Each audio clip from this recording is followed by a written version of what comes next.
everyone, this is RexRed.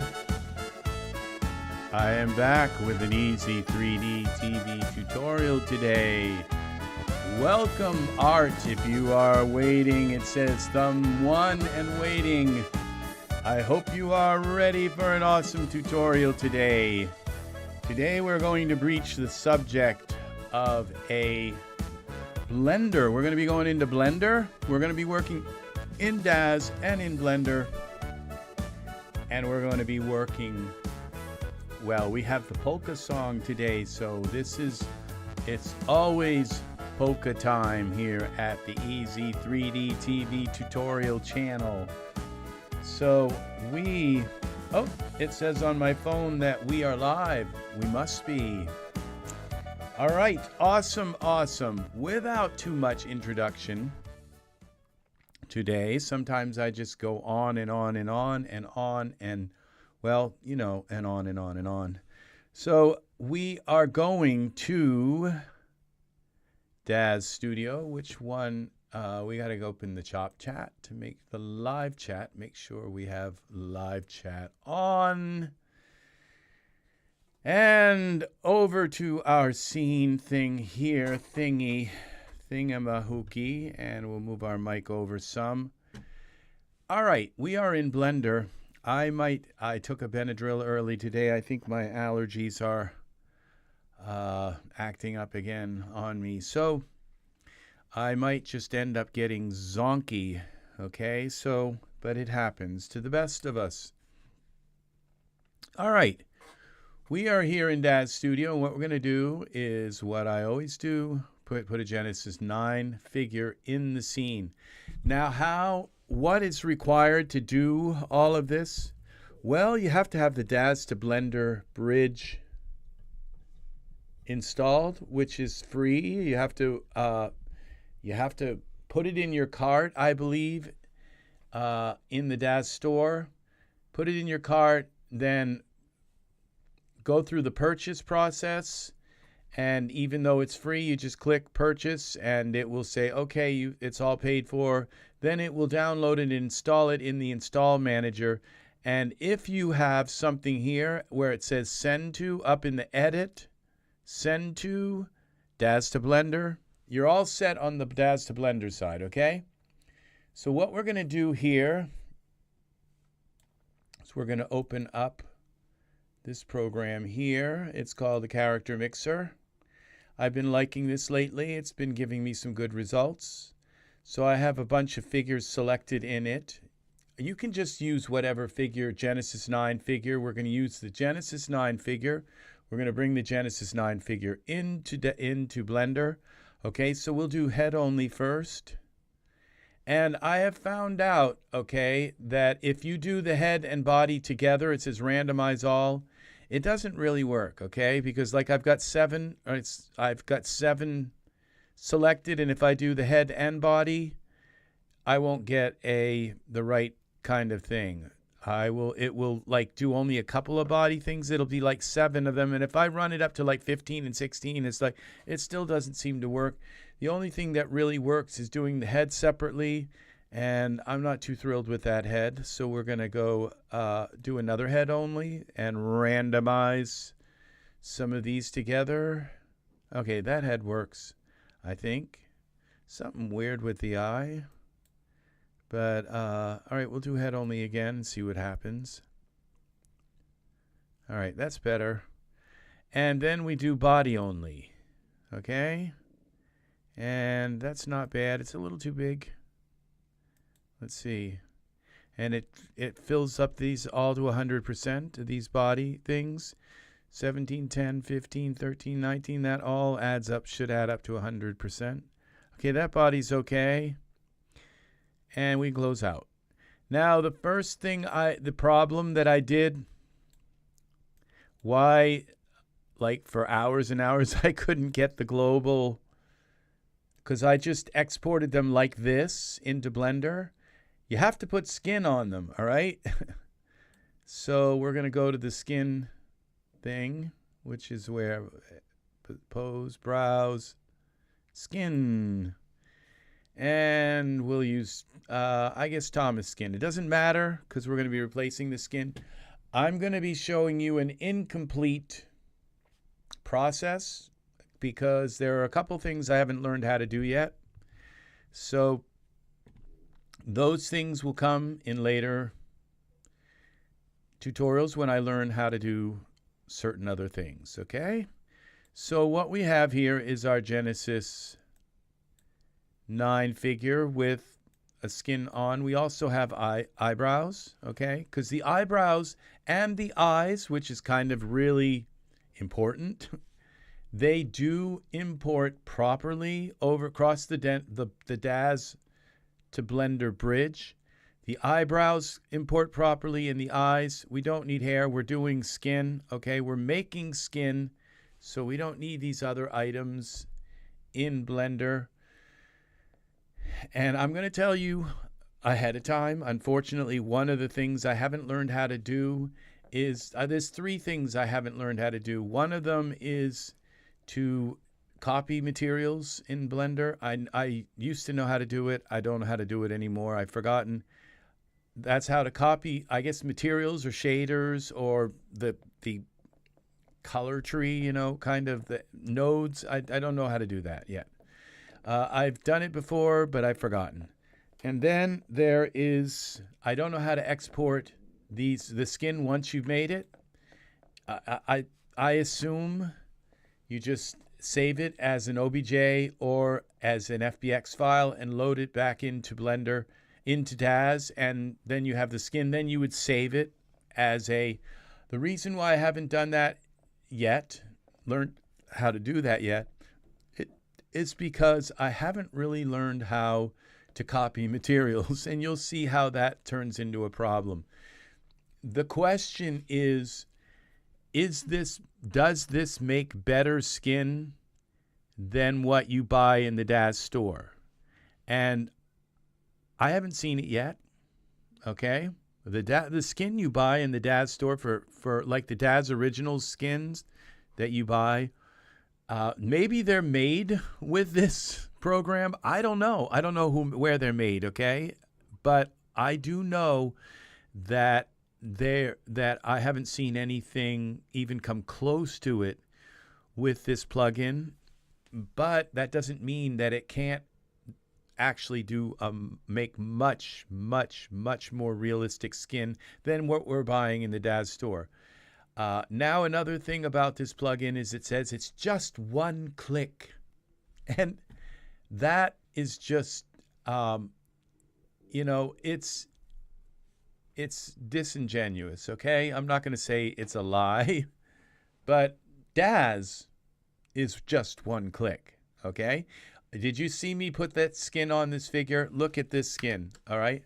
I put the skin on the figure, and it was, well, I went up here to skin, and I opened up this, and we want to see what 1 click is, okay? Boom. That was 1 click, okay?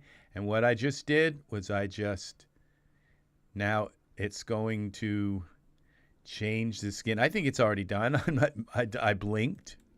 No, it's still doing it. Okay. Now we have Nathan's skin. That is what 1 click is. Okay. Daz is, you can change the skin. This Caesar mat. Okay. Okay. Genesis 9, accept. Well, I unselected Genesis 9. This is 1 click. Okay. This is what 1 click looks like. Okay. And now we have this mat. So I'm going to go back, I think, to this Thomas skin. Well, let's try Lorenzo. Let's just see if we can find another skin. Something that looks cool. It doesn't matter because we're bringing this into Blender to change the skin, okay? And that one's not doing it for me either. And let's go to, what other figures have we got? All right, Evar, okay? We'll do Evar's skin. Okay, the eyelashes also come into Blender correctly. So I'm going to do Evar's skin, but we're going to change the eyes. Okay, where are eyes? Eyes. And guess what? Eyes are just one click as well. All right, so that's really what I'm saying, is that wait till you see how many clicks it actually takes to make skin. Like, okay?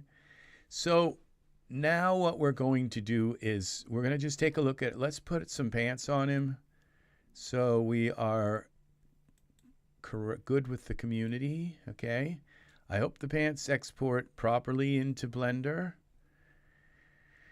And, all right. So, we're ready to export. Now, you don't bother posing him because the pose won't come in anyway. We're making skin. We're not making a figure to pose, a posed figure. We're making skin, okay? So, just make sure you have skin maps on your figure. Like you put some kind of Genesis 9 skin on your figure. It doesn't matter because we're going to be changing the skin to something completely different, okay? So now we're going to go at send to, and I'm going to go send to Blender, Daz to Blender. We're going to select skeletal mesh. We're going to select export morphs and bake subdivisions.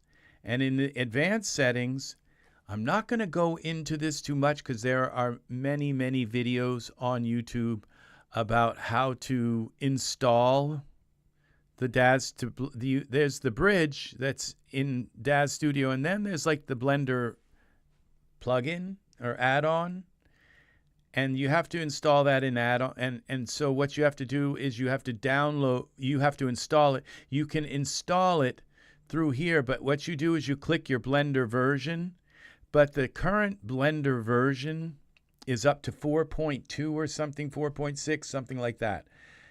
And it's not listed here. So what you do is you go to custom add-on path.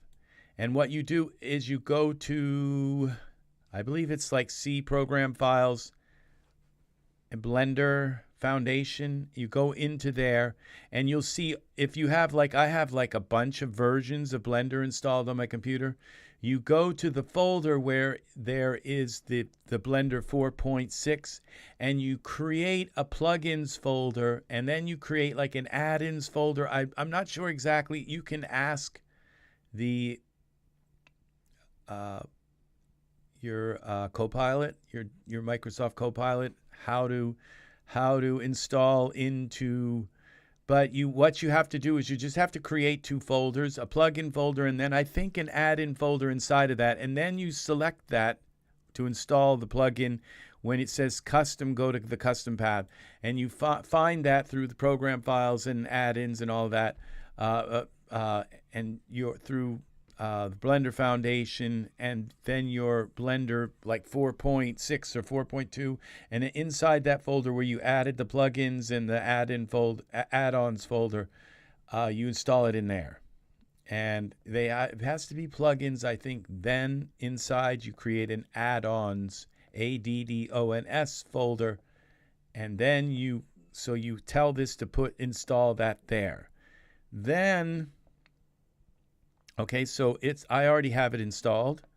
So I'm just going to click accept. Now this FBX dialog opens, and the generate normal maps, I guess that's okay. Export materials CVS, I don't think you want that. And enable experimental options, I don't think you need that as well. And the lockbone translations for morph, I don't use that either. And now I'm going to tell you, it takes a long time, all right? It says that you are going to export morph connected, controlling, prevent morph values. I just click yes, because if you click cancel, it will cancel and it won't export. So we're going to click yes, and this takes about 10 minutes. And if this doesn't work, okay, what you have to do is you have to unselect to the export morphs, and you may have to export, and then it'll happen real quick, and it'll do it with any graphics card, but you might have to work with the generic figure, or you could just put another figure that doesn't have any more like major morphs. You put that in and just don't export it with morphs. my 3090 and the 1080 Ti, my 3090 could sometimes fetch up, but usually it could handle it, because this process of it sending about, I don't know, 1,000, 10,000 morphs, something like that. It's having to deal with like 10,000 morphs. That's why it takes a long, long time. And it looks like my figure went back to the other figure, but it doesn't. It stays the same. And so it looks like it might be getting done. It's not. It takes a long time. So what I'm going to do, hopefully this will allow me to do this. We're going to go into Blender. We're going to just talk for a moment. We got to you click outside of here to get rid of that splash screen. And then you make sure the block has an orange square around it and hit delete. Okay. And then, and this is where you would install, make sure you have your plugin activated. So you go to Edit, Preferences, and you go to Add-ons, and it might have a dash, but I don't think it needs a dash in it. I just put addons folder, because if you have earlier versions, what I'm saying is the Daz to Blender bridge works with Blender 4.2, the latest version, okay? So you might as well just kind of set this up and get it up and running, because it might be a little more stable. It might have new things that you can someday work into your project. So now where it says, so you search for Daz up here in the add-ons, and you'll see Daz to Blender. You put a check mark in it, and then you close it, and it should save it. And then the next time you open Blender, it will be enabled. But it also, I think it enables it immediately. I think you used to have to restart Blender, but now it doesn't. You don't have to.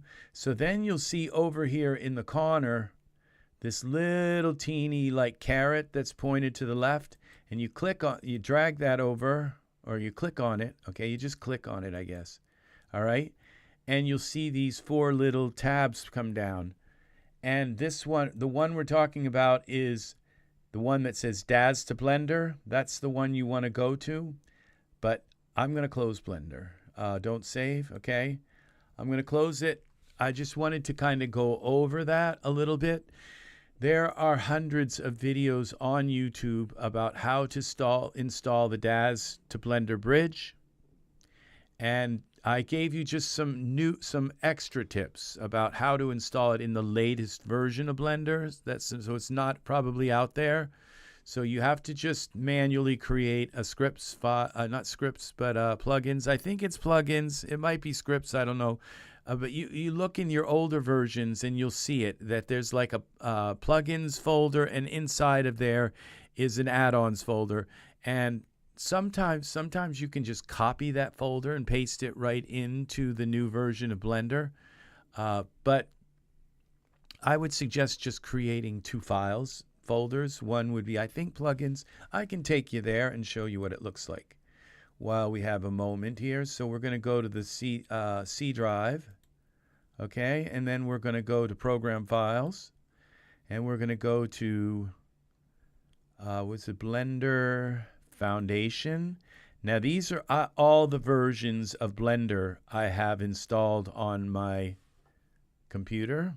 Okay, I have 1, 2, 3, 4, 5, 6, 7 versions. They all work. So I could go into here and open this one array. So, but this is the last version, okay? And inside of here, I have it now, I would say, in this 4.2, I think. Yeah, I guess it's called scripts. I'm sorry.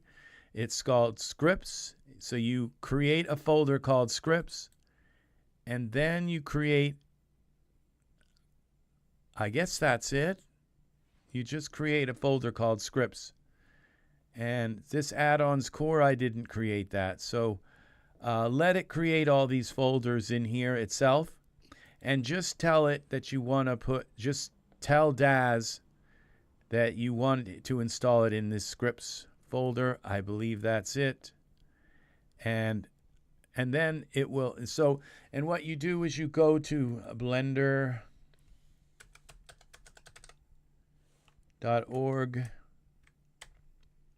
Okay, you go to blender.org. And it says download, okay? And it says here, this is the freedom to create, download Blender 4.21. Just let it install where it wants to install, and that will be in your program files, Blender Foundation, Blender 4.2. Okay, so once it's installed, you have to create the scripts folder. Just create a folder and put it in there. Then you tell that Daz installer where that to find it. And so you navigate to the program files, Blender Foundation, Blender 4.2, and you'll see that scripts folder you created. Select that, and it will put the script into the scripts folder, okay? The plugins and all that stuff. So that is that. And it works, okay? It works. I can attest that it works, and you'll see that it works, because I was going to just say, okay, now I have one of these cakes already baked, and I'd like to show you so we don't have to wait for the cake to bake, but we have to wait, okay? So we're waiting for this to, just so you know for sure that it works. So what's going to pop up after it's done doing a bunch, it gets to this place where it's rigging, okay, and that takes a while. And like I said, if you have a problem exporting this to Blender where it crashes your graphics card, and it may, okay, because it may not like going through all of those darn, through 10,000 morphs, okay? So that if it crashes your graphics card, you have to turn off the exporting of your morphs. And then you may end up just with the basic Blender, the basic Daz non-gender specific figure, okay, in Blender. It doesn't matter because we're just creating some skin, okay? So it doesn't really matter what you bring into Blender. But I'm going to be able to bring in a male because it is allowing me to export it with all of the morphs with my particular graphics card and setup. So, but like I said, if it crashes, then you just have to go back and go and file, send to, and go to the Daz to Blender bridge and uncheck to export morphs, and it will work. Okay, so now what's going to pop up is an FBX, because we're doing part 1 right now, which is the okay, I've got to move over this way, I guess. Part 1 is the Daz export of all the morphs, and then part 2 of the export, which is another long, now, okay, is the FBX export. Now I'm going to leave this on the screen for a while. I'm going to go up to 2020, okay? I don't know why, but I just like using the latest binary, and I'm quite sure that Blender's caught up with this because it was like 4 years ago. So I have all this stuff here. This works. So if you make sure you have the same things checked and the same things unchecked, it will work, okay? So I'm going to leave this up just for another moment so that you can find it easy if you want to look back through the video. But you will see all these are, so you don't want to include lights and cameras, okay? You don't need to include props, and sometimes I uncheck that because there are no props, but it doesn't matter. And it's probably not going to export the tone mapper and the environment options. If it does, it's okay. But we have the Genesis 9 figures selected, okay? And just use these, okay? And they'll work, okay? So I'm going to click accept, and then it's got to go through another like 3 minutes worth of other stuff. It's almost like it goes back over the whole same thing again. All right, but I wanted to pull that menu up. There's a checkbox which says show the FBX menu or don't show it. I always select it to show it because I just want to make sure that I might need to change something there, and it's better to have it show it than just kind of like not show it and just do whatever's in there. So, but I suppose that you might be able to get by with just not showing it and have it just kind of use the default settings. But you just saw the settings I used, and hopefully they're going to work. Now, what this is doing is it's creating a file that of this figure and putting it in some kind of proprietary folder that the Blender add-on will be able to read. And don't worry about the way this figure looks, because this figure is going to come into Blender, and it's going to be, well, ginormous, because there's no size option, so you can't say, well, I want to resize the figure, so when I bring it into Blender, I can't find it anywhere. If anybody knows where to find this, let me know. But there is no real resize option to resize the figure, so it comes into Blender like Paul Bunyan, okay? And so you have to resize it once you're in Blender. I will show you how to do all of that stuff. I will show you how to set up Blender. I'll show you every step of this so that you can get working with the Global Skin product, okay? Now, about the Global Skin product, what you do is you buy it. It's like $69 or something like it, $70. You buy it, and then you go into the install, to edit in Blender. And I'm not going to open Blender right now because it's too close to sending it into that folder. And what I'm going to do is let it go into that proprietary folder, and then we'll load our figure in to, I wish there was something about this figure. I'll kind of know, because I know what this Ivar skin. I've been finding Ivar skin is not bad. It looks. They put a lot of time into Ivar's skin, even though I have criticized Ivar up and down. But his skin isn't that bad. Okay, so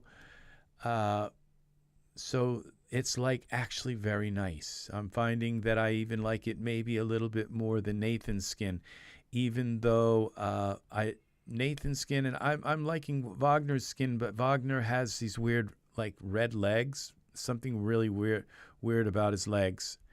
So I don't use. So I'm finding that I've been liking Ivar's skin for my males. So just a kind of a different thing. I'll jump around and just see kind of what I like at the time, what looks good on the particular shape that I've created. Now, what you do is you buy the product so if you do a search for Global Skin, you'll come to like a Blender like add-ons repository page, and what you do is it's a company's page, and you buy it, and then you download it, and it downloads into 2 zip files. You unzip them both into the same folder. They'll be, and it finds like both zip files. It's very weird how it does it. Just make sure that everything you unzipped is in the same folder. It is in like a folder. It can have 2 folders inside, because there's part 1 of the zip file and part 2, and as long as you put them both in the same thing, it found all of it and it uploaded it. And so then you go into Blender, Edit, Preferences, you go to Add-ons, and you'll see a little thing on the side. I'll show it to you once we get into Blender. You have to click on that little thing. It drops down, and then there's a thing that says Install. And you click on that Install. I think it's in the Add-ons menu. It might be in the Global menu, but I think this is almost done. Okay, now it's doing this rigging again. So maybe if I didn't have to open the export dialog box, it wouldn't go through this twice. I'm not sure. But it seems like it just went through the same exact thing twice. Or what it did was that when it went through it the first time, it got rid of a bunch of things that weren't necessary, and then when it goes through it the second time, it kind of takes all the things that it said were necessary, and it converts them into some sort of Blender, I don't know, into some sort of Blender format. We're going to, when we get into Blender, I'll take you in and show you where that special install menu. Now, also with the global skin, there's another product that's $35, and that other product allows you to, I guess with one click, which is not one click, it's still about like 5 clicks, because when you put the skin on the Genesis 9 figure, you have to put the skin on the head, then you have to put it on the torso, you have to put it on the arms, you have to put it on the legs, and then you have to put it on the fingernails and the toenails and the teeth. And yeah, so that right there to me is like 8 clicks, 9 clicks, 10 clicks, okay? So that's just to get and so they sell another product which is like ready-made skins, and you can just try them on your figure, but then you have like a million options to edit them. You're going to see all of this, okay? So the options to edit the skin. So this is almost ready here. So the options to edit the skin, you have to pay for them, and I spent like an entire day trying to figure out how to install them into Blender. Couldn't do it. So I told you there were some things I couldn't figure out, some dead ends. That's one of them. It's like this product that I paid $26, and the video that they give you to, it's like, I'm not kidding you. It's a tutorial video on how to install this $26 you just gave them. It kind of makes me angry, okay? That they put out such a chintzy video, okay? That they could only spend less. I would say the video is probably about 8 or 9 seconds long. That's how long the video is that explains. And because of their 8 to 9 second video, I spent an entire day trying to figure out how to install this brand new product. There are no videos online yet about, so I'm like at the forefront of technology. I'm making this video to try and help people, because their explanation videos on how to do this stuff don't exist, okay? And they're like masking all of this stuff with, oh, it works with Daz Studio. No, it doesn't work. It works with the Daz models. And this is, I'm showing you how it works so that you can make an informed. Serenity's Gate, welcome. We got, oh, Art, I'm sorry. There you are. You're both here. Awesome, awesome, awesome. I've been just talking and talking and talking. We've got 4 people here, so I assume Angus is here. Thank you, people, for being here. Thanks for hanging out. Welcome to you. So this video, this is a video to explain what this product is and whether and I'm going to show you how to use it, and then you can make a completely informed decision on whether if you want to use it or not, okay? Or buy it.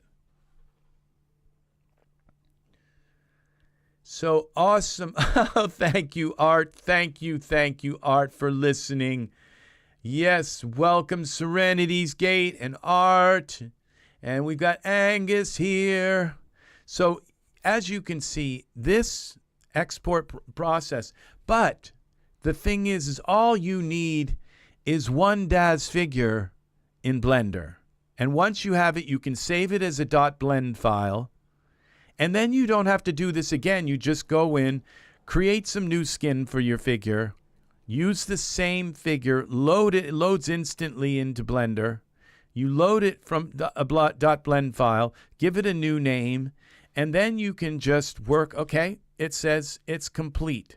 All right, it worked. It went all the way through.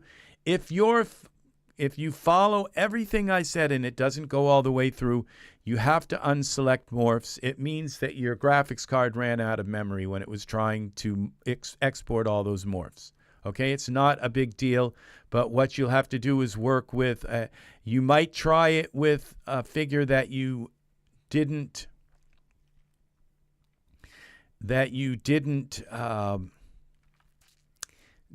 create, you know, from 5 to 6 different figures. So I kind of made it worse by creating this figure from like 6 head morphs and 6 different body morphs. That meant it had to draw all the morphs in from all of the different figures that are contained in this figure. So I made it much worse. What you can also do is use the turbo loader and turn off all the Genesis 9 morphs, then bring your figure in, load this figure in, and it will only load the morphs that are needed to display this figure. That's a little bit of a complicated thing. I've gone over that before in other videos, how to use turbo loader. Go to my turbo loader, my latest turbo loader videos, and go back.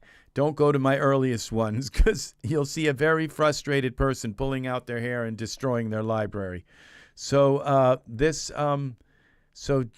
always look at my videos from the latest back, okay?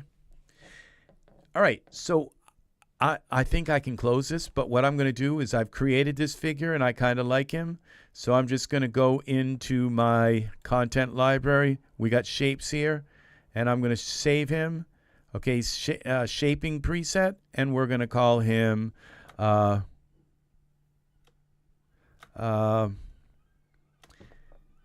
not fornication.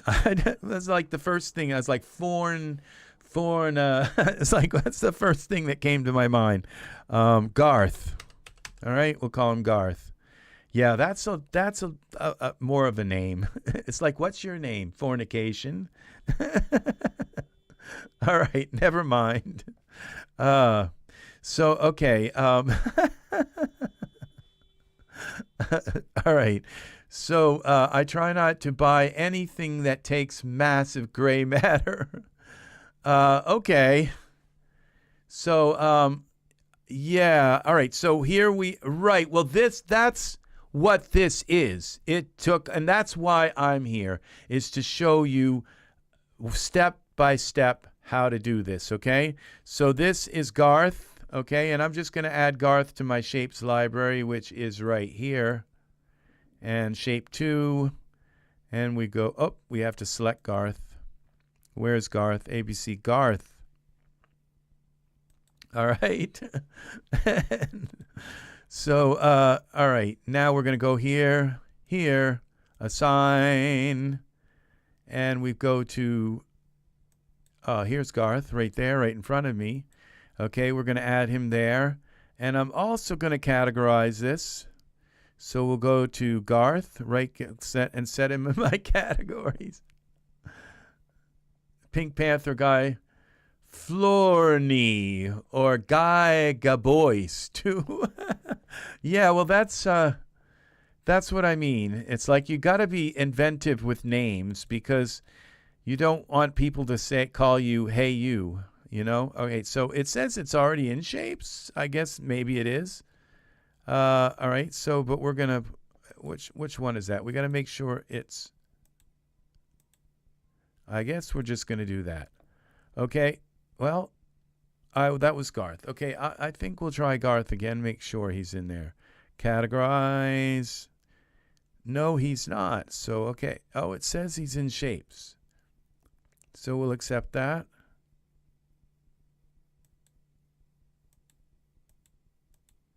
All right, accept. All right, now I can close this. All right, believe it or not. Would you like to save changes? No, we don't need to. It's all saved. I saved the shape, okay? I didn't save him with the skin or the eyes, but I saved the shape, which I can just throw on a Genesis 9 figure and begin it. So now we're going to open Blender, okay? Now you click anywhere else to get rid of the splash screen. You make sure that's got an orange square around, an orange outline around it, and hit the delete key. That gets rid of that. And now I'm going to show you where you go to install this product. Preferences, okay, add-ons. There's this weird little caret up in the corner. It took me an hour to find this. You click that, and it says install from disk. And then you tell it where these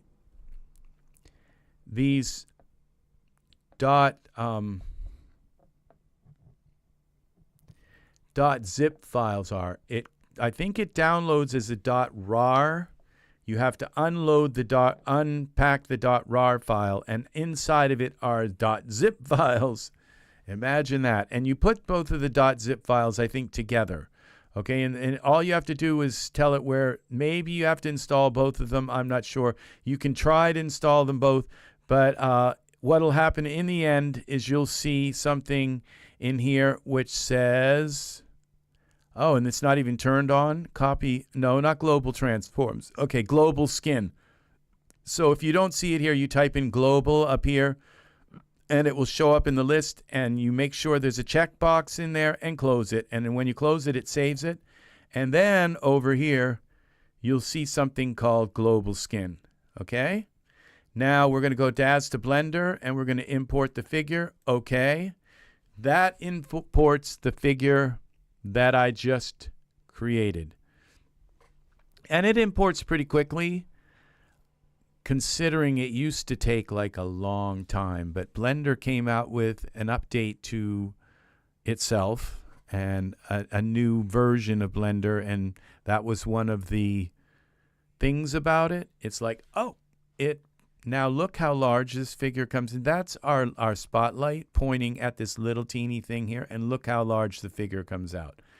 All right, so what we have to do is we go to Genesis 9. We select Genesis 9 here out of the list, and I'm going to show you this drop down from Genesis 9.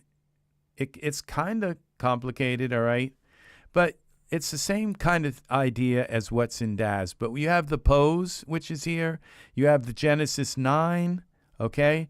And then you have all these shape things, okay? And the shape is what the texture is on, okay? It's not the bones. It's not the pose. It's not like the inner parts of it. It's the shape. It's the skin around the shape. That's what shape is. That's what that word is supposed to invoke in your mind. Is shape is supposed to invoke the skin, okay?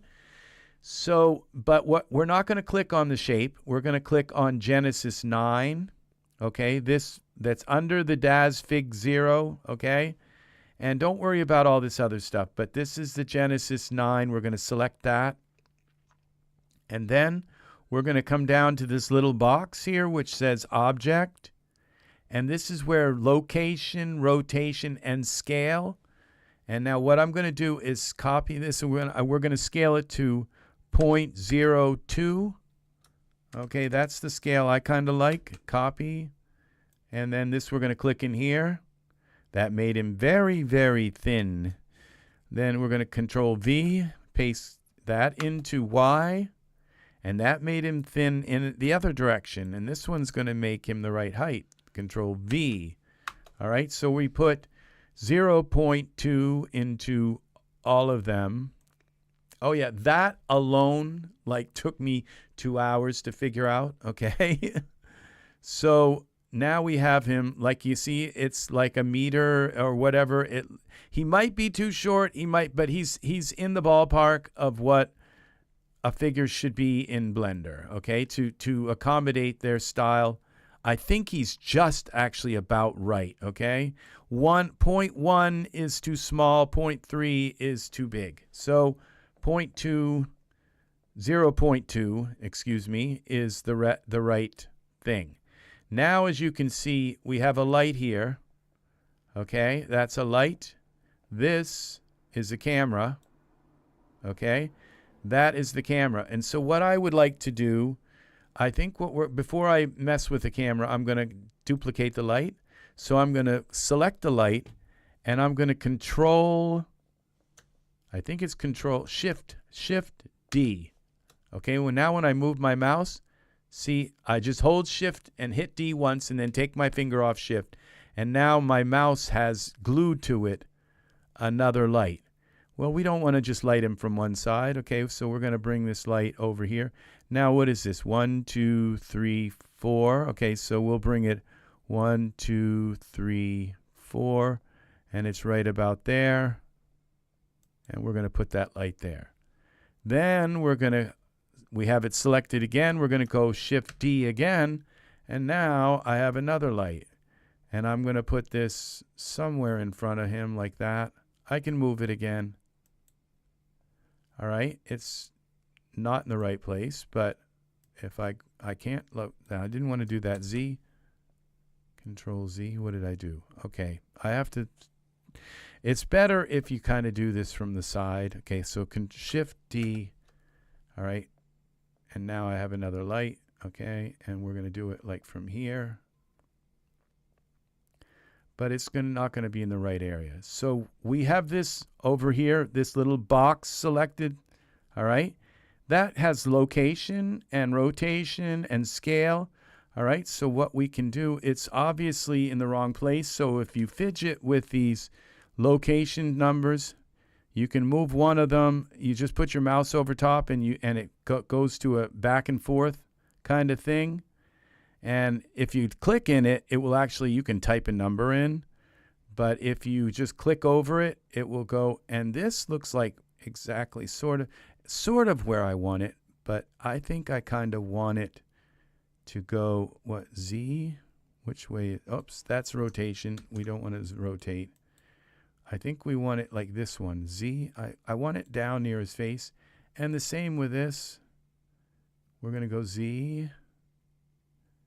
And this. So we're making skin. We have to make a studio, okay? So all right, we're gonna go here, and we're gonna go here. So we have to make a lighting studio, all right? So those are kind of what we want, and we might just move them in enough so that they light him well without having to mess with the intensity, how intense they are. But down here, there's a little light bulb. If you click on that, you have your color and you have your power in watts, okay? We're going back here. All right, so we have to set this up a little bit, and then we're going to go into this up here, which is, which one? This one. It looks like a little printer. It says output, okay? No, it's not that one. It's this one. All right. The one that looks like a little transistor radio or something. And where it says EV, okay, we're going to do the drop down and go to cycles. Okay. And where it says device, CPU, we're going to select GPU. Okay. What that does is it sets up the renders so that it's going to be like the Iray render that's in Daz. So, but cycles is like their version of Iray. Let's put it that way. Okay, then you see this little, this is texture shaded right here. And this over here is your cycles render. So if I click that, we're going to see now his skin. This is the Genesis 9 skin in Blender. And as I said, it comes in pretty nice. Now, if our lights are good, then it's going to look good, okay? It comes in really nice. The eyebrows came in nice. And as you know, you will notice also that I didn't change this figure to base, okay? Now, every time I've ever seen any of the PAs and all the big people, Daz people, they always switch it to base before they bring it into Daz. But I didn't, okay? And it worked, okay? Now, whether if it switches to base all by itself or whether if I'm going to have a problem exporting this out and into back into Daz is going to be another whole story. So keep that in mind. And now we also baked in the sub-D. Now that may have changed the geometry of this figure. So bringing it back into Daz, that could be another problem. Like I said, I ran into another wall. I haven't learned how to export the skin once I make it out of Daz. Now, and back into out of Blender and back into Daz. Now these right here are the bones, okay? And they just are very irritating to have them here. So what we're going to do with the bones is we're going to select this Genesis 9 figure here, okay? And see this little eye thing? Not the Genesis 9 shape, okay? It's the Genesis underneath your scene collection here, this Daz Fig 0 collection. You'll see this Genesis 9 here, all right? And if I click on that little eye, they go away. It doesn't delete them, it just hides them, okay? So that we can see our figure and see what's going on with it. And what I don't like about this is it just doesn't snap to like a complete render. Now it says it's done. Now I can have it render longer. It just doesn't. Cycles is not as nice as Iray, okay? It only takes a few seconds, and the render in Iray, and I really shouldn't have closed Daz because we can jump back and forth and see, but this looked so skin. Well, let's go back here. Let's I didn't save his skin, but we do have, and we could go like this just very quickly. See how quickly we can do this, and we'll put our Garth shape on him, and then the skin was Ivar. So that's it. Well, and I used Nathan's eyes. So we go here to we put the figure in to the scene. And this just right from the get-go, it's like, why doesn't it look the same? Okay, and so we put the Garth shape on him. All right, that's my new Garth. Yeah. I might be gone for a moment as I reboot after my current render. Awesome art. We will be here awaiting you. Okay, so this is, I think, skin. Yes, it is. And this is our Ivar skin. One click, and the skin goes on Ivar. Okay, that's it. We just put the Daz figure in, and one click, and there's Ivar's skin. Done. All right. So yes, Ivar cost me probably $5 for this skin. And I got the figure with it and a whole bunch of stuff, other stuff, eye colors. And then we went into eyes. What's this one? Eyes was brows. Eyes. We need some Ivar, Nathan's eyes. Okay, so that's, all right. So look how, watch how quickly this renders to a very clear kind of render. All right, now it's going to change the eyes and then render again.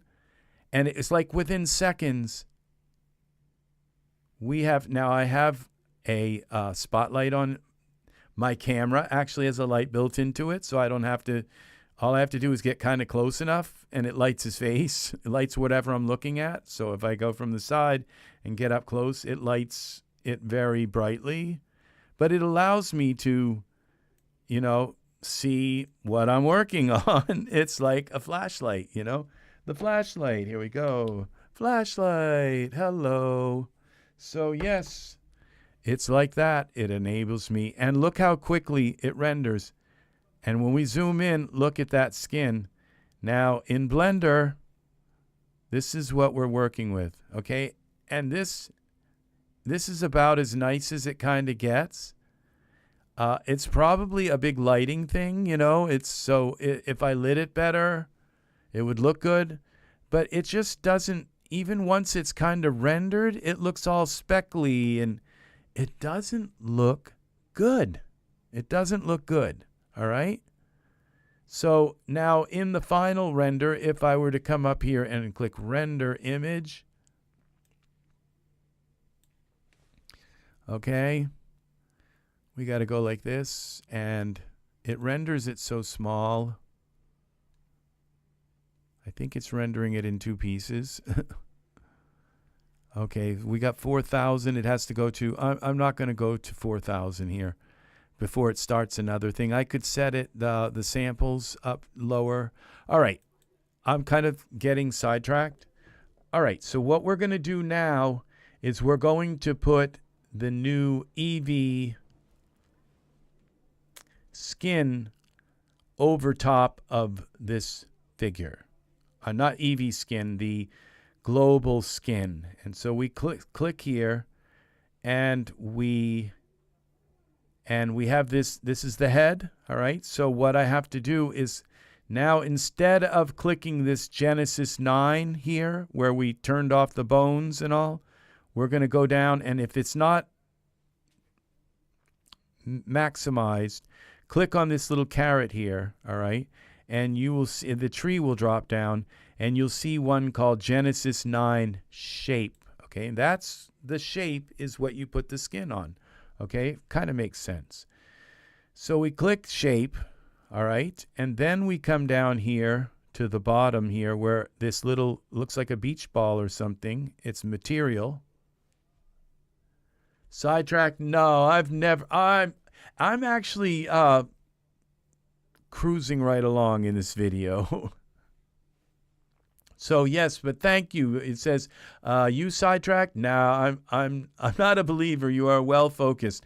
Today I seem to be well focused. I walked 5 miles today, so that's probably another reason why I'm kind of focused today. So we're going to click on the Genesis 9 shape, and when we click on this little material icon, it looks like a beach ball or something, okay? Then you have this little, you'll see these different categories of surfaces on the figure. Hi, Eve. Hi. Welcome, welcome, welcome. You had some beautiful art in the gallery, Eve, and I left a like on it. It's very nice work. I wish I had seen that figure for sale when it came out, when there was like a 30% coupon off or something, because I want to buy it. I love that figure that you used with, it's got the horn, the unicorn horn for the human and everything. That was a nice find. And they have hooves, and it's like all of my male figures should have hooves. So yeah, they're now, I love that figure, and what you did was, it was very nice work, top notch. So what we're going to do is select first the head, okay? So we got the shape here selected.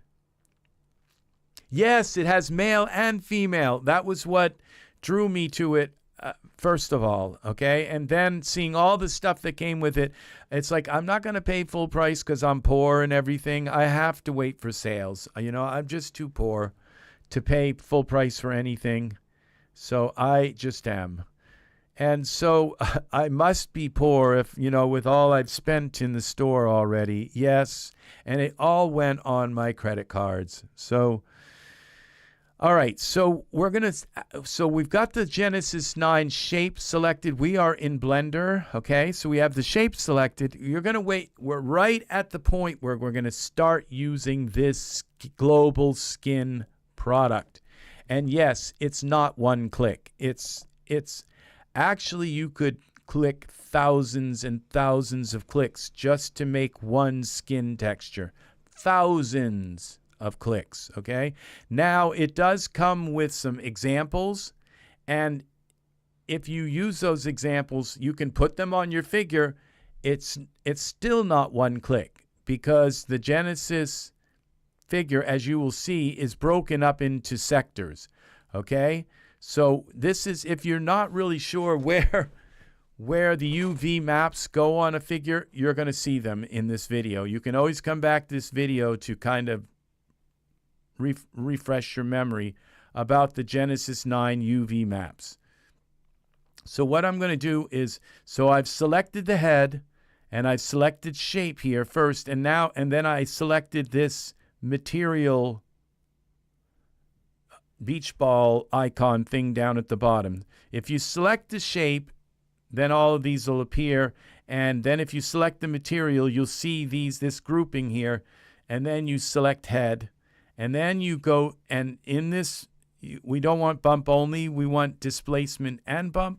Why not? Well, because it'll just give us an extra thing that we can do some cool stuff with. So it's now, does Daz require a displacement map? I don't know. I'm kind of stupid about stuff like that. But the thing is it's there. All right. So then once you have this shape selected, the head selected, and you've selected displacement and bump, then you click Apply Shader. And the most horrible thing, look how beautiful that skin is. Just kidding. That's, this should tell you it's not going to be one click. Okay? All right. It should tell you right off the bat, like, what the heck is that? All right? So you would think the default skin would actually kind of be something okay in the ballpark, but it's not. This is what you get. It's hideous. It's like somebody fell in a tub of super glue. All right, so, but we're gonna progress further, because I have a feeling there are going to be a lot of skins coming into Daz, because where do the Daz artists make their skin? They make them in Blender. They make them in ZBrush. They make them, I don't know. But they don't make them in Photoshop, in Daz. They make them in other places and bring them into Daz, and then they sell them in the store. So this is important to you, even though you may not go out and buy this program. It's relevant to you, because this is you're gonna see skins for sale in the Daz store now, and they're going to say, some of them used to say they come from real photo maps and, ZBrush and blah, blah. They use all this terminology to say how cool their skins are from real photo, blah, blah, blah. And I think most of them all just do anyway now. But now we're going to see some of these things, and it's going to say created with global skin. Okay, and this is it. And the Daz artists, they don't mind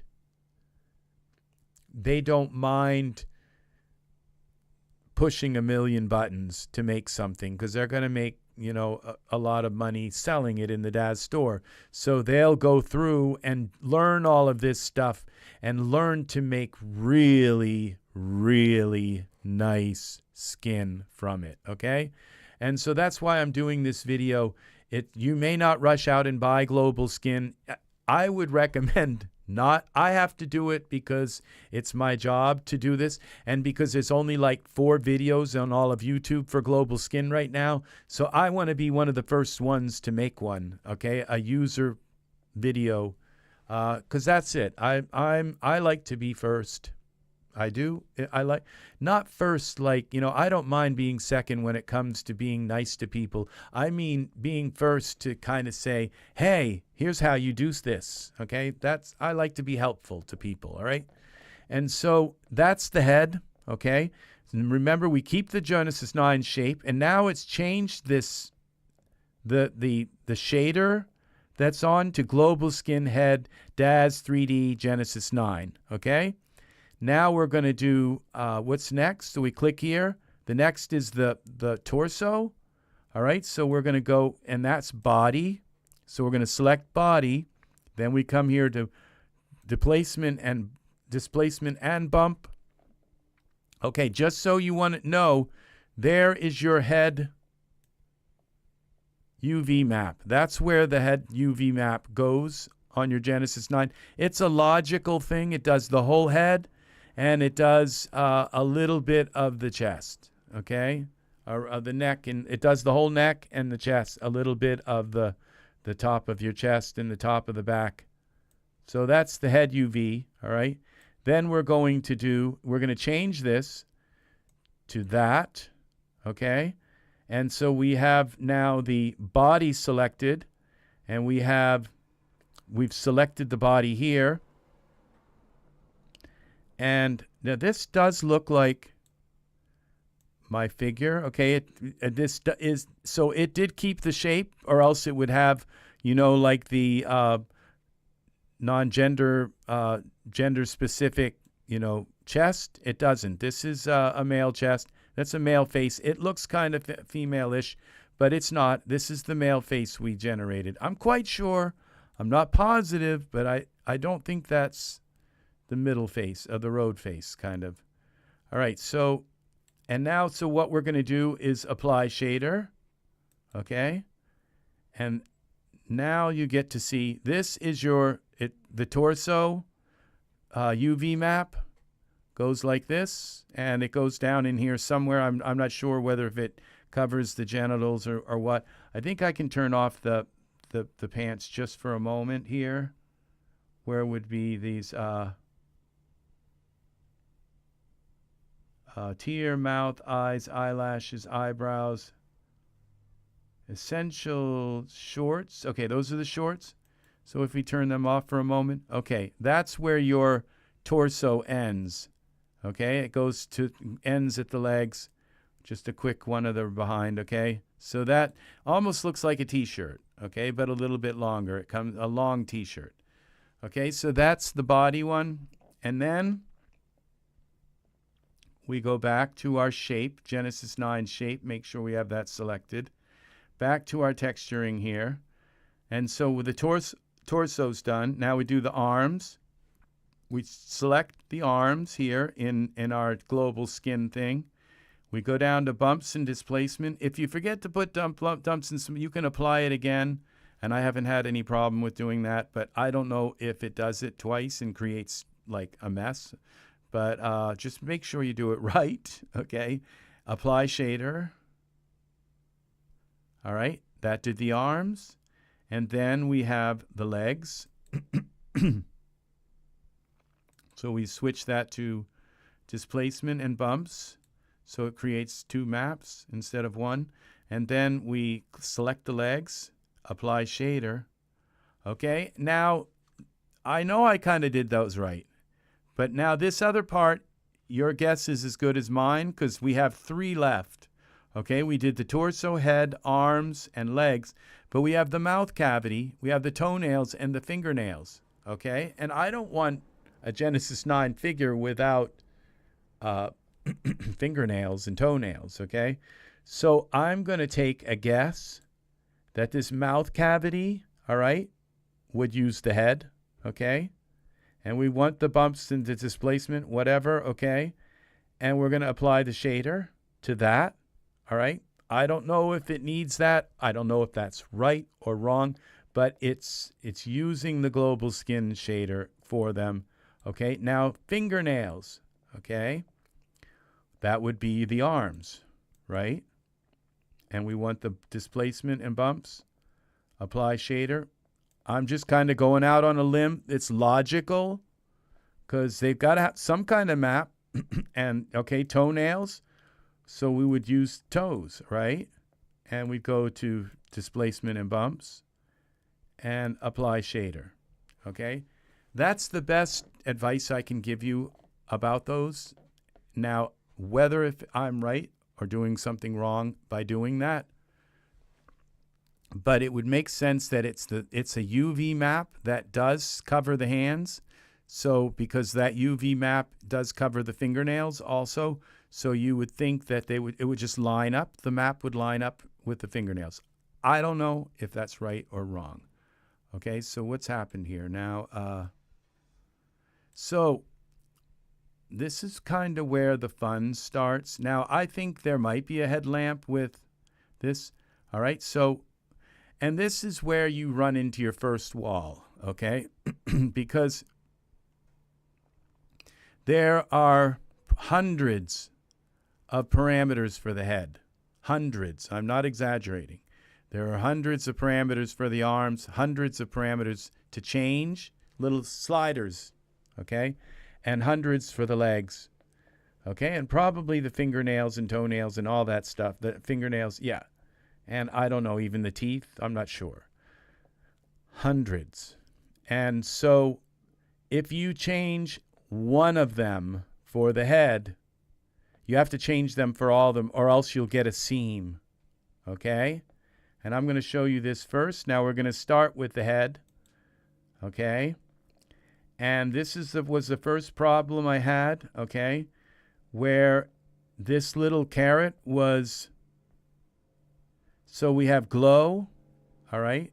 And if I bring the glow down, it brought it down some, but that wasn't really it, okay? So I brought it back up, and then I thought, well, maybe it's the blur, and I brought the blur and the glow down, and that really didn't do it. Now, oh, okay, we have, what do we have? Okay, we have the head selected, okay? All right, so those didn't work, all right? So if I go Z,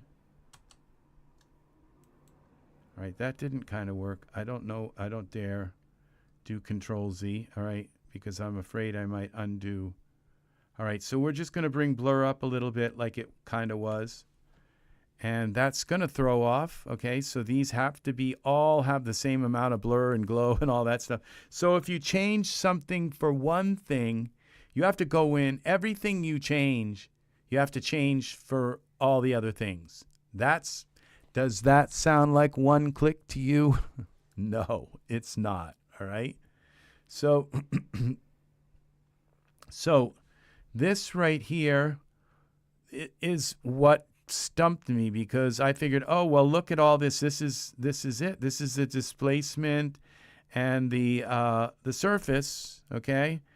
But no, because this right here, this thing called shader, this is the big thing, and it happens to always come by default as being like collapsed, all right? So when I click on this shader thing, look what pops down, like all of the stuff. And you might, okay, look at this. Tone base, that's your texture. Even more. Does this look like a one-click thing? And then we have skin 2, skin 3, and each one is a different layer of skin, layer on your skin. And then skin 5, okay? Now, if you learn how to use this, your skin is going to look marvelous, all right? It's going to look, you know, I tend to think you could make a living selling skin, but you have to change everything you change here. You have to change for the arms, the legs, the torso, okay? So if you change just the nose tone, all right? And there's some things I don't know how to use here, but I found here that if you come into roughness, okay, and you bring that up, okay, suddenly we have a workable face, okay? We have something workable, all right? So bring the roughness up gets rid of the shine. So you would then come here, back up here to arms, and you'd have to do the same thing, roughness, and bring it up. And you have to bring it up to the exact same amount, okay? Or you're going to end up with a seam. I didn't. I just kind of guessed at it. And then it would be body, or where's the body? Oh, it's not here. It's up here.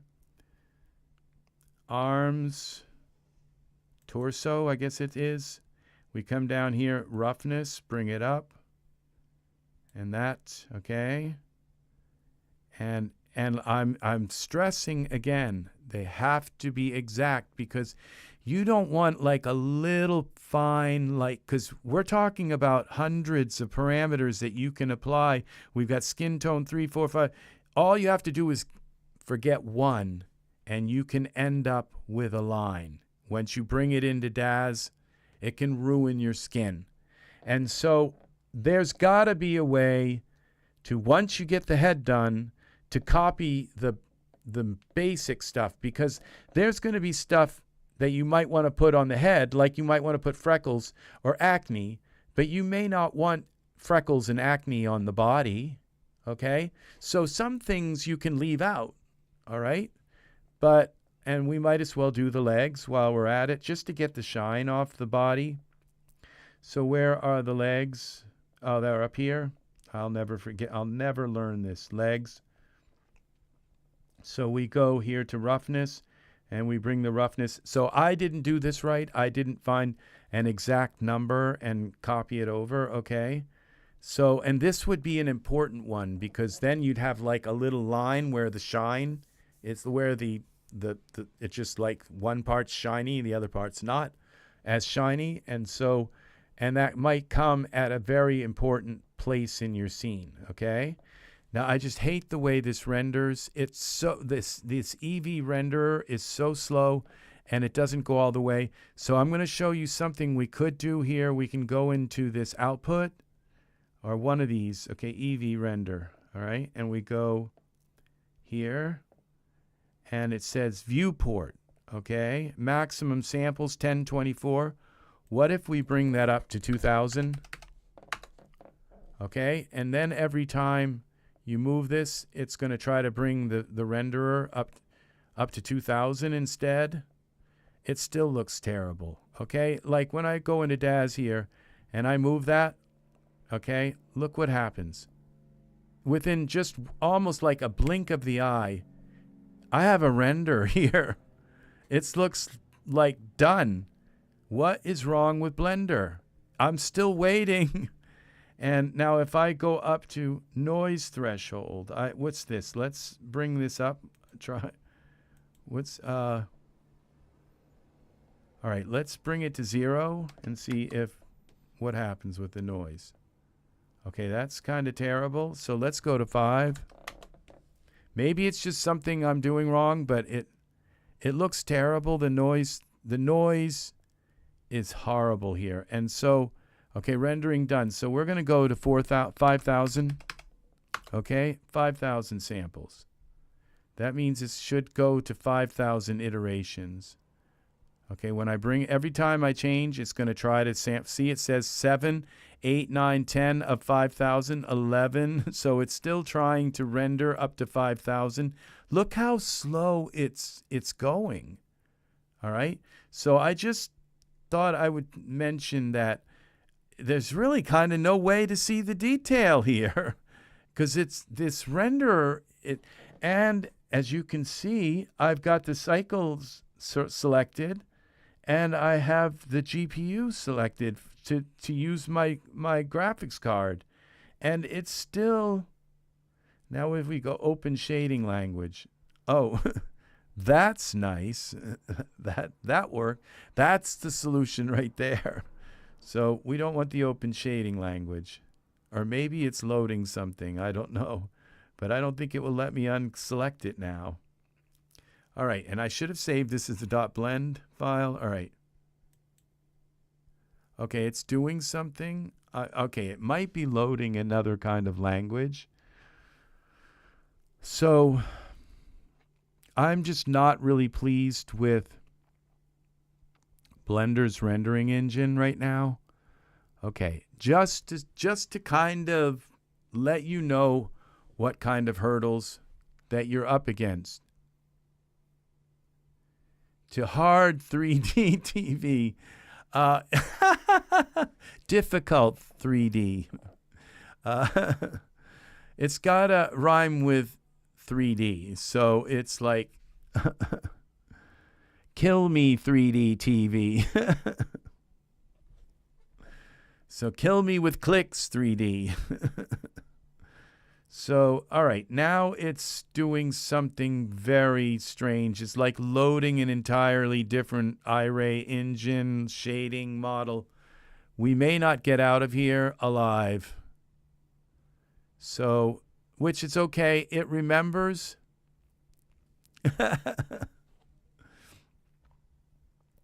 Yeah, so it is going to, so what we have now, then we have like, we can turn on pores, we can have, and we can turn on blemishes, pimples, moles, and all kinds of different skin diseases.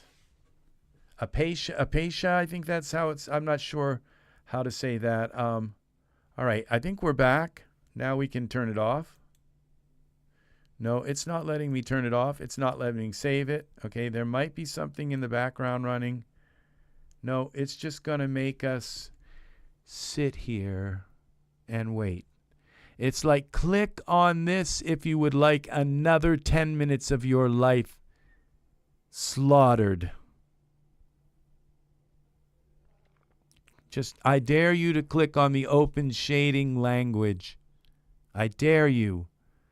It's going to be the answer to all of your prayers if you just click there. That's the one click. That's the click that like ends all clicks. So, yeah, it's just kind of sitting here thinking. So, can we turn it off? If I can get back to my scene, we'll save it, and we'll see what happens. Now, I might have to bring this figure back in. They got cookies. They probably got a message and say, yep, another sucker clicked on the open shading language checkbox. And they're laughing. They're all laughing their heads off. So, yep. Okay, we're back, it looks like. So, all right, they can stop laughing. Now we're going to go save as, and we're going to call this, what was their name again? Oh, I forgot. It's Garth.blend. So we'll call this Garth.blend. .blend. At least we can continue our work. You hit enter, it doesn't work. Oh, because you have to click save as. All right, so, yep, they're probably using the GPU to harvest Bitcoin probably in the background. That's why it's so slow. It's an open shading language. It gives some shade. You know, I kind of feel bad because, you know, they're desperate. Nobody's buying anything from them. This is all a labor of love. It's all free. So let's take a moment to give kudos to the Blender development crew, okay? A moment of thanks, okay, to them. And I'm not jumping back on you. I hear you. I know where you're coming from, okay? So it's a time thing. So as we go down here, we go back now to, all right, so the cycles, I'm not going to mess with this anymore. It says it's done. Now, this is 2,000 iterations, and it looks terrible. Now, if I go to render output, okay, resolution format, frame range. Okay, we don't need the frame range. We just need, okay, this is 1920 by 1080. And what is it, this? Okay. Because we come down here, the maximum samples, okay. So we're going to say maximum samples are 1,500, okay. And let's do a quick render of this to see what it looks like.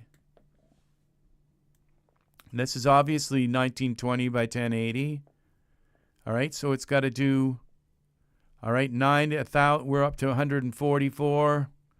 Okay, so this isn't a bad render, but it's only 1,000 iteration, 1,000, and it's only showing the bottom half of him. So because we have to then render the top half as a separate thing. Yeah, the thing is Blender is a time killer. It's a life killer, okay? But there are people in Daz Studio. Okay, I'm not to single out people, but most of all I own almost everything Sickle Yield's ever made, and she makes it almost all of it in either Blender or ZBrush. Most of it, all of her VDBs, a lot of things she makes, and she works in Photoshop, but she does all, like her VDBs, she makes them in Blender, okay? So what happened to the top half here? Are you going to render? Oh, that's my camera view, okay? So that's what's wrong here. Okay, so I'm going to show you another thing. You click on the camera view, and this is the camera view. So what you have to do is click on this view and click this view icon. If it's not there, you have to ask your Copilot. Go to Copilot and say, how do I get the view tab to show up in Blender? And you have to get this view tab here. And then when you click on the view tab, you click camera to view. And then what you do is use your little mouse wheel here to click in, okay? And I didn't do that yet. All right, I think I have to unclick this first. Then I have to click so that that's full screen, then camera to view. Now when I move around, I'm actually moving with the camera. I didn't do this earlier because I hate the way it moves around once you've turned it to the camera. Okay, let's line this line up here. And then we can zoom in on the head again. Zoom down. All right. And we're back here too. So this is our camera. Now when it renders, it will render the camera view. That's what it was rendering. It looks like she's got a little bit of kind of something going on here. This is the, all right. Now render image. It's probably, I don't know, herpes or something. They have all of that stuff. So this should render now the head, and we'll see how look. We're only at sample 19, so I have a feeling this will render pretty nice. We're at sample 33, so let's see how nice it renders. Okay, how nice is this skin right here? Looks better than some of the Genesis 9. Some of it's just like this. Look at the redness. This is not the Genesis skin. The eyes are still the Genesis.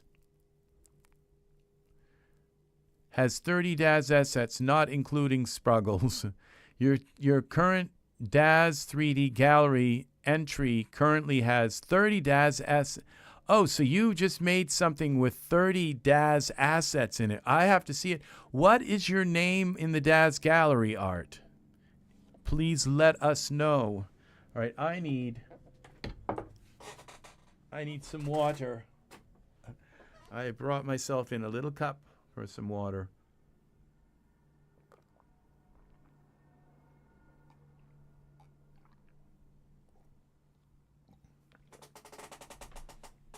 So I'm not sure what your name is in the Daz gallery. Okay, so this is going up. We're at 280. This couldn't be going any slower. I'm just not accustomed to having the Daz, this render so slow. It's not using. So this is definitely not optimizing like the NVIDIA chips in the card that work with ray tracing and does all stuff. I'll try to make one, and I try to make one entry a week. Let me see. I forgot it since I'm always logged in. All right. I'm RexRed, of course, on the Daz gallery. So now, even though I didn't switch this to base, it looks like it already is set to base. You can see the geometry. It looks terrible. All right. We're going to ignore that, okay? And we'll go back out of here. Now I'm going to show you some of the stuff. I hate the way this looks in the Daz gallery right now, okay? So, and I don't think I even need 5,000 samples. So we're going to go maximum samples. We'll go 1,000 so that we don't, it just can render real quick, okay? This scene here. Noise threshold. Okay, what's this say? Automatically reduce the numbers of samples per pixels based on estimated noise level for viewport renders. Okay, use advanced samplings. All right, I'm not going to click on anything again here because I don't want to wait 10 minutes for it to come back. So we're going to go down here. We're going to select the head again. All right, and now I'm going to show you some of this stuff. It doesn't really show you well what it's doing because the darn viewport is so terrible. All right. But we go, now this is your base color, your ambient occlusion. Okay, this is the base skin that it gave us. And I like this base color, when I click on it, it gives me this really weird thing, and it doesn't allow me to change the color. So that's another wall I've run up into, because you'd think when you click on this it would like open like a color wheel and allow you to pick a different color or change or darken the color, change. This is what we get, this drop color, and you can drop it in another place. I don't want to drop the color, I want to change the color. Hello. All right, so and it does it in, it doesn't do it everywhere, it just does it in certain places where you really would want to change the hue of the color. All right, so that's the base color. All right, problem. So there's, I don't know how to fix that. Now as we go down here, and now I say lip tone, it's the same thing, or nose tone, to change these colors. How do I change the color? All right, so there's something that I don't know here, okay? And a lot of these important ones, like gamma, we can turn it up, or saturation, and this is skin tone 1. This is the base color, okay? Tone base. But if I come down here to skin tone 1, skin tone 1 is up all the way, so it doesn't matter what I do with the base color because skin tone 1 is just obliterating it, okay? So if I bring skin tone 1 down, then we can see a little bit of the base color. That's the base color. If I turn it off, it may not be 100% base color, but now, like if I have this skin tone on, this is how it comes by default. If I have skin tone 1 all the way up, they work the same way Daz does. I try to make 1 entry a week. Okay, I read that. That's awesome art. Now, okay, so base color. All right, so an ambient occlusion. All right, so we go skin color, skin 1. If it's up all the way, it's just going to come, it's a layer on top of this bottom layer. So you're just not going to, if you change anything in the base level, like try to change something and it doesn't do anything. Okay, so those are clicks that they just had to throw in a bunch of clicks that don't seem to do anything. All right, so now, so if I have the skin tone 1 all the way up and then I change the hue, it's like, why isn't it changing the hue? Oh no, why can't I change the hue? Well, that's because skin tone 1 is all by default all the way up. All right, so if I bring skin tone 1 down, we're going to find out that they're purple or something. Okay. Now, where's the, okay, hue. All right, see, now the hue works. Okay, so the idea here is to use a little bit of skin 1. All right, a little bit. Okay, can I have this back? All right, a little bit of skin 2. All right, a little bit of skin 3. Okay, and a little bit of skin 4. And so that they all have changed this a little bit, have the ability to change skin 5. All right, so if we add pores for what, skin 2, that's skin 2. All right, come back, skin 1. So we go here, skin 1. We add some pores like that. Now you would think that added pores Now what if we, skin 1, now what if we bring skin 1 up more? We should see a lot of pores, okay? And now we come here, back down here to pores.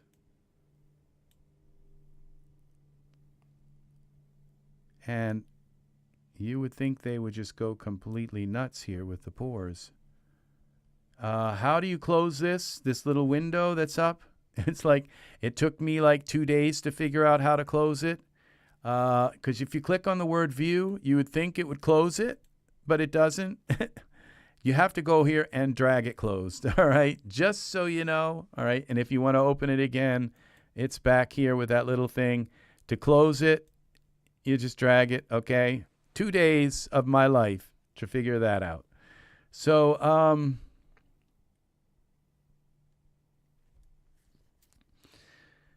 this, I don't see any pores at all, but that's because this render is so bad that you can't see like anything like finer than, I don't know, it just doesn't seem to show any pores.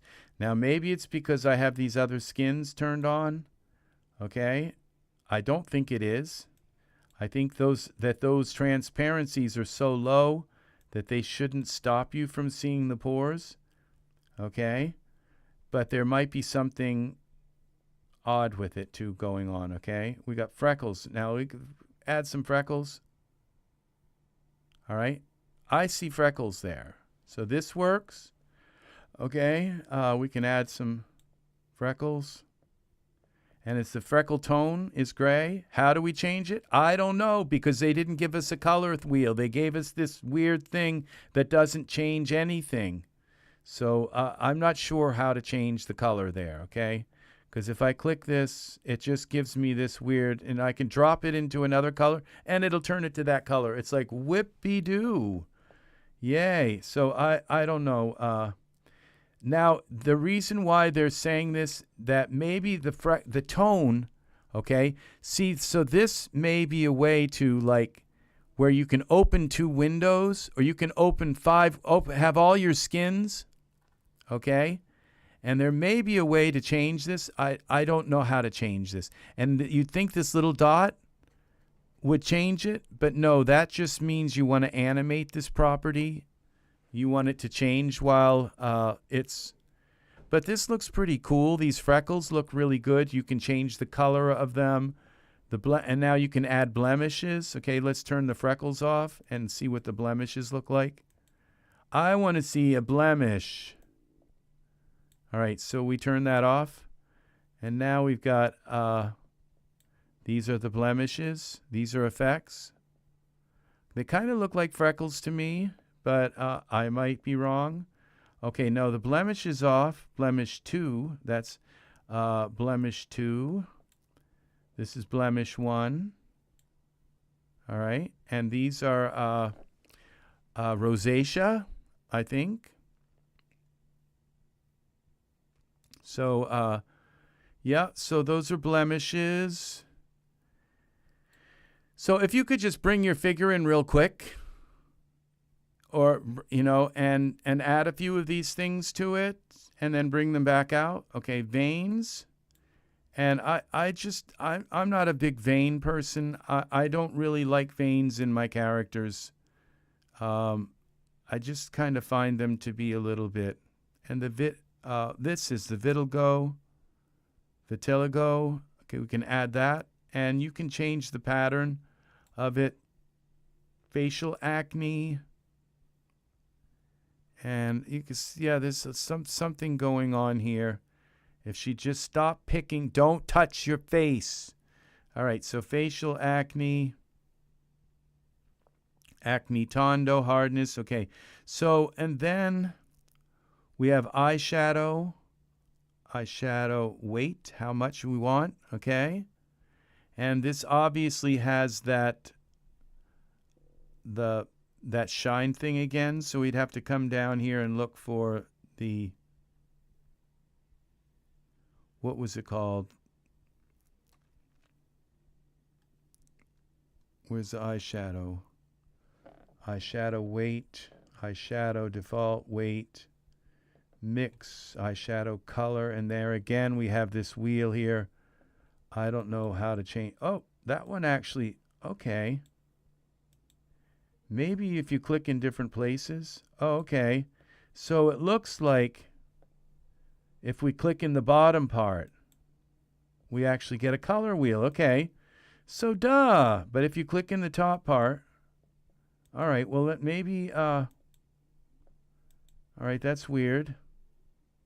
I was dragging, okay, in it. And I guess if we just click, well, that makes sense. I don't know if they all work like that. Okay, the eyeshadow. Where is the eyeshadow color? Eyeliner color. All right, eyeshadow. Okay, acne, where's the eyeshadow? Weight, eyeshadow color. So let's go green. That didn't work. Okay. The tone, style. Okay, I don't know how to get rid of, okay, glow. Glow sometimes gets rid of that. And blur. Glow and blur sometimes gets rid of gloss, the gloss too. If you just bring, so just keep that in mind. It's not just the roughness, but glow and blur. See, we can just get rid of it through that. Okay? So just keep that in mind. Sometimes it's not roughness, sometimes it's glow and blur. See, if I bring a lot of blur in, I'm not sure. Maybe it's the glow, okay, but we bring in the glow. No, you have to put them together, okay? They work together. So if we do glow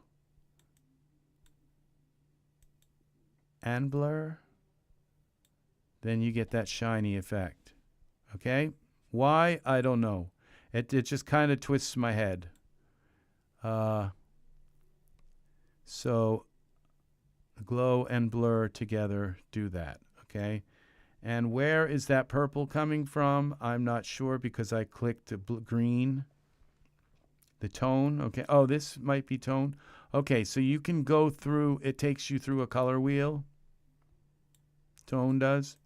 When I click on that, okay, so if you just, okay, so you might want to just pick for the eyeshadow color, like white.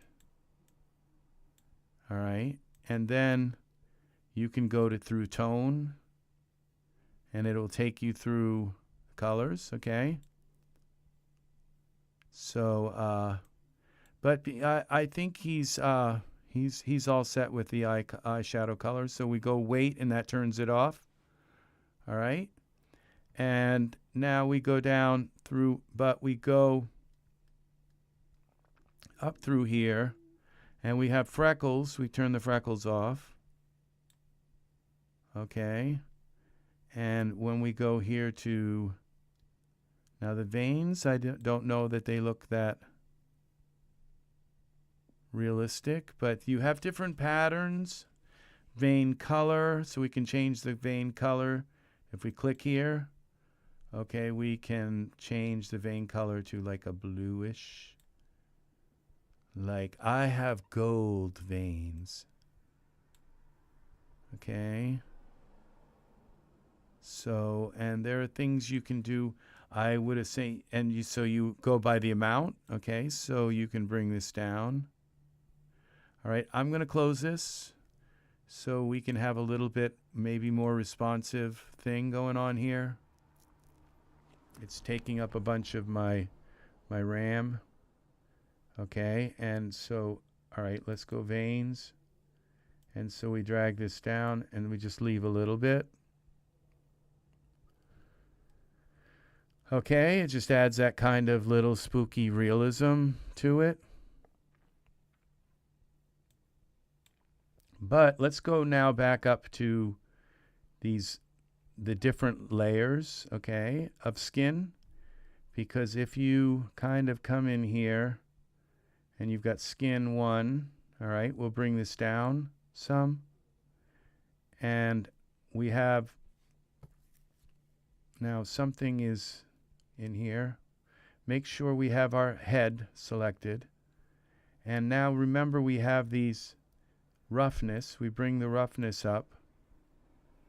Okay, so, but I think skin tone 1 has some kind of roughness also, but I think it's in that. Okay, then skin 2, so something in here. Oh, it might be that down here. Remember we left those kind of high? That was, okay, it was skin tone 4, skin tone 5, and then down here we had this intensity. Okay, this was, okay, blur, glow and blur. So if we bring them down, okay, that didn't take care of that all.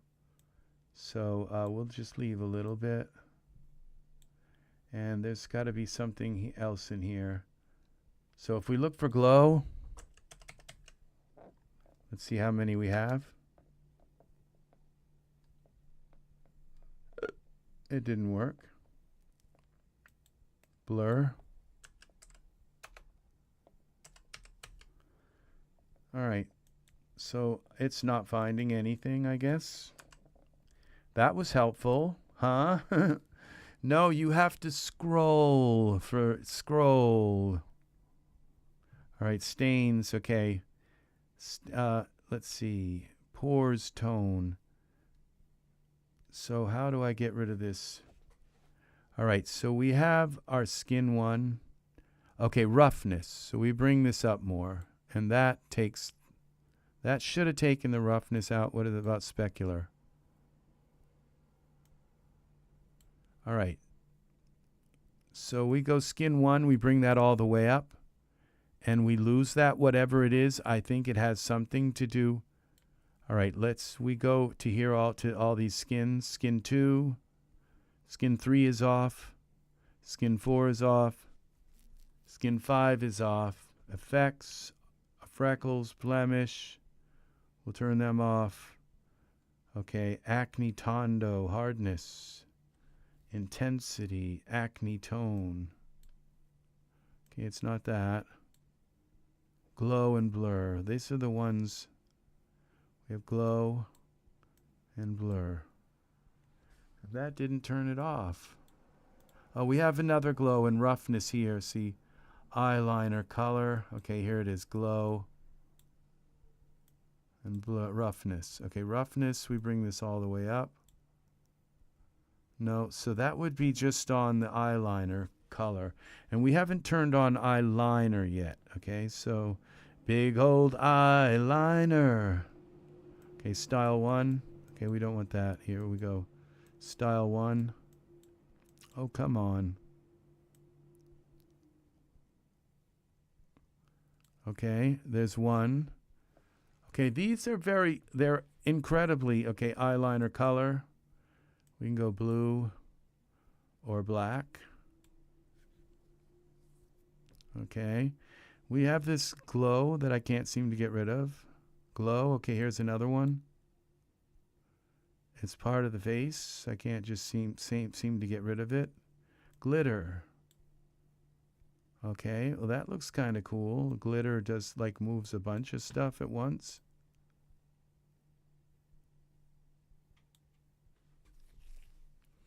And then we can come here to what eye color, eyeliner color. Bring this down. Style 1, style 2. Lip color. Okay, now this could be really helpful, this lip color, just to be able to, why the lips went gold, I'm not sure about that either. So I'm having a lot more trouble with this than I did.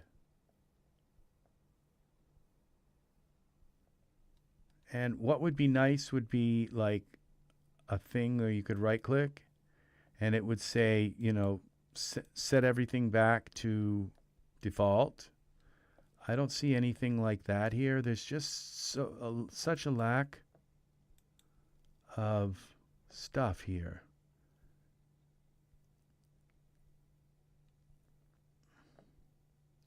So if we turn the, okay, this is the base color. All right, hue, gamma, saturation hue. Okay, ambient occlusion. That's another color. It's kind of gray. Saturation, weight. Okay, the weight, specular. Okay, roughness. This should. Okay, let's just bring this to a reasonable level. Now, if we go skin 1, it's just going to cover over that, I believe. No, it's not, because you see these other things that are here are on top of this skin 1. So we go down here. We got to turn these things off. Okay, pores. Okay, none of these will show if you have this off. Nothing in there except when we get to the makeup part. Okay, blemish. Okay, those are all at 0. We've got acne tondo. We'll set that at 0. What's his hardness? Okay, set that to 0. Intensity. Okay, take me to 0. And size, okay. Weight and glow. All right, come back. Glow. We'll turn that off. And blur.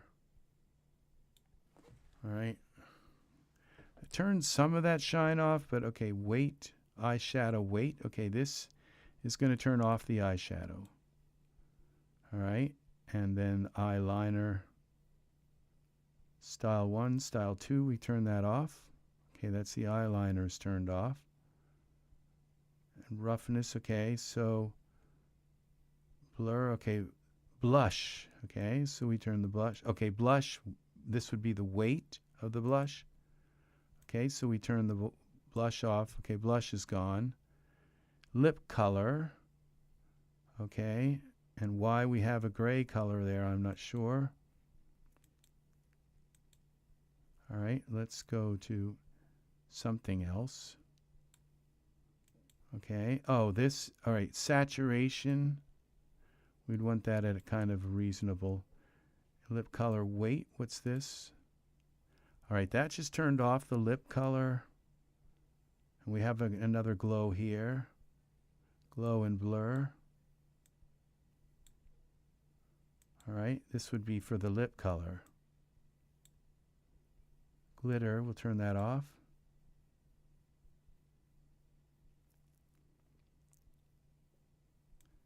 And contour. Tone. All right, so we go to volume. Micro pore. Now this is displacement.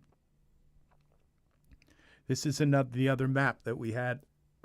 We have 4 different displacement maps for the head, the torso, the arms, and the feet.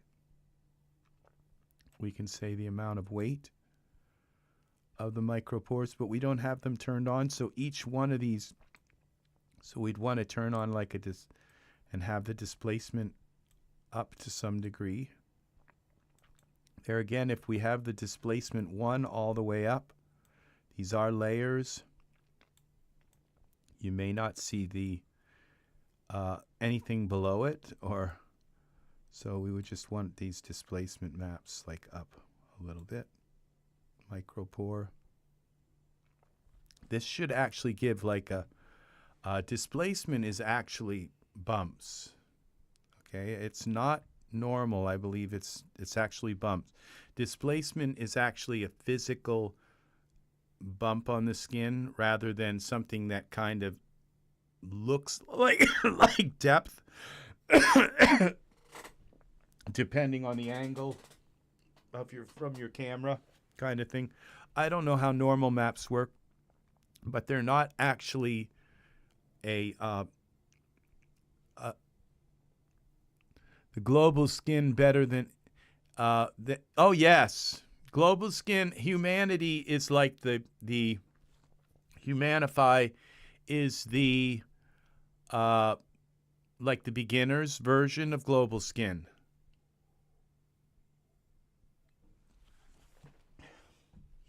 And I might act like a Mr. Know-it-all. I just learned that like a day ago. So, you know, because I read it on their website. I've been all over this, okay? So, but it's not like I know a lot about it. But I think my video here is kind of when people get to see you actually trying to use it rather than just a bunch of people trying to sell it.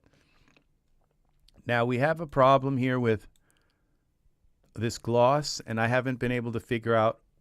It's somewhere here. I have to turn on some kind of. Now we go to skin 1.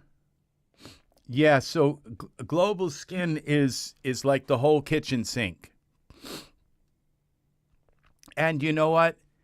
It's a reason. I might say, it's $70, and you might say, well, that's a lot of money, okay? But it's an extremely powerful skin creator, okay? Now we got something here too, like in here. Like this doesn't look right, okay? Something doesn't look right in there. I'm not sure what it is, whether if it's, and something doesn't look right here. And these might be things, they might be shadows. Okay, that could just be a shadow from my lights. So I'm not sure. That's what it is. And these shadows are just probably horrible in Blender. I'm going to tell you, because I know that these global skin people are going to watch this video because they don't want to see their product tank because of some bad. I am not giving a bad review of this product, okay? I'm not telling people don't buy it. I'm saying to the Daz PAs, they're definitely going. They don't need me to tell them they're going to buy this, okay? Because it's going to be much better than Humanify. It's going to be much better than all that. Much, much, much better. Okay, my camera decided to turn off. I have to turn my fan back on. Okay, I'm going to turn my fan on in the room.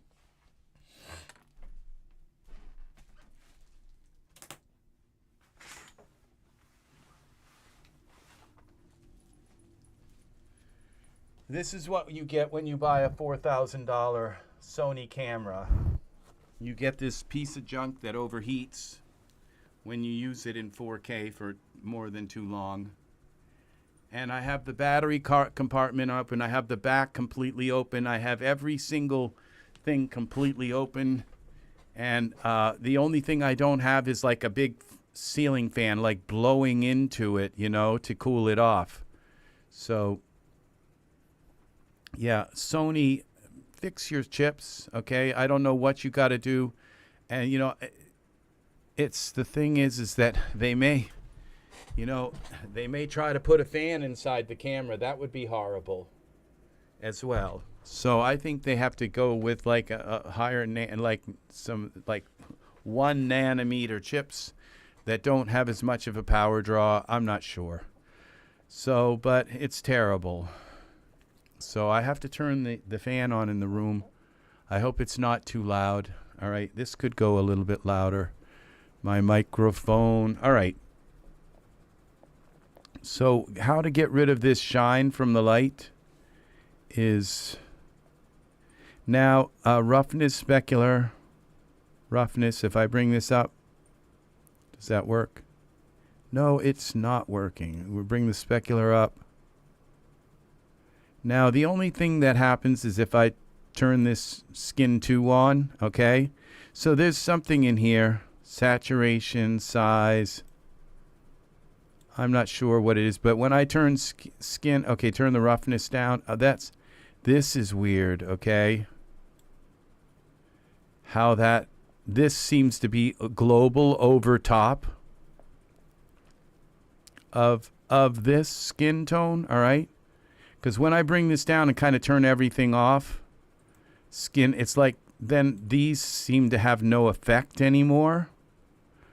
They do in a way, but and specular. All right, so what we're going to do is just kind of bring these about in the middle.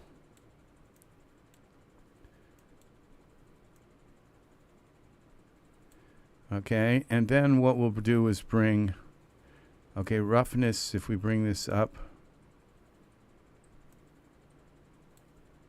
Let's try to make this other skin kind of look natural, like, well, the way it is. Weight, okay. Oh, all right. So if we, all right, that's the,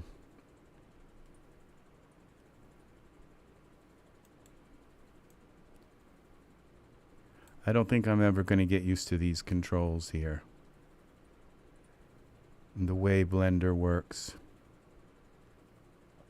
Gamma. The gamma's too high. See, if you can't click on those numbers, okay?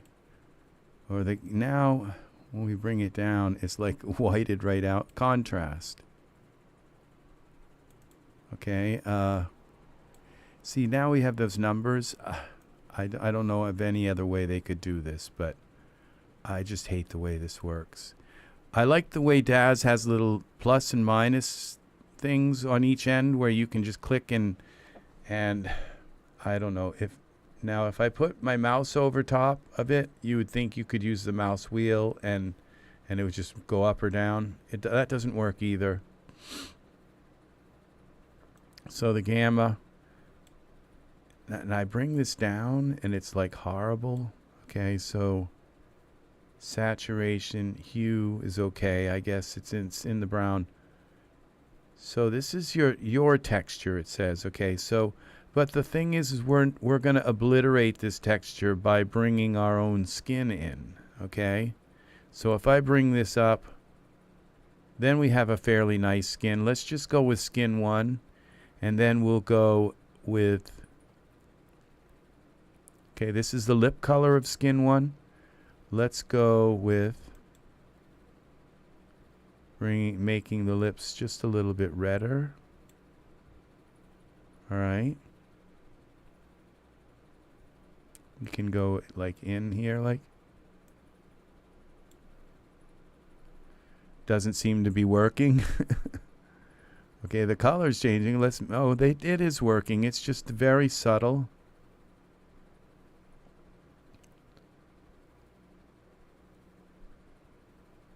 All right. And nose tone. Okay, so and the amount. Okay, pores. What happens when we crank these all the way up? Okay. Are they actually pores? Okay. Those are blackheads. They're not pores. All right, so then we go with the pores.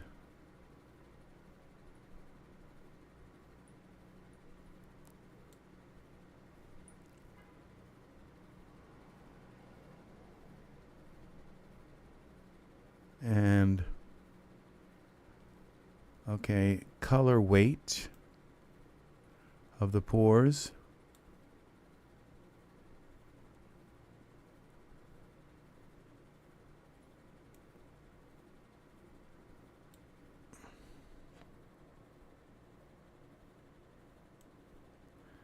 Pores tone.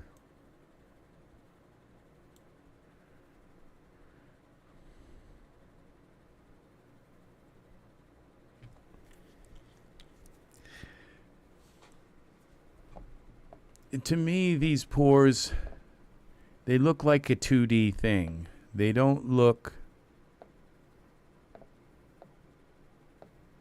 It doesn't look like pores to me. So, but, you know, that's not what the product, when and then like lip creases and things like that. Where are the like the fine little lines that you get in a face? So okay, so what if we take This is the best kind of example I can give you, is to take this first skin and just kind of bring it down like this. All right. Then come in with skin 2 and bring that in a little bit like this. And this has different kinds of pores in different places. And so let's go here. What would be here? Let's go 20. Let's go 40.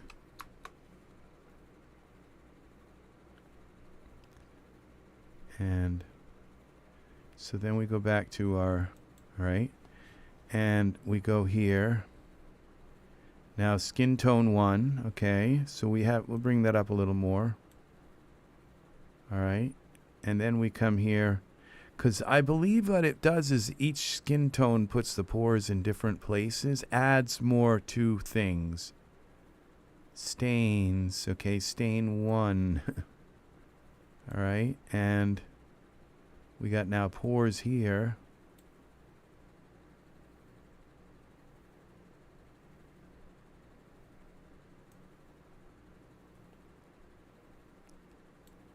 And cheeks tone, okay, see, so color tone weight.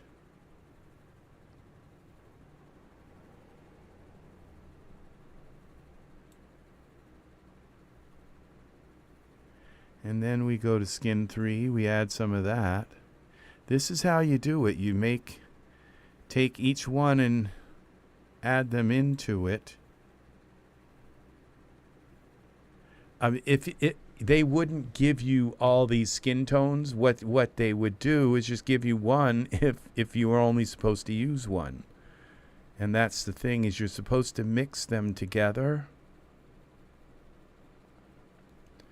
And then we go here, lips tone. And the pores, these pores are different. See how they're not like gray like the other pores? So it gives you a different kind of pores. And then we go skin 4. Now if you bring them all the way up, I don't think they're going to show.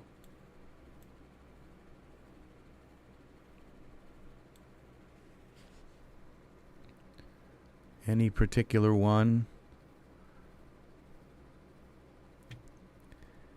Stains. Okay, there were also other things besides pores. Where were...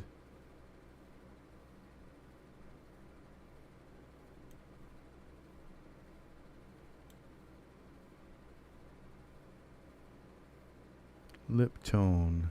Okay, this is another kind of layer on the lips. And then skin tone 5. Of course.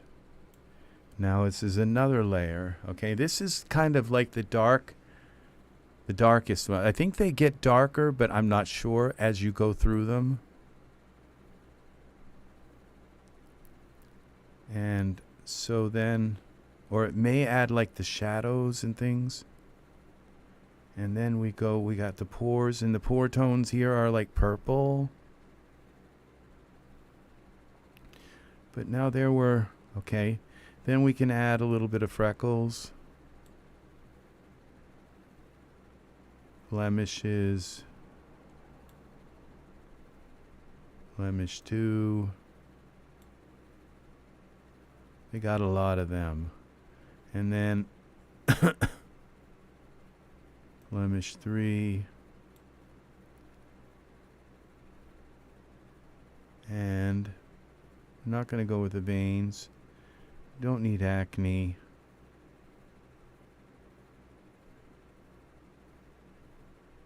Splash, glow. Okay, we'll give it a little bit of blur and glow. And then we get to the makeup. And I don't need any of that for him. Now his eyelashes, they don't match his eyebrows. There's some, okay, but theoretically, this skin is kind of done. But what I still don't see is when I zoom in on this, I really don't see any pores. You know, I don't see the like the little wrinkle lines like when we go into Daz here. I'm not getting it. So this is kind of oh, that's nice software tools that you can't hear the fan. So I am I'm kind of good at teaching you as far as I know. And then I think I'm kind of good at telling you what I haven't learned how to do yet. All right. And that is, now we go to, what is this, global?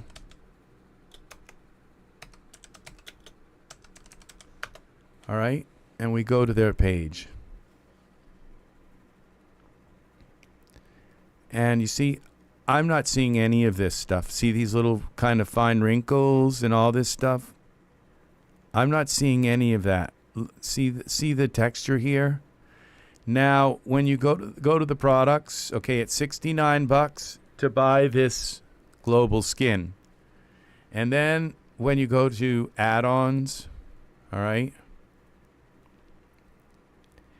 it's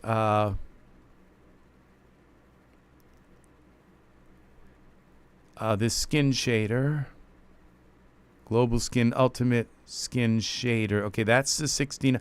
It's like $55 if you just want the global skin for, like, you can buy it for separate things, but since I own Character Creator 4 and then is global skin for, it's kind of ridiculous how they do this because it makes it seem, and like I was going to say, if global skin is watching, give us this in a Daz plugin, all right? Something that works inside of Daz. It's like, duh already. Why would we want to make this in Blender and then have to go and import it into Daz?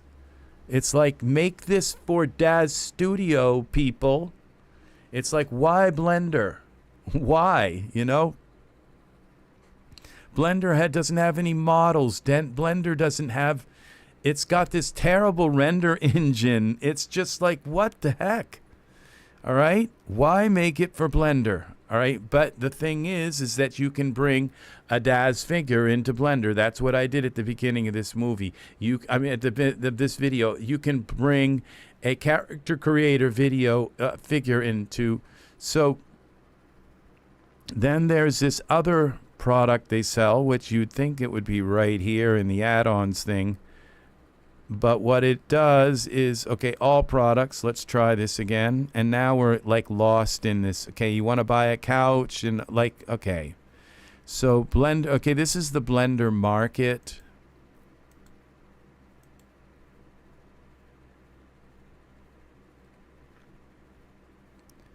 Global skin, here it is. I think this might be it. Okay,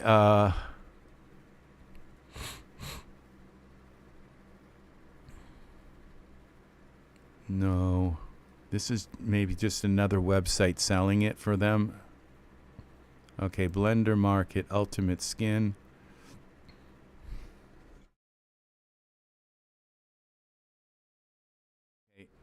I have a feeling I'm going to be sent to some kind of virus site in another minute here. So we'll go back to the Blender Market, Global Skin, about ratings. Okay. See, so you can buy it for $55. You can just get the Genesis 9 one. And it's like, oh, it works with Genesis 9 in Blender. Okay. So it doesn't work in Daz Studio. Okay. So that's just right off the... For Genesis 9, once you've converted Genesis 9 into Blender, is it really Genesis 9 or is it some kind of Blender, aberration? Yeah, it is right. It's not.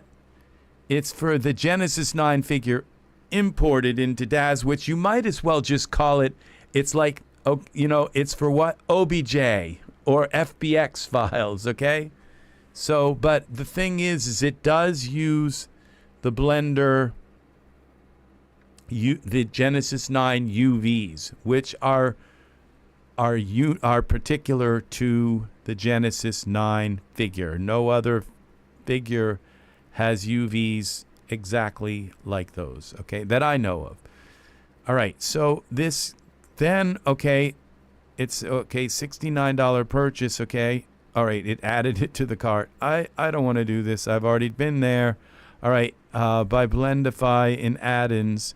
Okay, so then the features, and there's somewhere here, okay, here it is. These are unmatched realism, global scene, photorealistic human models with exact precision using real world measurements and thousands of hours of tweaking. And now it's at your fingertips with one click. It's like that's the way they sell it. Okay, now this is better textures. Okay, where are these textures? Okay, best used by best. And then somebody said, oh, these are used by the best. And you look at these, and one of them is the owner of the product, the one who made it, and he's left a professional, thing on it. Okay, I'm not saying it's shady. It's not. I've bought this. Okay, skin tones. Okay, built with you in mind. We're always looking to improve our add-ons. So take this as a non-exhaustive changing list of global skin's current capabilities. Okay, humanify. All right. Yeah, so there's, and to me, even this just doesn't look that good. The lips look all cracked. It looks like she's been in a desert, wandering through the desert for a month, and the same thing here. It's not that good, I have to have this stuff. I have to buy it because I have to show you all what it is.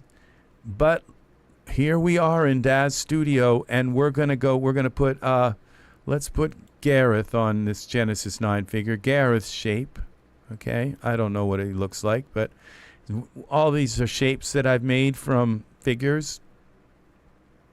Now this is one-click skin, okay? And you come here, and you go to skin, all right? And we'll pick Nathan's skin, all right? One click, all right? It was one click. This is what we have with Daz Studio. So the thing is, I think that the Daz PAs are going to go nuts because they're using Blender to make our skin. They're using ZBrush to make our skin, and this is now going to make their job amazing, okay?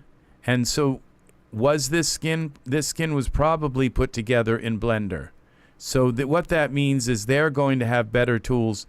But now let's turn off this. This has got my the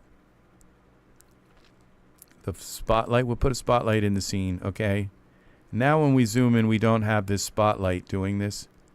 And these are pores. This looks like pores to me, kind of.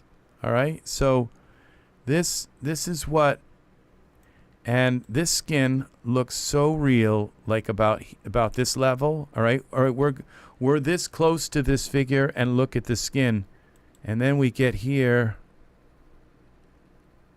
and this looks like horrible. It looks like it was made with like bundled up toilet paper, like it's just like laid over her skin, like to make it look like some kind of this doesn't look good at all. Look at this. It just looks terrible. So, yeah. And really it comes down to the artist who's made these skins, who's taken these things. Now, there are some of these that look really, this still kind of doesn't look good to me, all right? The lips have a lot of realism in them, but then again, they're just overdone. And the same with this. It just looks, it doesn't quite. And the thing is that, you know, most people who make a program like this, they're horrible artists. So they're trying to use their program to make art, and it's like, just stop there. You did a great job making the program. Don't try to use it. It's like I know somebody who's a mechanic, you know, I would never get in a car when they're driving, okay? Because they're a horrible driver. Just fix cars, don't drive them, okay?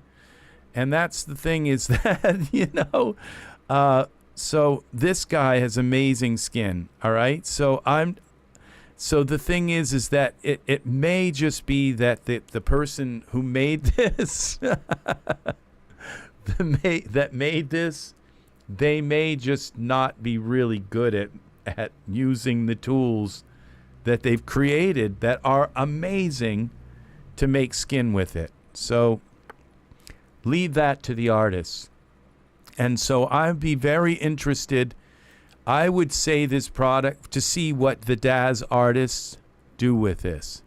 But this is more realistic to me. This is more subtle. It just looks better. I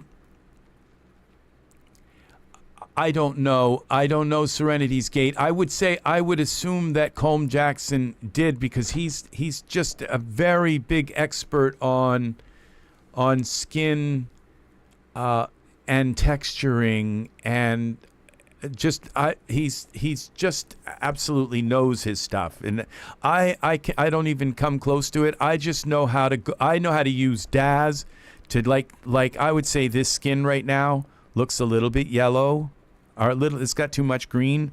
I mean, that's the kind of stuff I know how to do. I would take just, you know, a little bit of green out of this, all right? And, you know, I know how to do that. I can click on this surface and go to surface. It might just be the HDMI that is causing this greenness. But if I go into surfaces and I go down to skin, click skin, all right, then I can come into this base color and or the translucency. The translucency is high, so that will have a big effect. See, if I bring this translucency all the way up, then the base color won't have any effect. If I turn it purple or green or anything, it won't even change this. So because the translucency weight, if it goes all the way to the end, then the base color, that means it's 100% opaque. Okay, so you can't see through it. So, but when it's high like this, that means that if I change these colors, it's going to change a lot. And so if I just bring this down a little bit and take some of the green out, see, that just took the green out of his skin, a little bit of the green out. It's not quite as green. But now it's kind of a little bit on the blue side. So I might just take a tiny bit down on the blue. So it's all, I mean, these are the things I kind of know how to do. But our skin, it does have a little bit of green in it, you know. So we'll bring just a tiny bit, maybe a couple more of the green back, a little more of the green back. So I know how to work in Daz to fix the skin, but to create skin like this and have the pores and I think what they're doing is using actual skin. They have these cameras. I've seen it done before. I think in ZBrush, I'm not sure where. And then what they do is they go to these photographers that sell skin photography. And what they do is the photographers have a certain format. And they have a catalog. And you go through the catalog and you pick somebody's skin. And it's like, I'd like to buy some skin.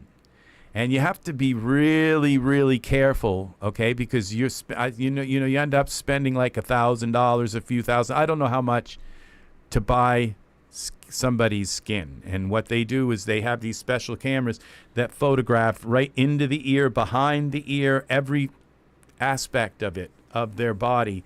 And so then you have to take this whole series of photographs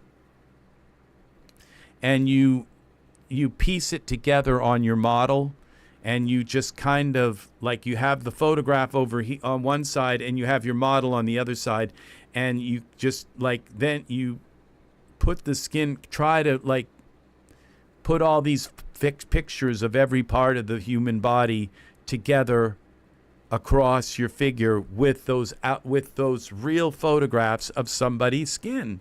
And that's what we have in Daz. This is somebody's skin. And that's why, and so when you buy a photograph, you really have to look at all the pictures, because you may end up like here, all right, with like Vagner, all right, buying and you find out, oh, what's up with his legs? You know, his legs have something weird going on. Like, so, like his legs, see how they're kind of red here? You know, did they not notice that he's got some kind of like knee discoloration? I don't know if it's like a disease or something, but when you buy skin, you have to really check it out, all right, to make sure that you don't end up, it's like he's a roofer. He works on his knees on the roofs. So, but I mean, look, you know, this is bad enough that I really can't use this in a lot of scenes, okay? Because when you bend his knee and everything, it just becomes even more obvious. And so, but he's the only Daz model like this who has knees like this. Yeah, he's the only. That would be. It is interesting. You know, it makes your head kind of boggle about skins and how skins are. This is beautiful skin. His skin is very beautiful. I'm really glad I bought Vagner's skin. The only thing is sometimes I have to switch it if the knees are a very prominent part of the scene. Sometimes I have to switch the skin.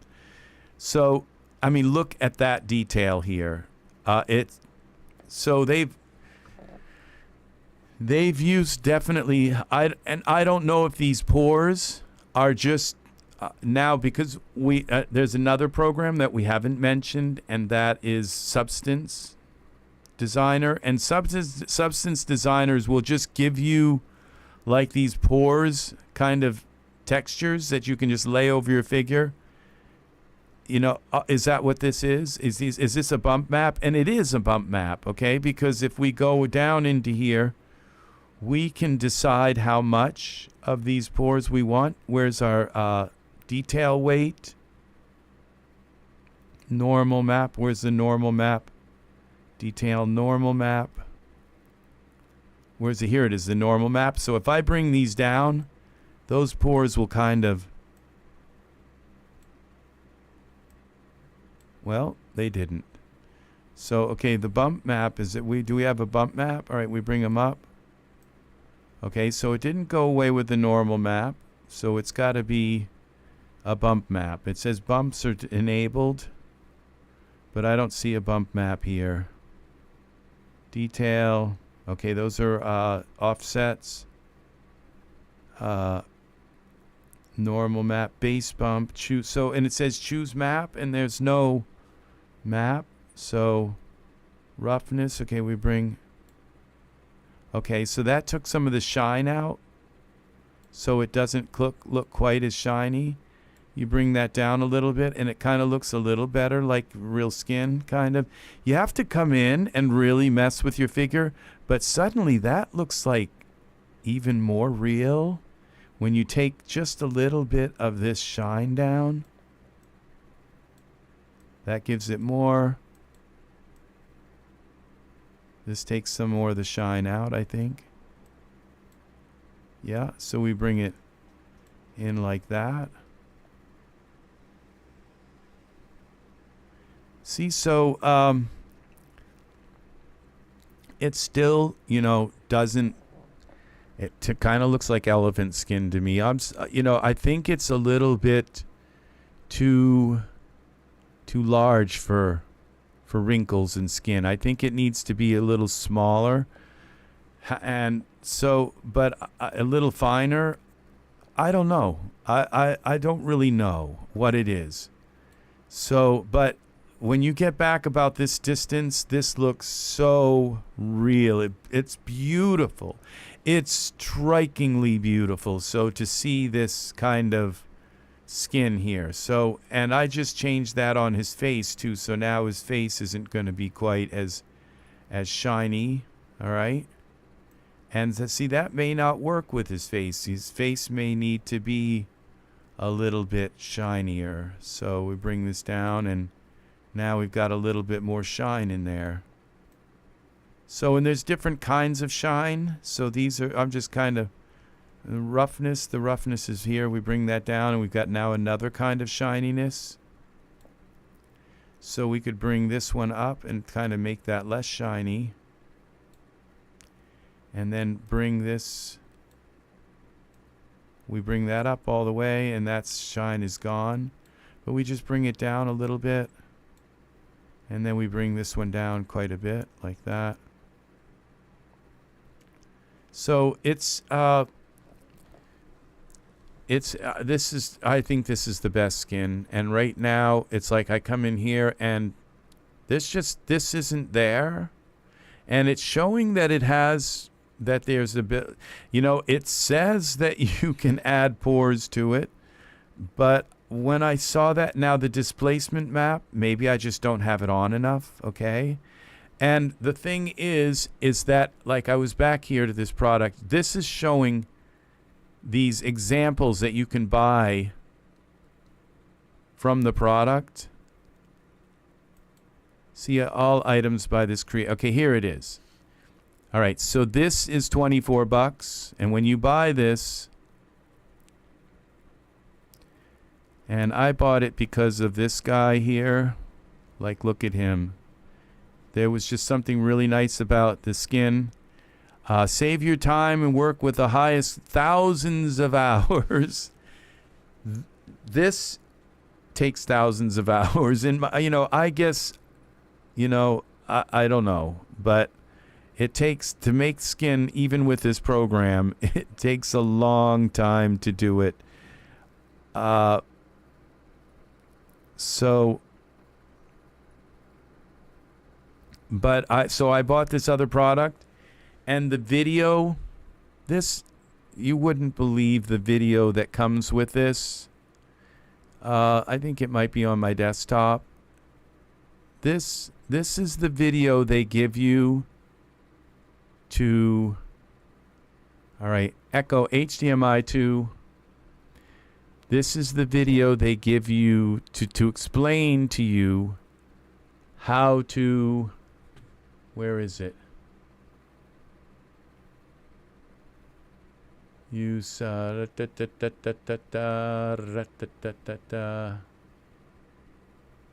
beauty camera. Invoices, eBay, upload, songs. All right, I'm not seeing it here. I've moved it somewhere. Okay, I think I moved it into a Blender folder, File Explorer. Where did I move it? All right, I can't go on a look, so look for this. All right, so we'll go back to here, and I think if I just log in, now they have a help, okay, and I didn't use that, so this is kind of my fault. All right, but in a way, I kind of, all right, so I have to switch over, where am I? Okay, Echo HDMI 1. Okay. All right, and what I'll do is switch over here just for a moment so I can log in. We'll log in. All right. And now I can come back. All right, well, if I go, I might have to come back here. So I'm going to go to my orders. All right, and this was Global Skin Shaders, all 5 UVs bundle. Okay, that's this. We'll go to downloads. And payment, oh, there, okay, we'll go to raw, this would be readme.rar. Okay, we'll put this on the desktop. All right. Desktop. I think this will give you the, get the award. CDJ, welcome, welcome, CDJ. Very nice to have you here. So we're going to go now to the README folder. And I'm going to show you the world's shortest help video to install a program. I think it's like 4 seconds. This is how to unpack, it's called. It's like, let me count the ways, okay? This is the most horrible video to explain. So I've bought this product and it's like 3 days later, and they have been, I have been silent about that. They've kind of shut me up because even when you look, as Eve found out, a lot of the female products are coming out with male bosoms and male genitals and things like that. So it seems, and the artists that they picked up from Renderosity, those were all the ones that they pushed out because they wanted to work on male stuff. They finally allowed them back in. That was the whole the culture was basically, so the culture has changed. So I don't really have, it's still a little bit lopsided, but it's kind of on the acceptable right now. I give people a chance to fix things, get things right. And so it's not quite there yet, but you are right, CDJ. They have been adding more now. So are we ready to watch this? Now, it's going to flash by, all right? So you have to keep your eyes on the screen so you can figure out how to take your $26 and install them. And when you do everything this video tells you to do, I'm going to tell you, it still won't work. All right? So, okay, here we go. I'm going to click. Don't miss it. All right. No sound.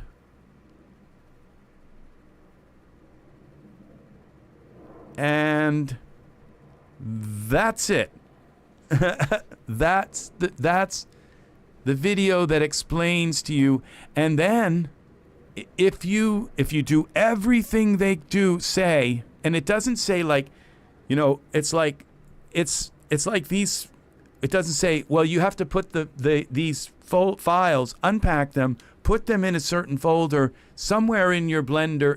That would be it. That's how you would think a help file.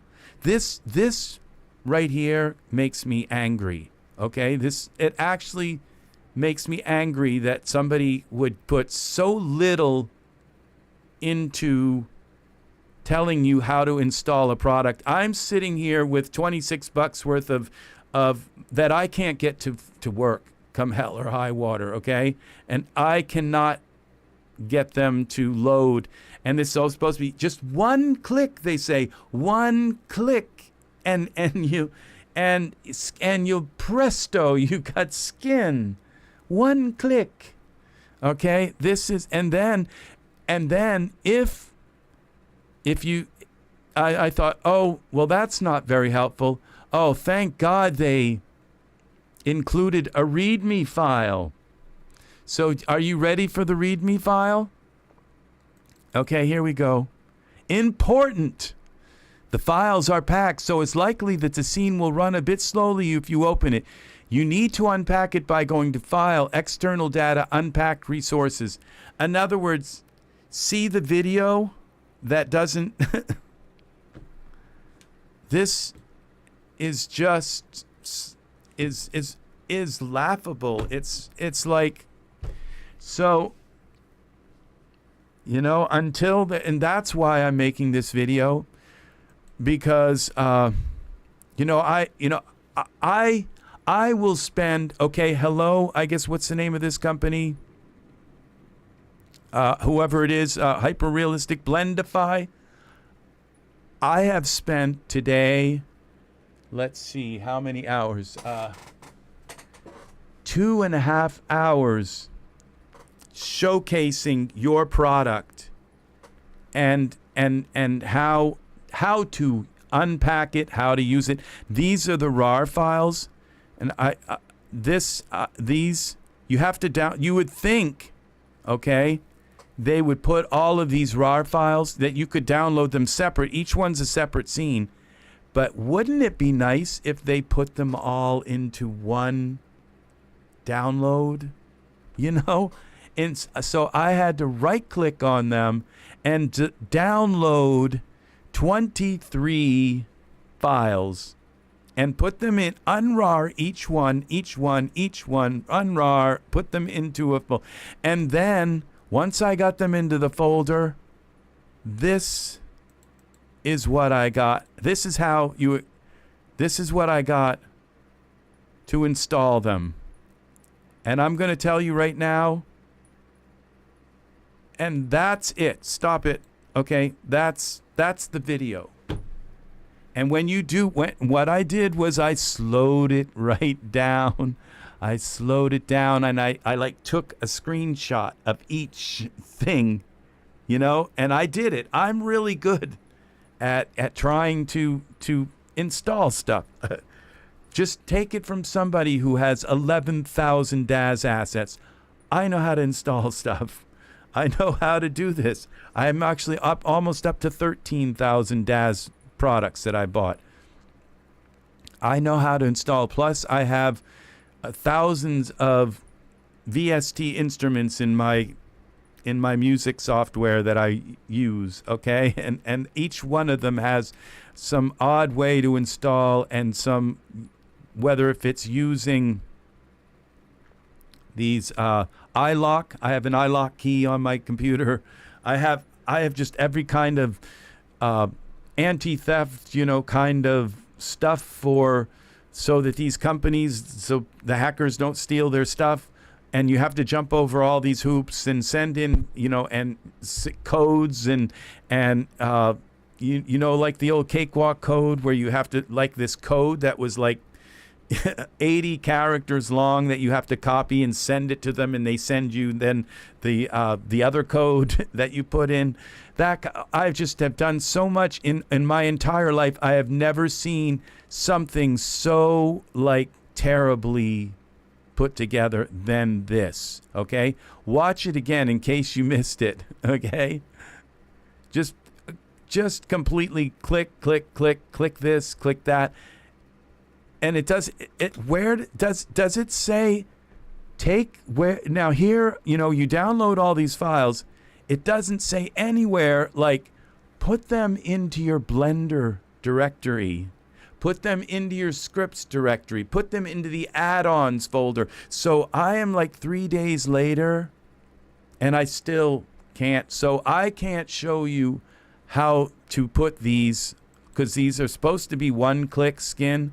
And once you put them on your figure, okay, what you should have, okay, is that skin on this Daz figure. It should put the skin on them, all right? I'm going to keep this product, okay, because eventually I will learn how to put this. And then all of these settings here will all change. Once the skin's put on, I would assume when you click the shapes. And what'll happen is in here. Do you see? I know what's supposed to happen. I just don't know how to make it. See where you have these feet things?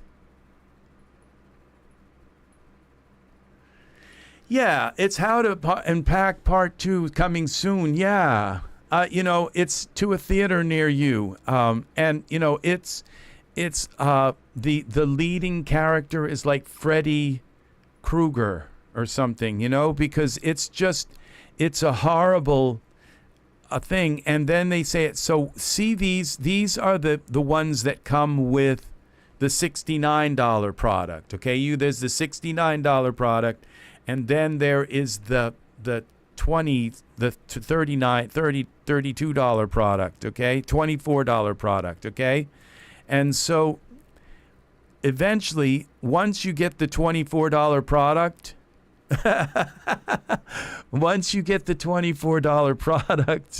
that's funny, software tools. Once you get the $24 product installed, you don't want to install them all, okay?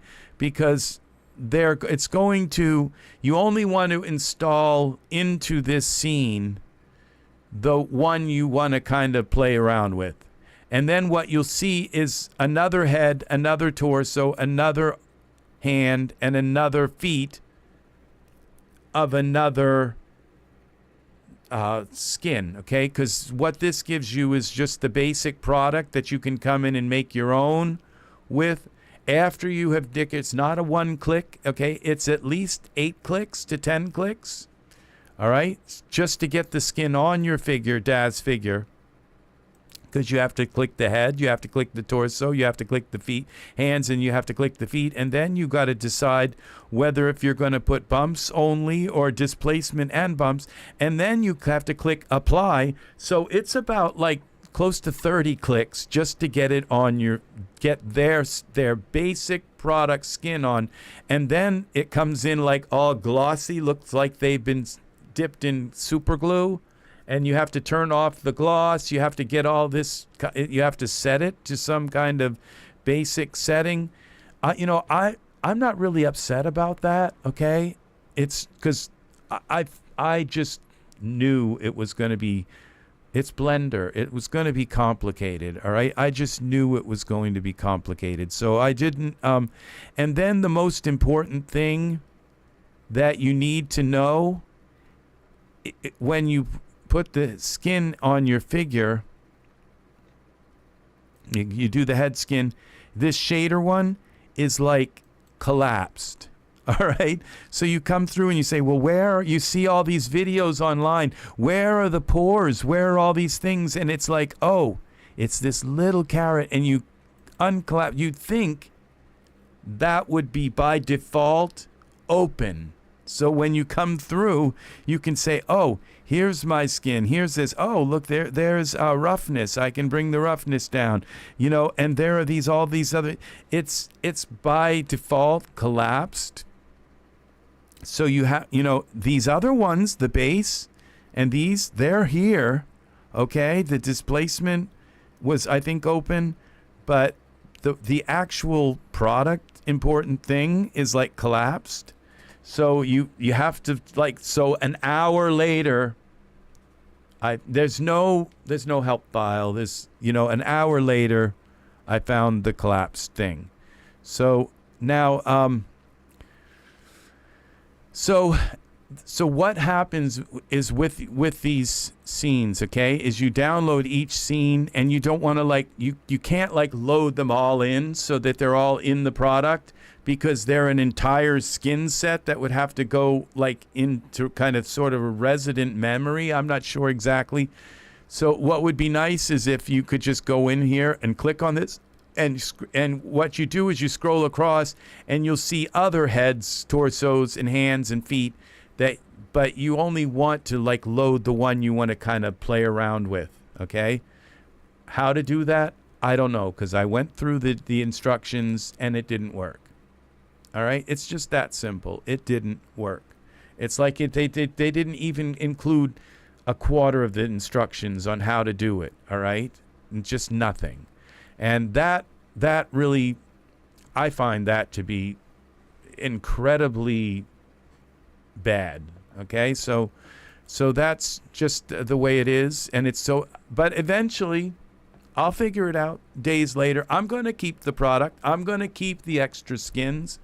Because it's interesting. I spent $3,000 on Character Creator 4 and iClone or whatever. Not iClone. I can't remember now. It's so Yeah, over almost 4,000 on that. And I just every once in a while go in to honk the horn. I don't really even use it, but it's there, and I find it very interesting that that they in here you can see got human gen, so we got character created for it, metahuman, and we got the Genesis 8 feminine and masculine. I don't know what's wrong with Genesis 8 male and female, okay, but feminine, I guess, and Genesis 8 masculine. All right, so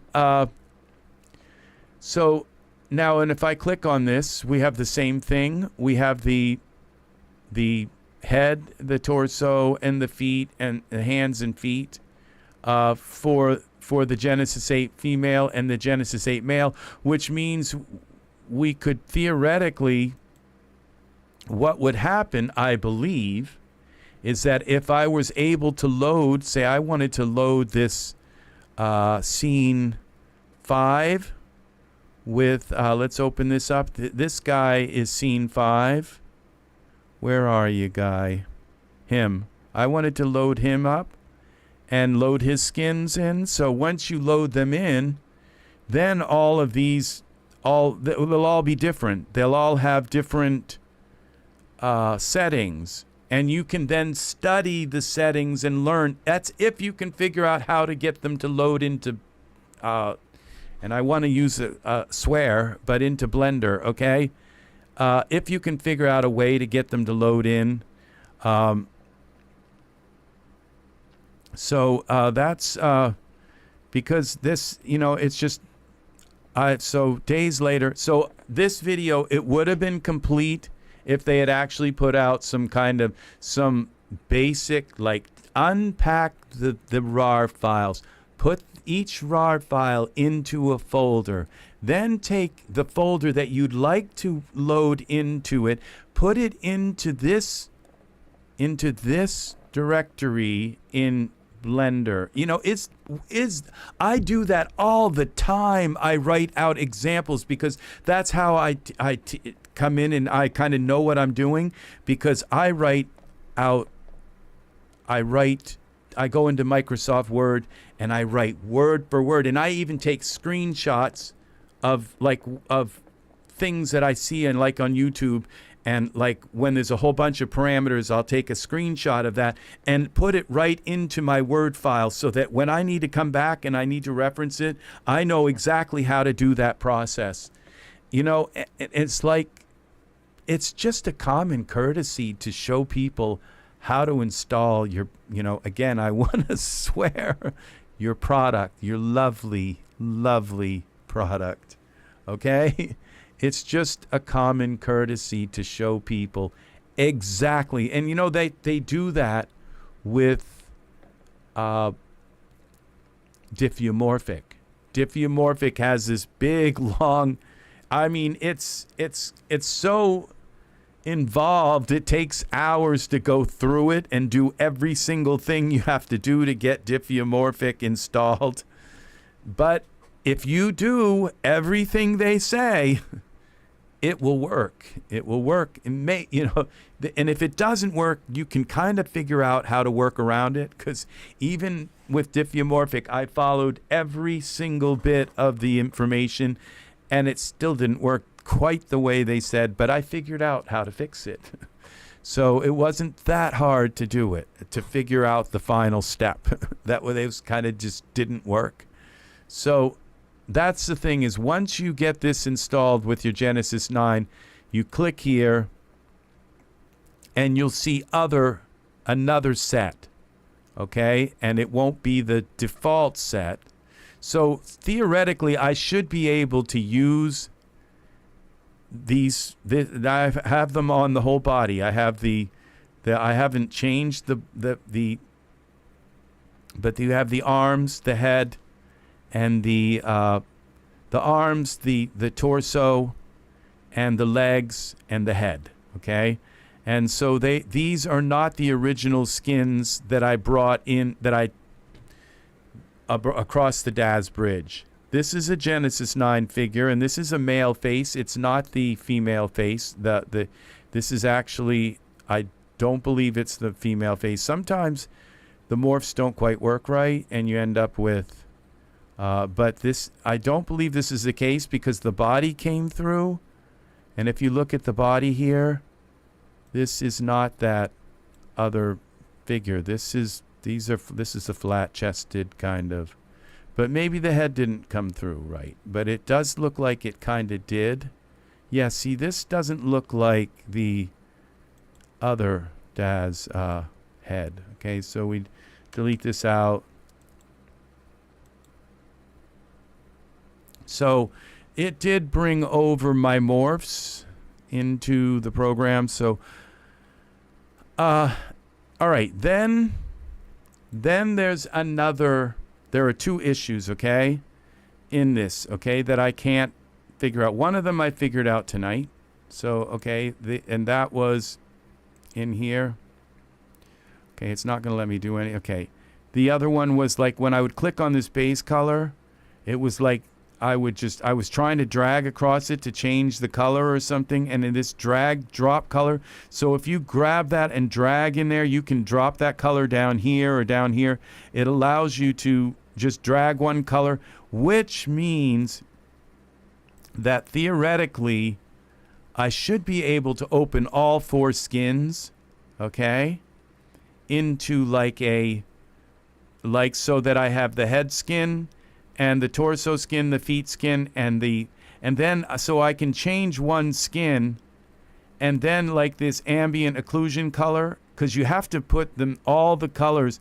See, if I put my mouse over top of this or click on this, all right, let's see this one maybe. It will say, remember to use the same value for the other materials, because if I change the ones that say that, they say use the same value. You have to use the same value in all of the other skins, or else you're going to get a seam. You'll be able to see the seam where the skin comes together, okay? And you can see that right here, okay? This is obviously a seam because I didn't change the colors. So what you can do is you can open. Now, I don't think that like the hue matters as much, or saturation, or because it's these ones that are the ones that actually have the tones. But maybe they, because you might want to have like freckles on the face, but you don't want freckles on the rest of they only have freckles on their nose. That's it. They don't have freckles anywhere else. So, you know, that you don't have to put everything the same, but some things it says, like this one, it says you have to use them the same. So what you do is you open 4 of these up. You open another window up, and you put the legs next to it. You put the arms next to it. So you have the arm, the head, the torso, the arms, and the legs, okay? And then you can just drag these important colors into each one, sort of. So I've kind of figured that out too, even though in practice it's really hard for me to like go window and new window, and then to kind of.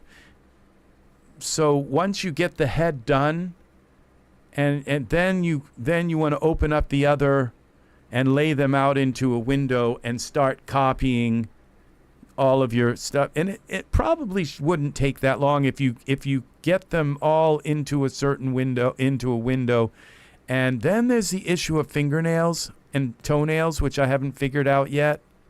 It's like how are they done, okay? Because these fingernails, I haven't done anything to really change this, but they need to have their own texture, all right? So it's okay. So what you do is you drag the toenails onto the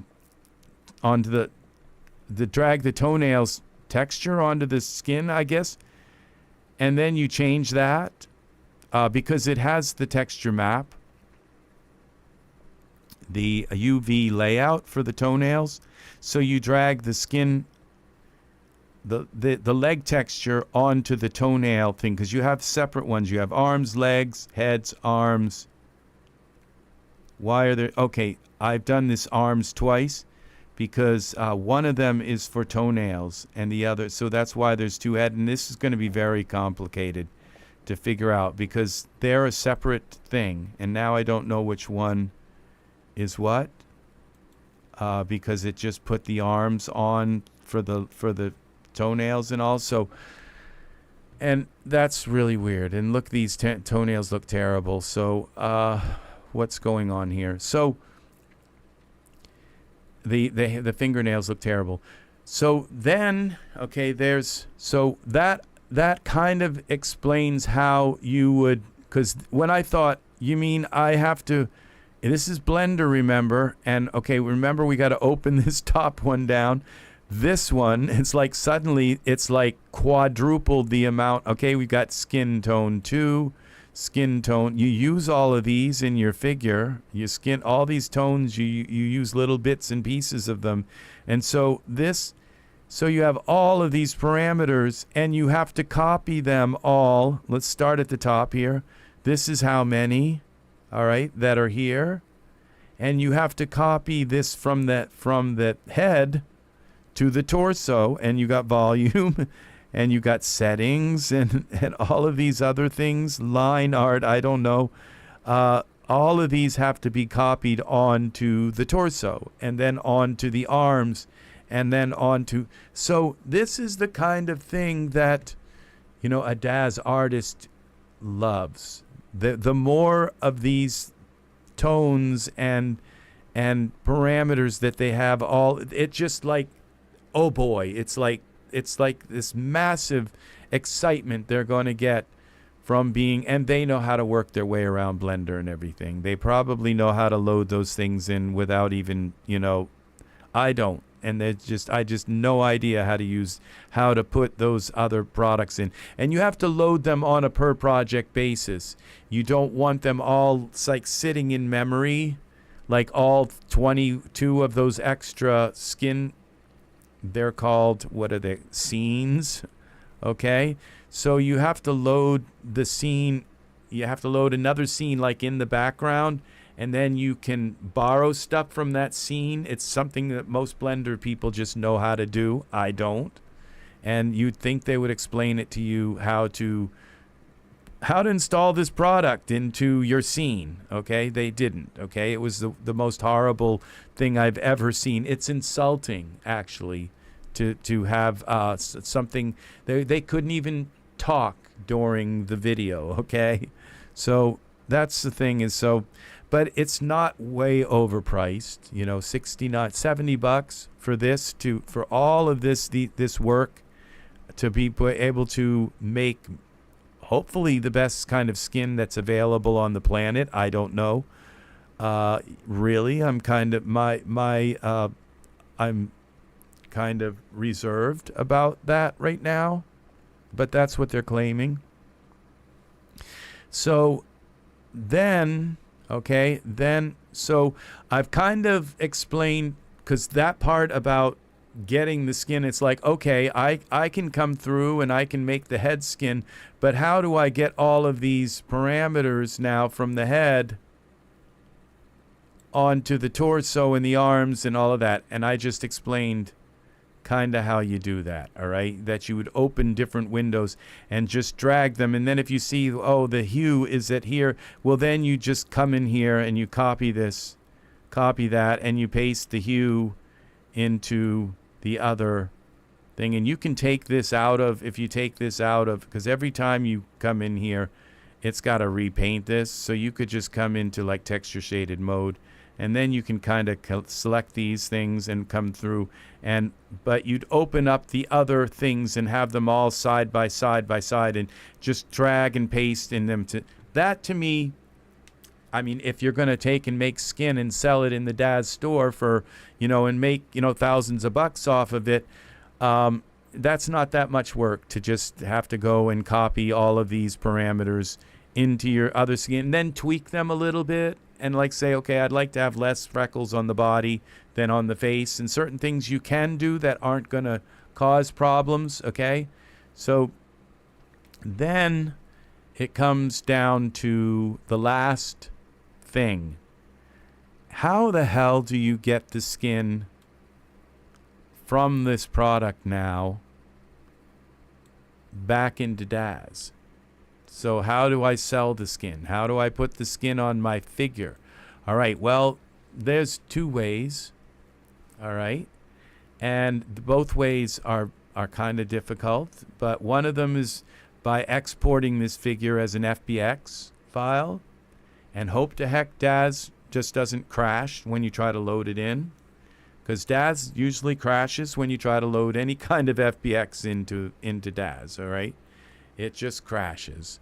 It only accepts the most rudimentary things in FBX files. Now, this is something that a Daz skin person who makes skin just knows like the back of their hand. They know how to export their character out of Blender and bring their skin into Daz. And once you bring that skin, because these are the UV maps, then you would just go into Daz and you would save the skin. And I make it seem like it's so easy. But what if we just try this? Okay, here we have, we have a character and the skin. I'm not going to transfer, but I've changed the maps, okay, to these other maps. And also the nipples, I don't know if they're right or not. These are the Genesis, okay? So I'm not sure that any of this that the skin looks right. I'm not sure what you do to fix it. Is there really a fix here? Because I don't see anything about, nipples. And what do you do? How do you fix this? Okay, skin tones. Maybe one of these other skin tones when you really crank it up. Like if I go skin tone 5. Okay, well that's, okay, I've obviously on the arms. So skin tone 5 is the darkest one. It's for like maybe a black person. So, and you can edit all of that, but you might want to add a little bit of skin tone 5 into your figure. So, but we go into here and there's the head. I don't know which one is the head. Now I may have screwed this up. I might have been working with the wrong head one. Okay, because let's start this figure over, okay? So what we'll do is we'll delete this figure out, delete hierarchy, and we'll come back and just re-import it real quick with the Daz to Blender bridge. Import, okay?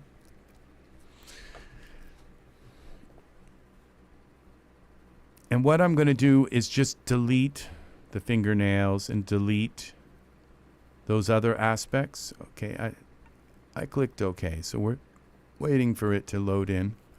Oh yeah, and then I've got to take and resize it again. All right, it comes in like gigantic. Okay, Genesis 9 figure, where are you? All right, so we go here. And then we take and go here, is it? Yes. And with scale is going to be 0.02. And I'll copy that. Copy. All right. B, paste. And this one, paste. B. All right. So there's our figure back into our our lighting area. We can turn off the bone thing. And now we come back to our global skin. Let's just keep it simple and not put the displacement on. And we'll go here to the head first. Now what we're going to do is go into textures. Okay, we're going to select the shape. We're going to go into textures. And this mouth cavity, I'm going to delete. All right. Toenails and fingernails. We'll delete them for now. We'll just get them out of here. So, because if I put like the head, the arms on then I'm going to end up with two and not know which one is which. All right. So we're going to go now to head. We'll just put, I guess we don't need displacement and bump. We'll just go with bump only. So it'll give us bump maps. All right. So we'll go with, now we'll click on head, and the head is selected, apply shader. So we apply one. We go to body. And we just want bump. Okay, and apply shader. Arms. Bump only. Apply shader. And legs. And we go to bump only. Select legs. And apply shader. All right, now if we go here into their version of Iray, we have our figure here, okay? Now what we'll do is we'll do enough changes to the head. It's kind of weird because when I didn't, this time I didn't put the displacement map on. Oh, this is really weird. It's like it remembered the head texture settings, okay, from before. It's like it didn't reset them. And that's another thing I guess they don't have here. Or you can like minimize it all here. And click on that, nothing happens. I don't see anything here that says reset these maps. Right click on these, click on them. Nothing resets them. All right, so we've got the head. All right, so we have to put up with the way the head is done. Okay, so now we have 4 maps that have been created in this program. Now, if I went through and turned all the head stuff and pasted it to the other parts, it would look about the same. This is terrible texture. I don't see any pores at all. Okay. And when I did put the pores on, they looked like, I like the coloring. Like I like the color of the lips. I like the this is not the color, and it looks like there's a little bit of some kind of disease here up here. Like so, I like the coloring, the natural coloring that comes with it. Let's just put a few more things in. Let's try to put some of these pores in. Let's now if I go here to this color. Now that's nothing. How about texture shaded? Like I think this is EV maybe.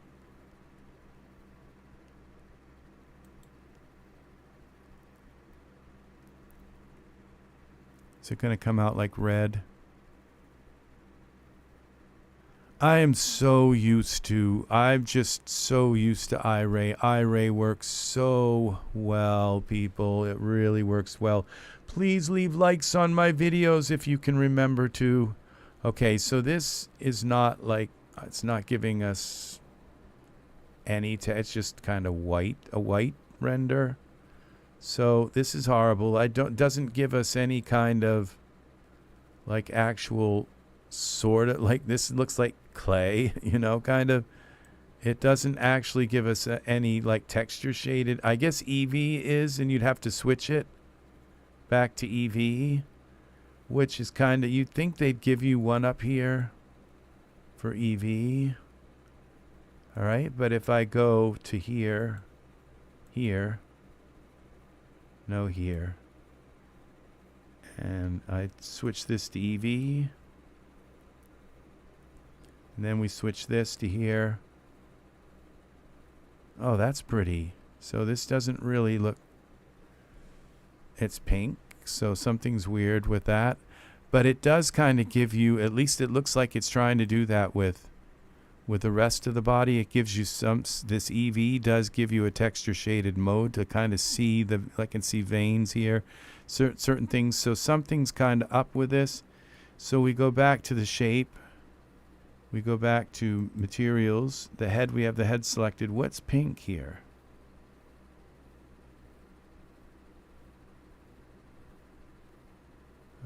All right, I don't see anything pink here. Okay, this blush color. If we turn off, where we go, eyeshadow mix, the weight is turned off there. Glow. The weight's turned off here.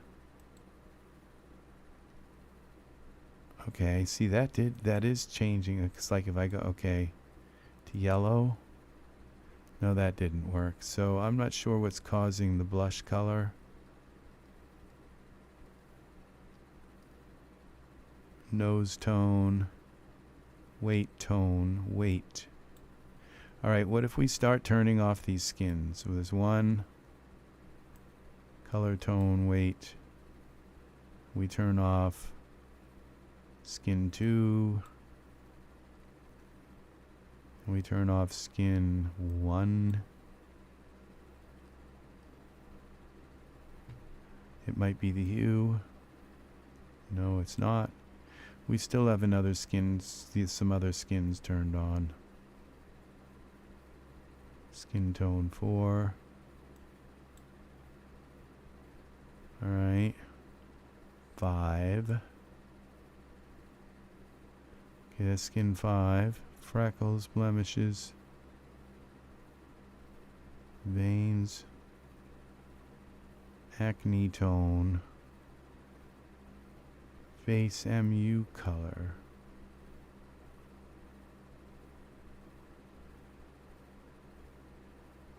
Blush color. Why would this be yellow like that? Oh, I think I changed it.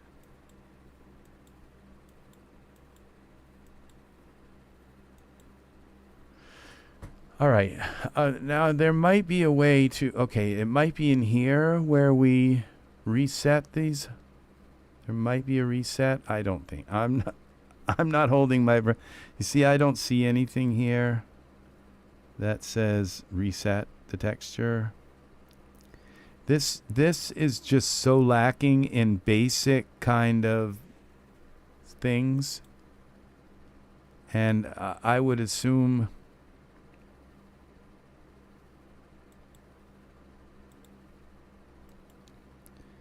now,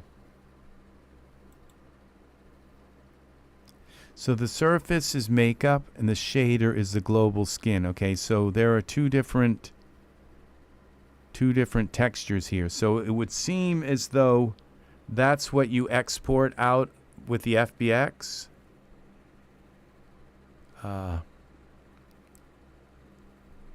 Now you click optimize on the head. Okay, so we click on the head, apply shader, and it just doesn't reset itself. It's like it's all in the memory thing here. So I would have to start a new project, which I can do. Okay, that's what we'll do. Don't save, which means I have to put lights in, but I'm not going to do the lights. Put the lights back in. I'm just going to come back in now. Now, if I open this back up, all of those will be reset. Okay, that's how you do this. So then you come in here, go Daz to Blender. You know, I'm a Daz guy, you know, and so I usually work with Daz stuff. Okay, import figure.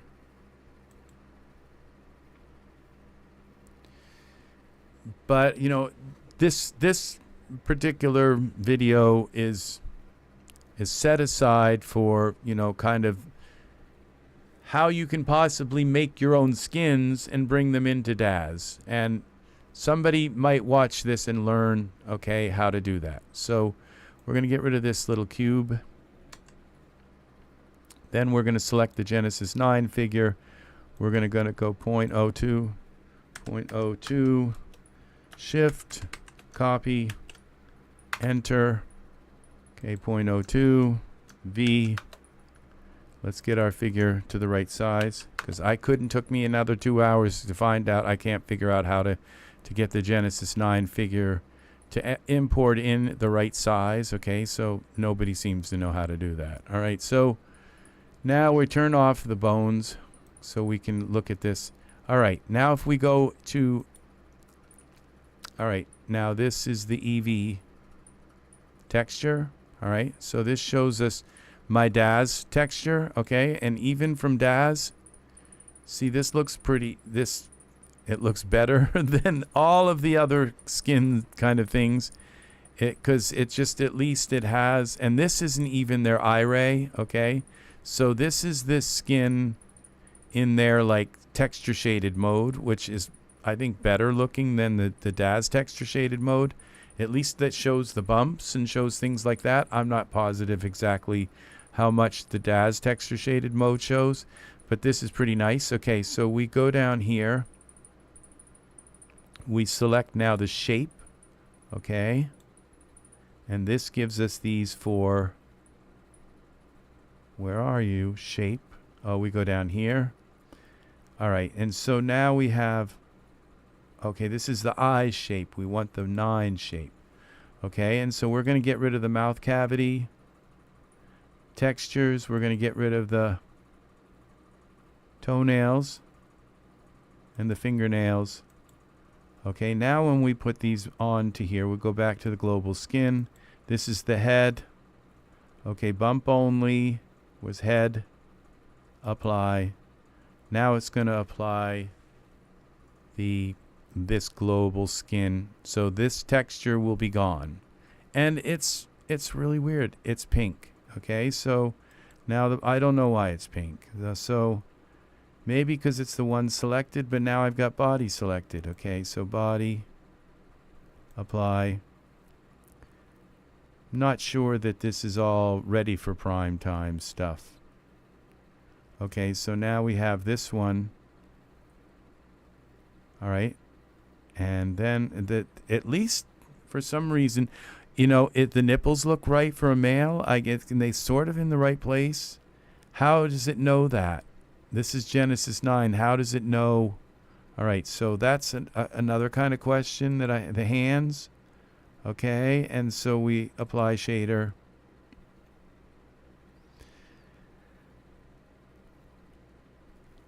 And then legs. Legs. It's not like I've not done this before. Okay, so apply shader. And then we got the bump only. So now we're going to try to export this. Not sure why this came out pink like that. Now if we select Genesis 9, it's still pink. You know, it's just pink no matter what we do. But now if we go here to this and switch it to cycles, then we have this really glossy kind of, and we go to GPU.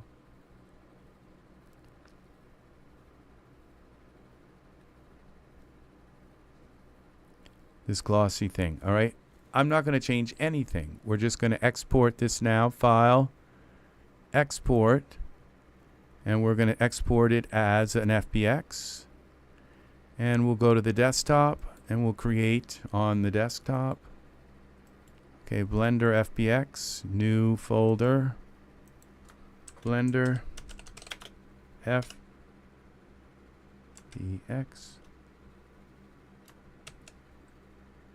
All right.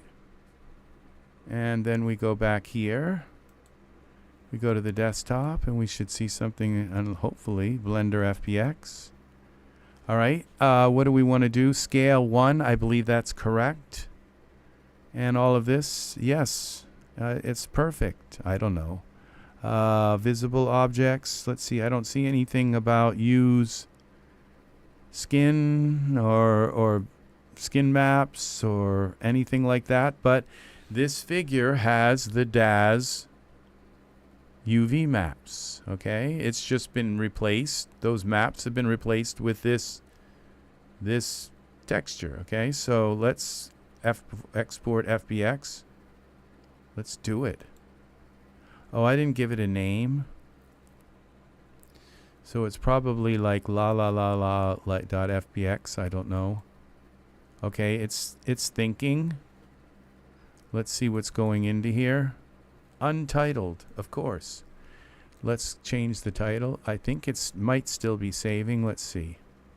No, it's all done. That didn't take very long. Untitled FBX. Let's call this Harris. Okay. Now let's go to Daz. All right.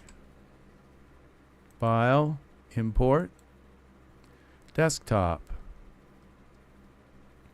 It's like I love just doing things I've never done before. with y'all. I get so sentimental. Blender.fpx, Harris. All right. Are we going to have that glossy, ugly-looking skin, or is Daz going to crash? I vote that Daz is going to crash. Okay? It's just going to close. All right? This is my premonition, my experienced premonition. Now, if this works, it's going to be gorgeous. I think because, then we can go in.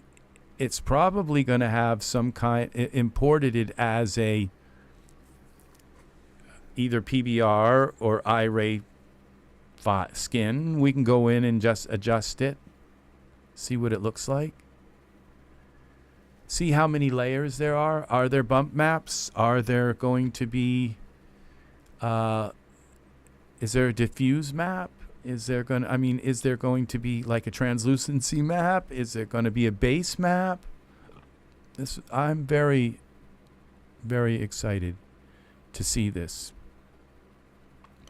Now, if this works, then I'm going to just give this product an absolute like 100% yeah. For a regular Daz, artist, maybe not, okay? But definitely for a PA, and they already know that. They already know that when they see this, they're just like drooling.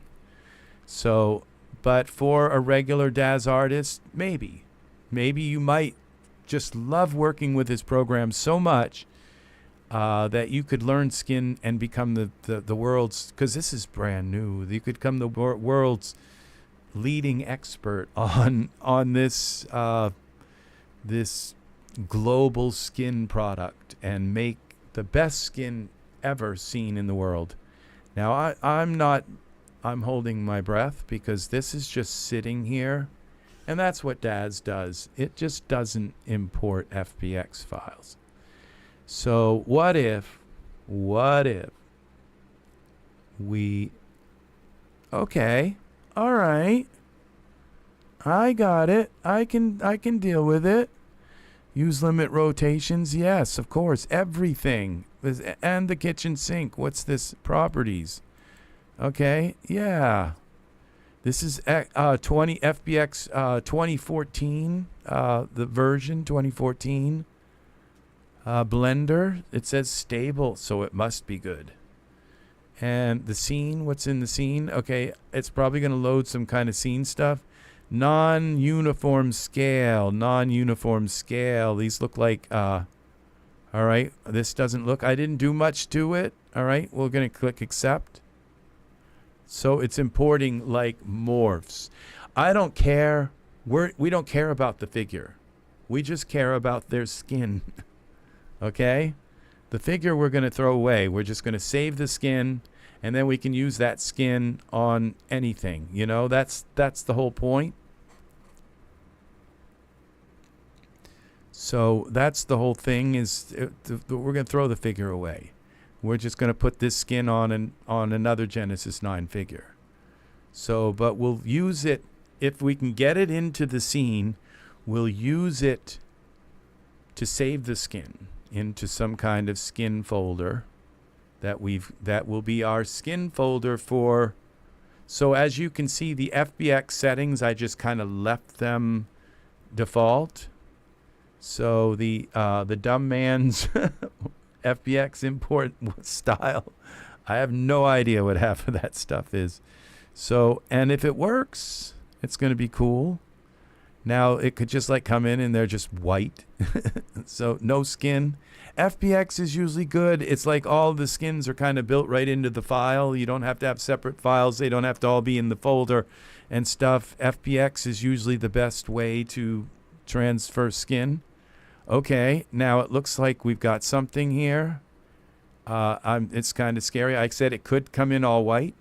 And that is our figure. Isn't it beautiful?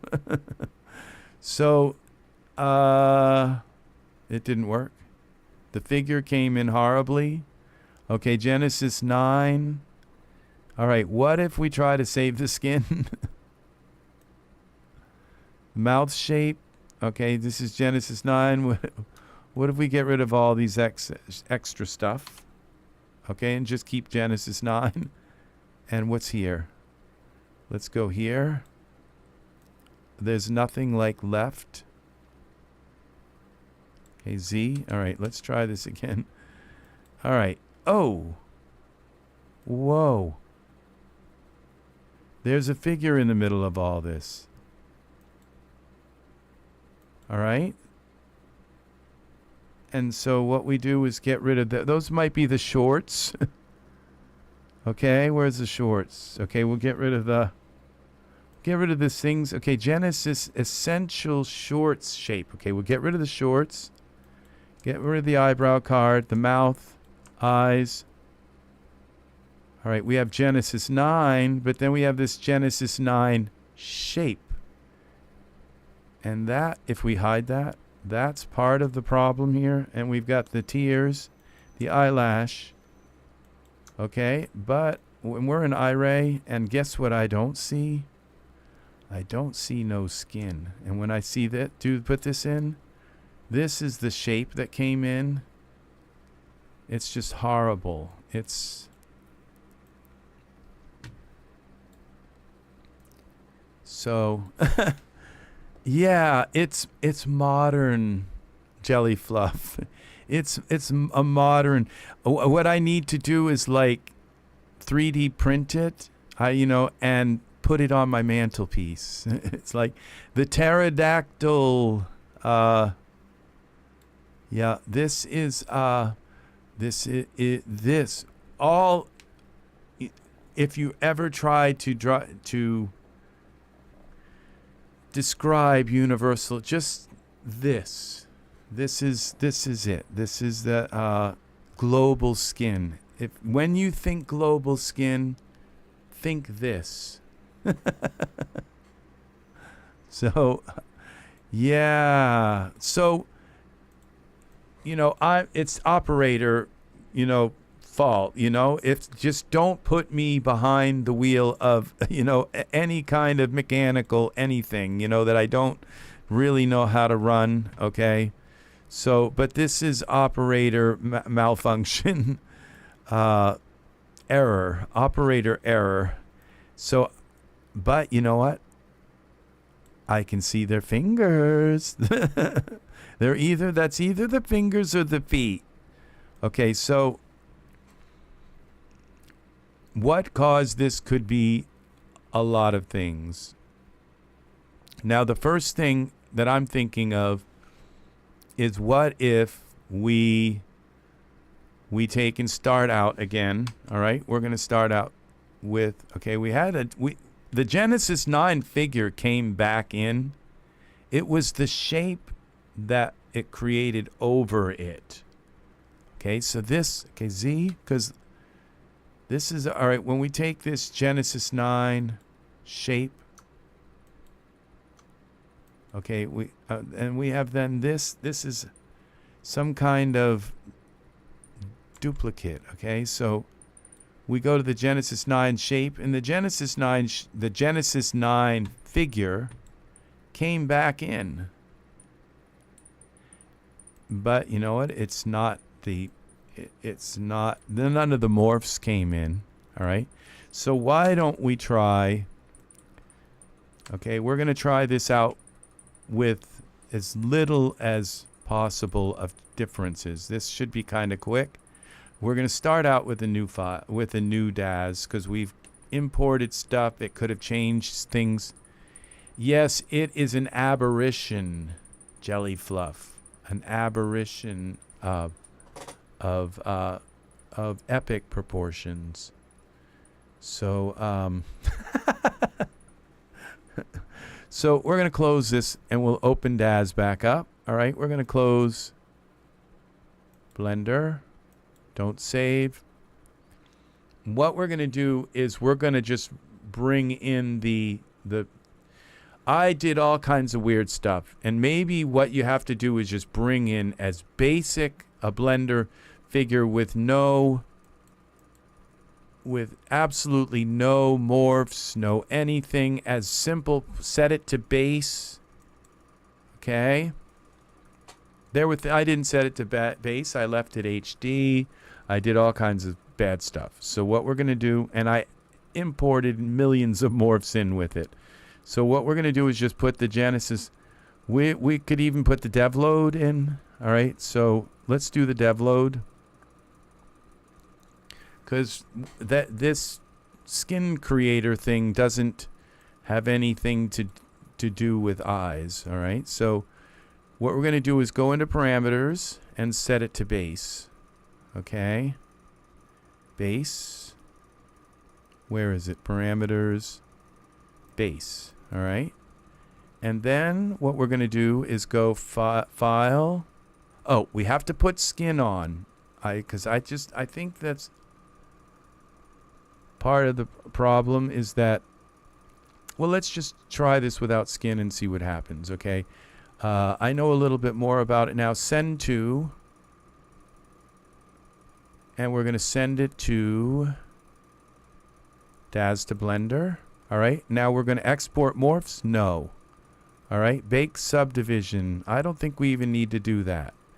And what if we turn off subdivision? Render subdivision level. Let's just bring this so we don't end up. Okay, file. We're going to send this, make this as simple so that what comes back in is what we sent out. Daz to Blender.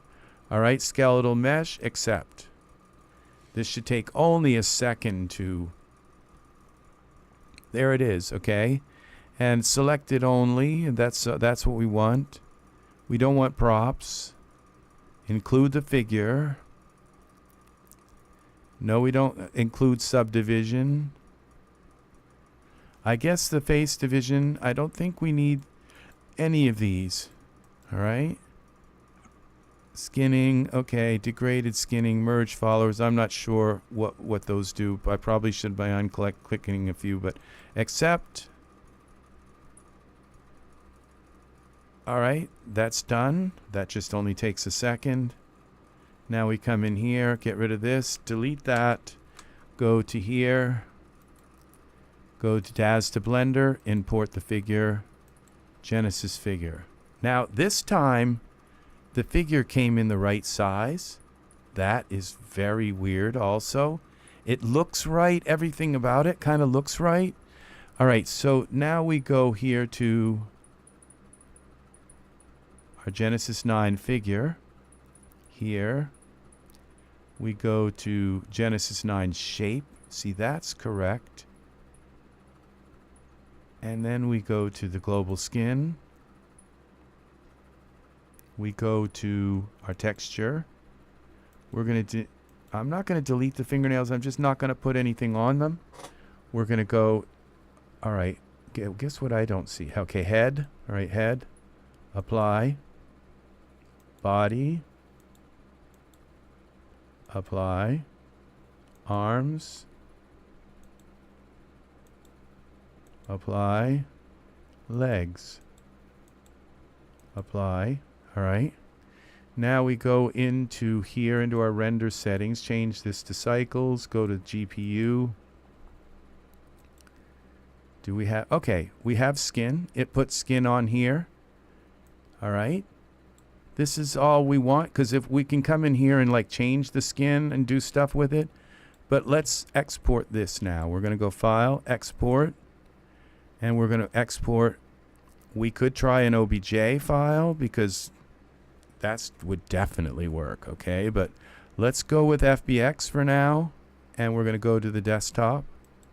And we'll put it in this, what was it?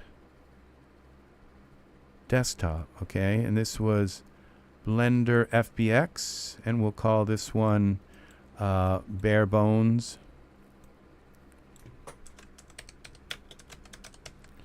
Because all we're trying to do is get our texture into Daz, okay?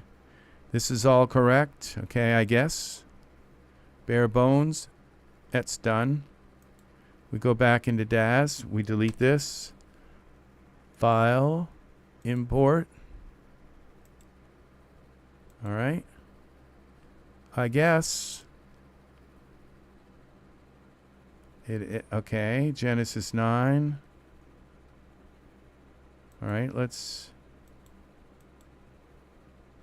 Okay, we've got a bunch of other stuff in root shape. This is weird. Okay. Cube, square, octagon. I don't think we need any of that stuff. I don't think so. Genesis 9 shape. Okay, let's see what we've got. No. See, so this, you know, how do we get this into... All right, so that didn't work. So what we do is we try the OBJ. All right, file. OBJ always works, okay? So file, export, wavefront, and we'll put those in here too. Desktop, Blender. Okay, we'll call this bare bones OBJ. Okay, bare bones. Normals, coordinates, okay. What about object groups? I don't think. Okay, materials. That's selected. Okay, we'll try it. All right, we go here. File. Import. Bare bones OBJ. And where's the materials? Read material library, I guess. Where are you? You're very, very, very, very tiny. Okay, we're going to scale you up. Okay, maybe, okay, it is tiny because let's go out of Iray. Where's our world? It's very tiny. So we go to parameters. We go scale 1000. Scale 10,000. All right. All right. We got something here. Remember, this was the dev load with no eyes. Do we have skin? That's the question. No. I don't see any skin here. Did skin textures save with it? Desktop. We go to Blender FBX. Bare bones. Okay, the OBJ. No. Okay, MTL. There's a material. It said there's something here. It tried to. Now the thing is that if you tried to save this skin, are there... Okay, let's go to surfaces. Bare bones. And we go like this. Are there actual... Okay, mouth cavity, toenails, fingernails, legs, hams. So there are maps here. They're not... Okay, they're not... Oh, I wonder if it wouldn't load the MTL, or is it MDL file? MTL materials file. All right. So it brought the maps in. It's just not the right ones. Okay. So because there's no maps here. So maybe we have to do something, check something when we bring it in. File, import. That would be OBJ. All right, individual settings. Read material library. Oh, there's the scale. It's at 100%. Oh, we would go with Daz scale. We'll try that one. I think it's supposed to be 1, but I'm not sure. It says 100%. Read material library. That didn't work. Read UV coordinates. Let's try this. It's still teensy tiny. So we go to parameters, scale. 10,000. Still no. Okay, so let's go back into here and see if we did something wrong with our export. File, export, OBJ. All right, let's delete this. Delete that. All right, this colors, geometry, object groups, material groups, okay.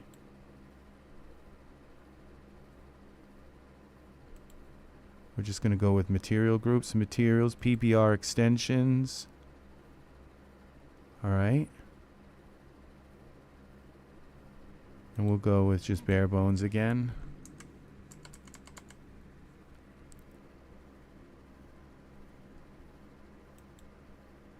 And we're going that into the Blender FBX file. All right, we go here. Delete this. File, import. OBJ. Read the material library, I think.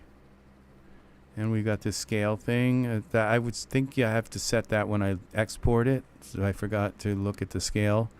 So, but we can just come in here to parameters and set it to scale 10,000. And still no textures. We go into surfaces. They're here. They just didn't load. It didn't create maps for them. Okay. Oh, okay. Now I have the shape selected. I think I might have to select the Genesis 9 to export. Okay. That's a problem there. File, export, wavefront. Okay.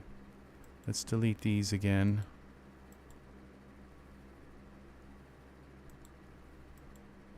Delete. And we got material groups. Include selection only. Scale 100. All right, we're getting smart here.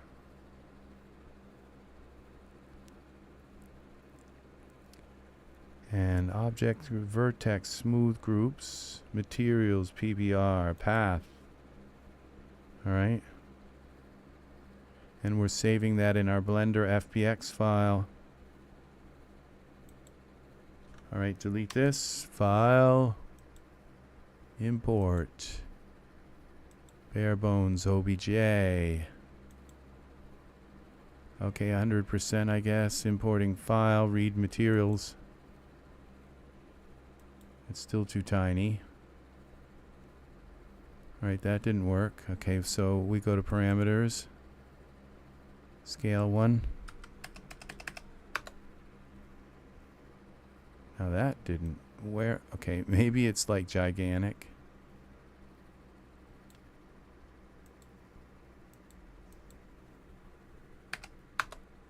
All right, I messed with the scale and now it's something, either something absolutely gigantically big. All right, so we have to go back and mess with the scale here. So file, export, OBJ.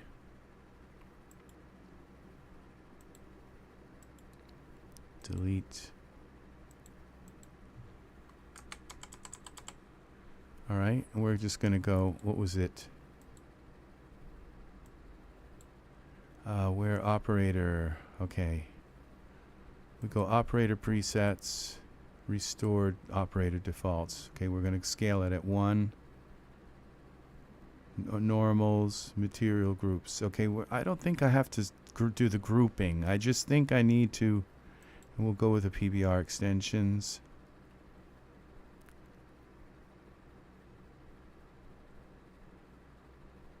Selection.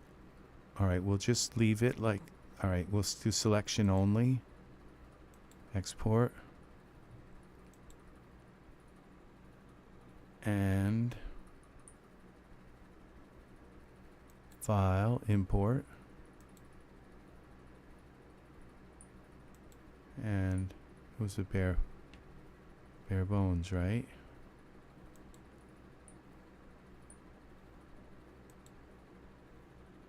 Okay, center this. And we go scale 10,000. Now it just won't show it all, and I might be under the floor. Okay, front. Okay, we gotta go up. Let's go to texture shaded mode.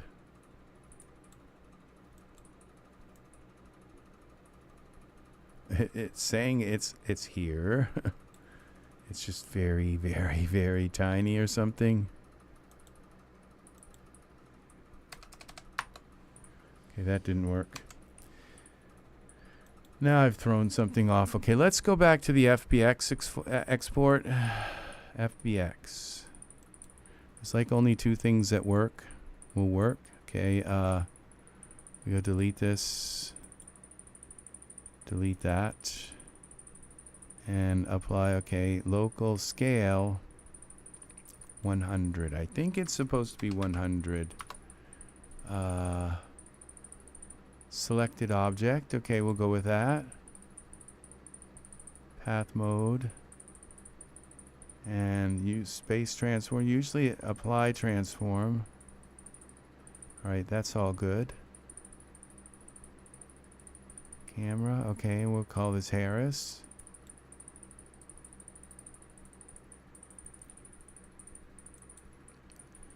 Alright, now we might have to go file new. Might have corrupted this. Alright, file, import, Harris, FBX. I guess, let's see, presentation, yeah, this is all good.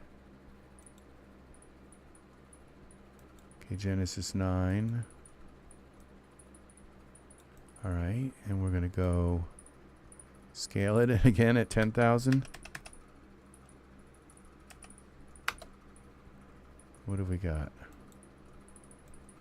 Alright, so this is just, none of this is working. Okay, let's go to surfaces and see what we have. No surfaces. Oh, maybe it's inside here. Okay. No, it's not. Genesis 9. I just don't know enough about what I'm doing. So this is the kind of thing where just watch a bunch of YouTube videos to learn how to export a texture out of. But this is the final thing, is you get your texture made and you say, oh, it's wonderful. I'd like to put this on my Genesis figure. And this is the final thing, is how do we get it out of here and into Daz? Can we? You know?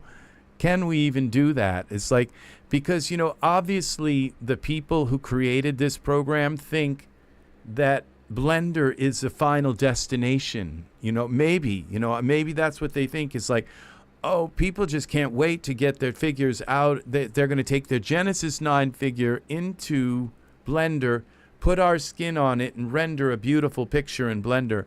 That's not the way it works.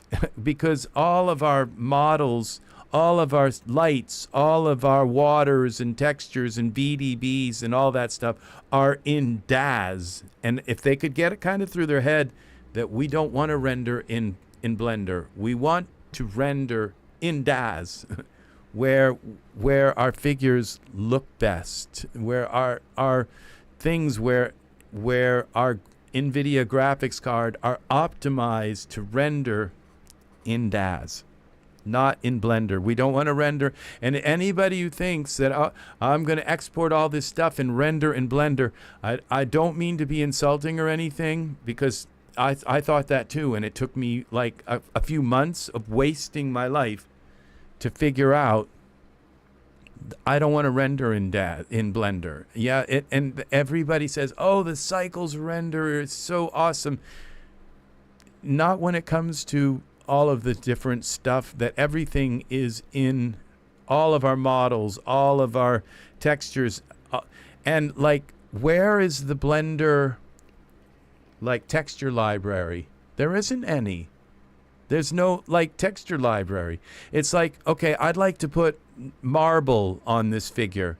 Well, if you want to put marble on this figure, you have to spend like 6 hours creating all these nodes and all this stuff.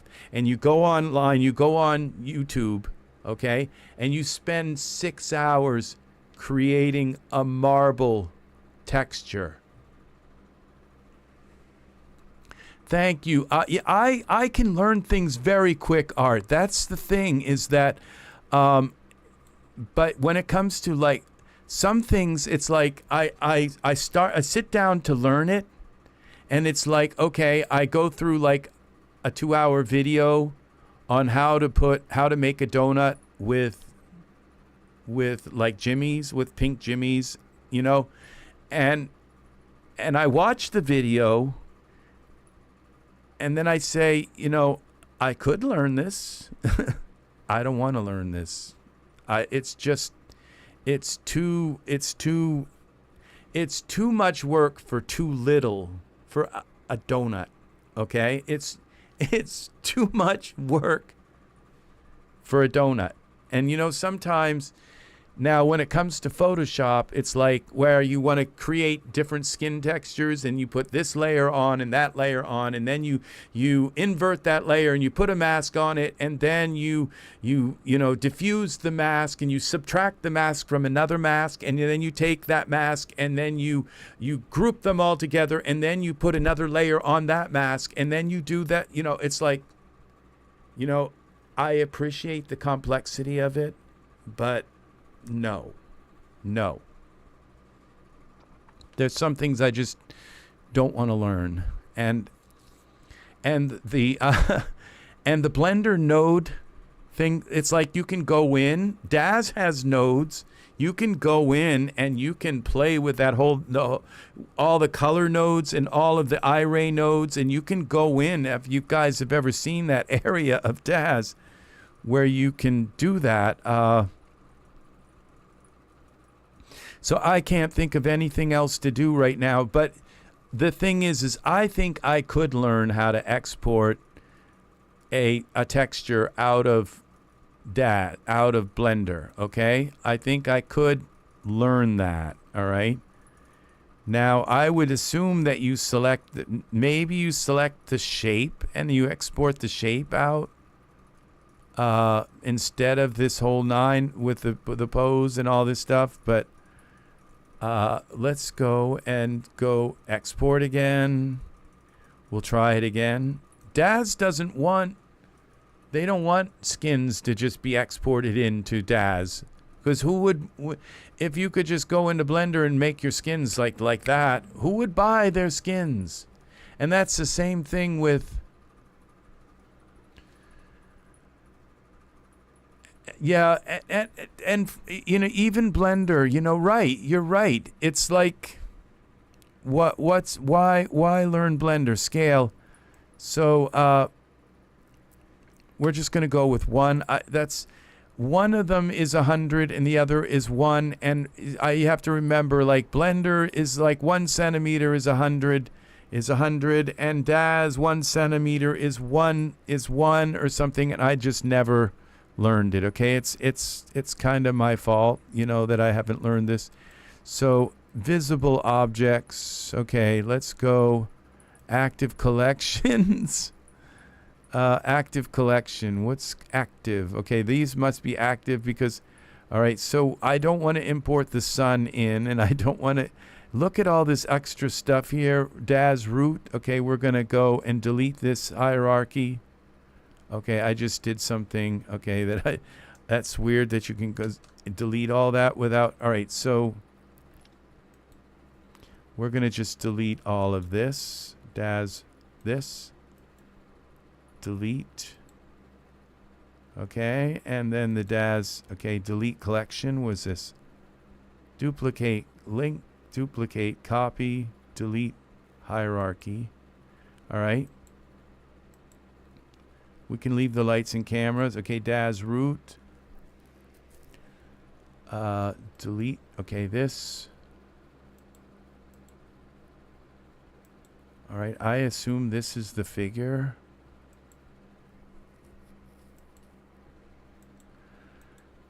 That's what we would want to export, I guess.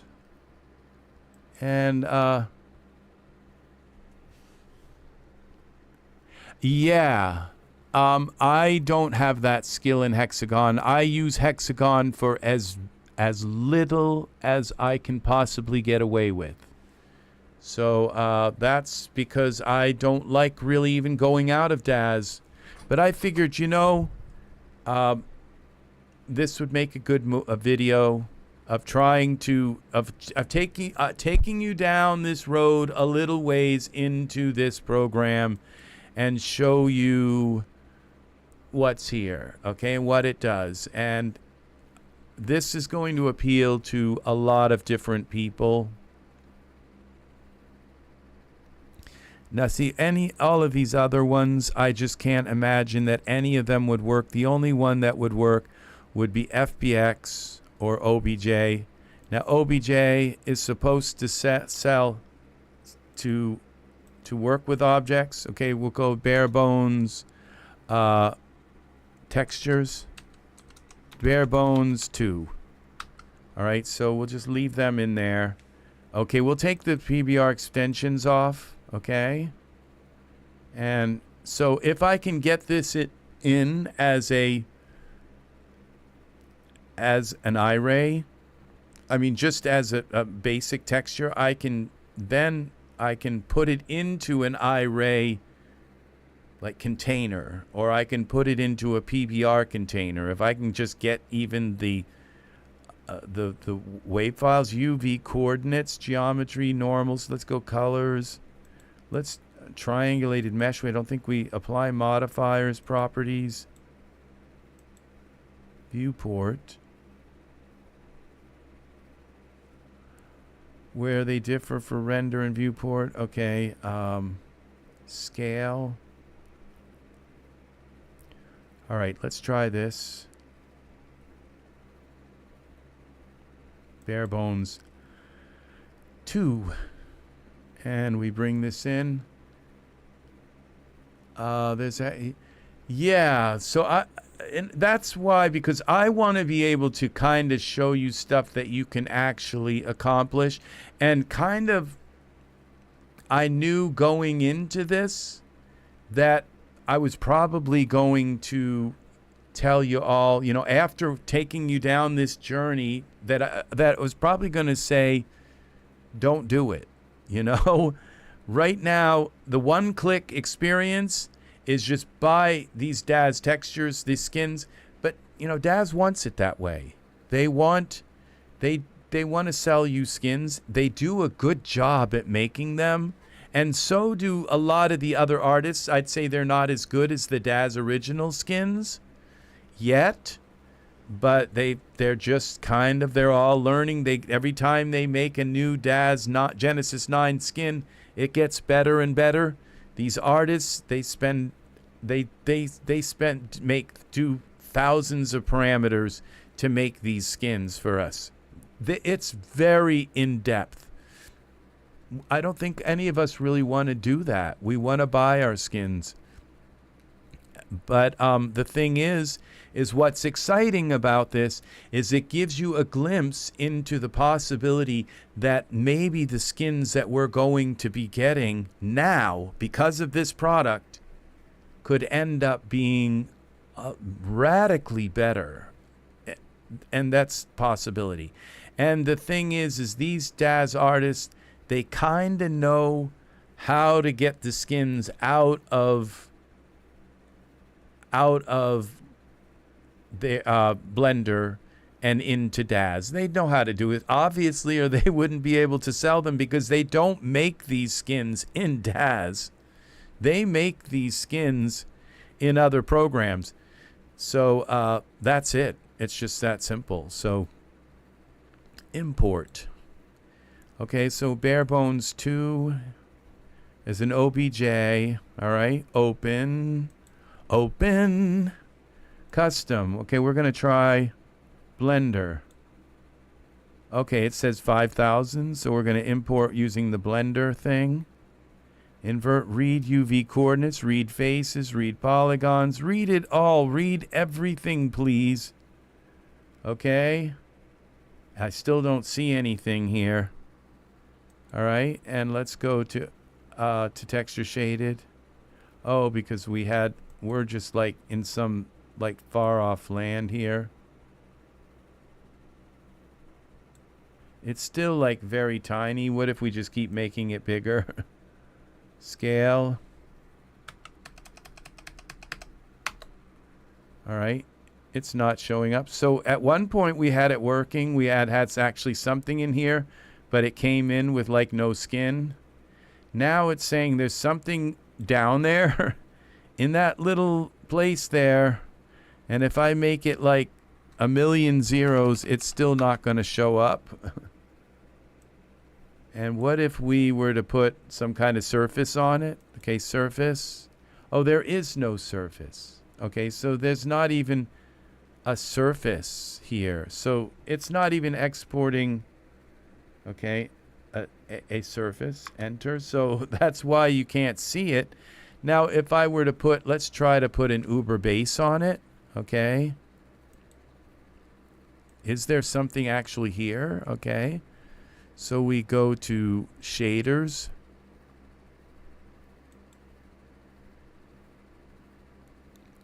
And Uber. And it's probably, okay, I hate how this does this.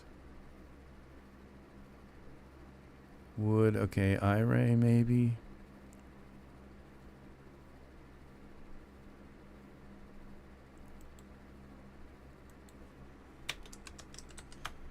Okay, and if I type this,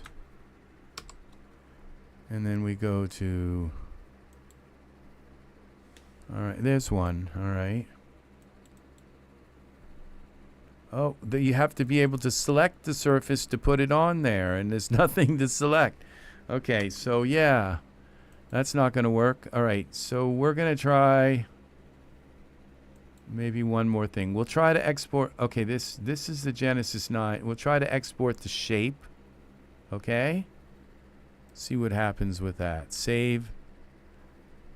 Because that's the thing with the texture on it. We'll export it with first OBJ, and we'll do it with this. Apply modifiers. Okay, all of this. Scale. Waveform. Okay. This was number 2. Now file, open, import. And that was 2 OBJ. And with the, okay, accept. All right.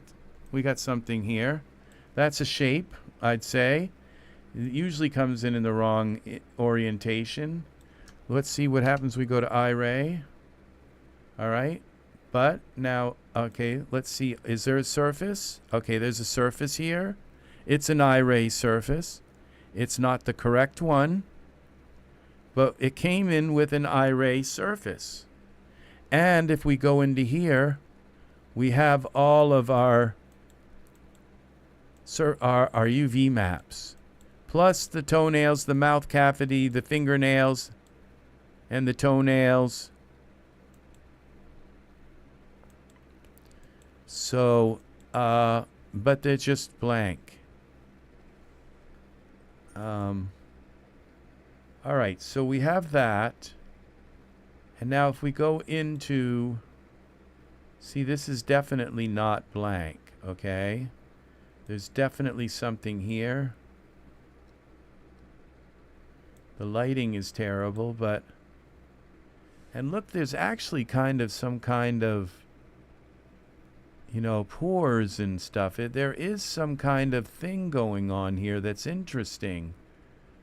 This is not the Iray. This is not the texture that came from Daz. This is the texture created by this global skin. All right, and this, it looks like the beginnings of something kind of interesting. All right, I don't really like it.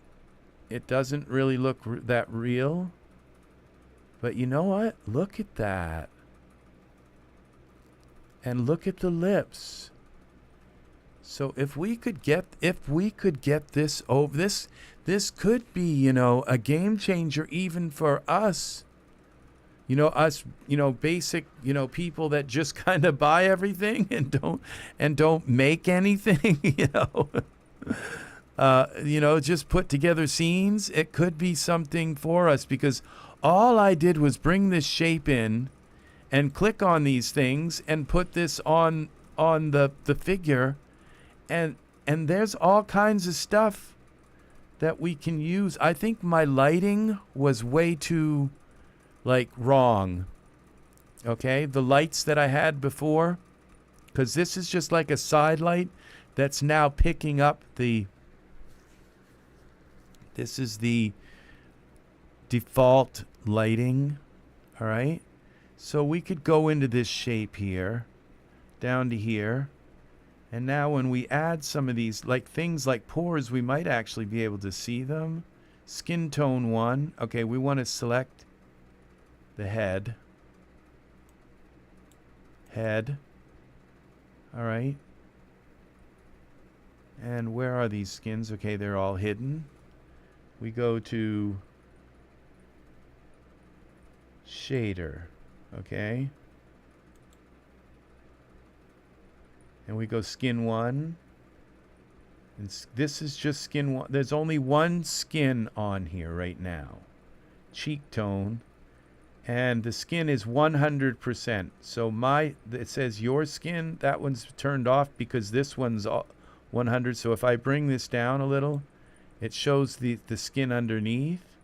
Okay, but we bring this up, that's just this skin here. All right, with the cheek tone and all stains. Okay, pores.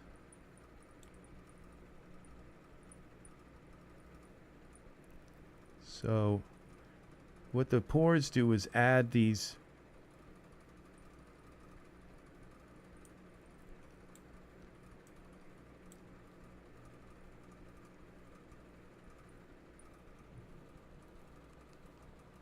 okay, see these little black things? That's the pores. It adds little blackheads inside the pores, and you bring the pores back and they're gone. You see? So,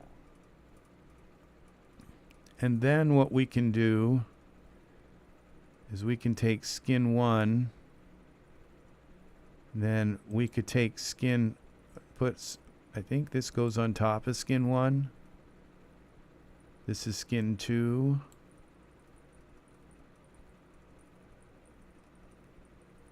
Now, how you turn off. And see okay, skin 2. So it's like another transparency. And we then add a little bit of skin 3. And add a little bit of skin 4. See, this isn't that hard, but how do we, the question, how do we get this out of here? How do we take this and bring this and put this on our figure? How do we do this?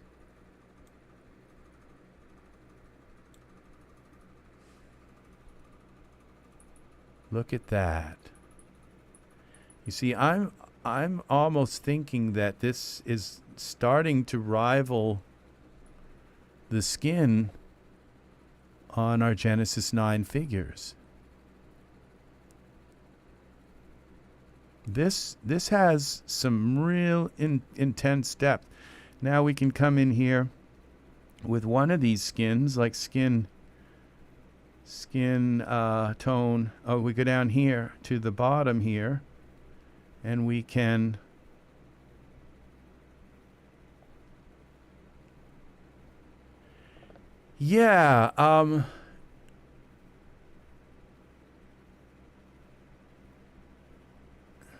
is it seeing the PBR shader if it's not white?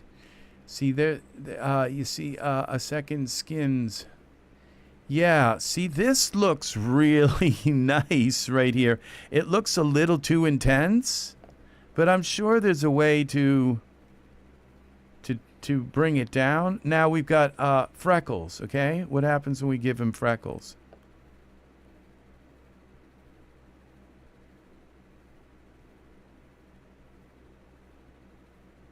All right, we're going to turn off this shape.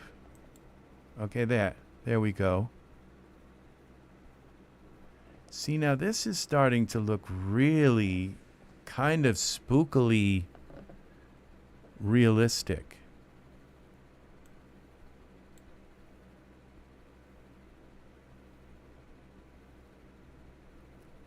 So we're going to be getting this. They're going to be selling us new skins, and they're going to keep selling. They may rival the skins that they're selling us now. Okay, now there's freckles on the skin. Okay, and see, these little crow's feet and stuff. How do you get rid of those? I'm sure there's a way. That might be part of skin 1. Okay. So if we go and just turn off skin 1 and turn skin 2 all the way up. No, it didn't seem to get rid of them. Okay, size, weight, saturation, specular roughness, base. Okay, we turn skin 1 off. And we still have these other skins turned on. Skin 2. So when we turn off all the skins, okay, it should take us back to skin 4. Okay. Skin 5. Okay, those are freckles. We turn the freckles off. Skin 5, make sure that's turned off. Okay. All the skins are turned off. So it seems as though there's some kind of base. Oh, these might be the bumps. Okay, this might be the diffuse. Let's see, displacement, micropores. Okay, we turn them off. And where's the weight? Okay, look at the weight. See, that brings the little fine cracks. Look at that, see? So it brings the very fine, those little fine, like tiny little lines in the eyes. And then the micropores. And this is displacement 1.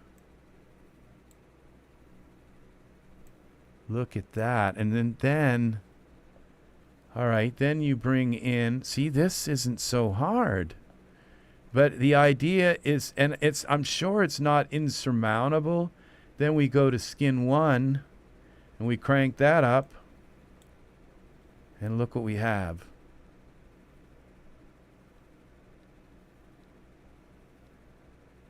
Look at that.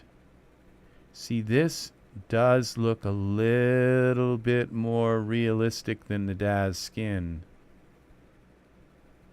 It does. It is. It does look. So there's got to be a way to bring this, and all this is they would bake the colors together, and you'd have a displacement map, a bump map, and a base map. That's all you need to create this is a base map and a bump map. Look at that. Okay, everybody is in gasp here. And so now these don't really look like age lines. They just look like kind of or wrinkle lines. They look more like just kind of regular texture. So we go down to the bottom here. This is amazing. This is and I'll bet you that you can get like different displacement maps. So this is the weight map. So we bring that down even a little bit more. We just have a tiny bit of this displacement, 0.1.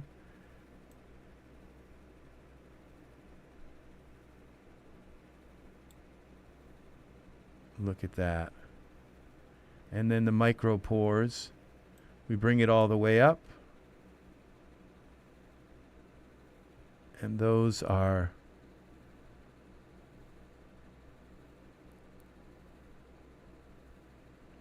all right, that's a little bit too much on the pores. I would say a little bit. So we go like to about here. Or maybe here. Or maybe down even here.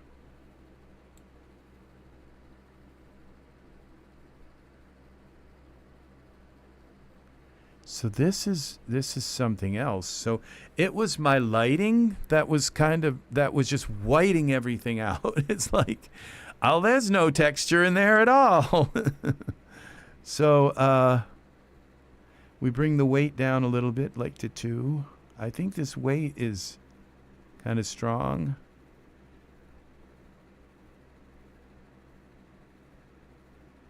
And then we have so we can be adding these other skins in, and the skins, the skin is like the base, but it gives you other stuff, pores, other pores. Let's see now, this skin 2, we throw a little bit of that in, some skin 3, and skin 4, and skin 5, and these have little pores in them, some freckles, blemishes, blemish 2, blemish 3, some tiny veins. And what have we got?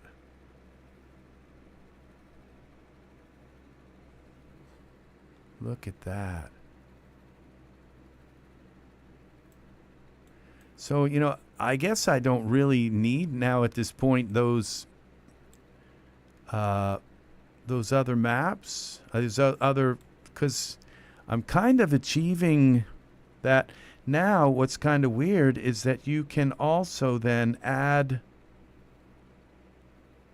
another displacement. Okay, this is so we can lower.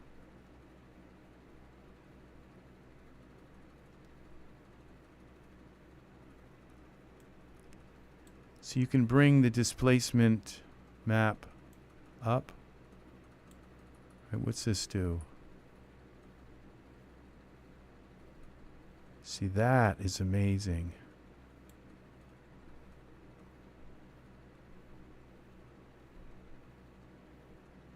So what if we bring a little bit of this one in, this, and these different displacement maps?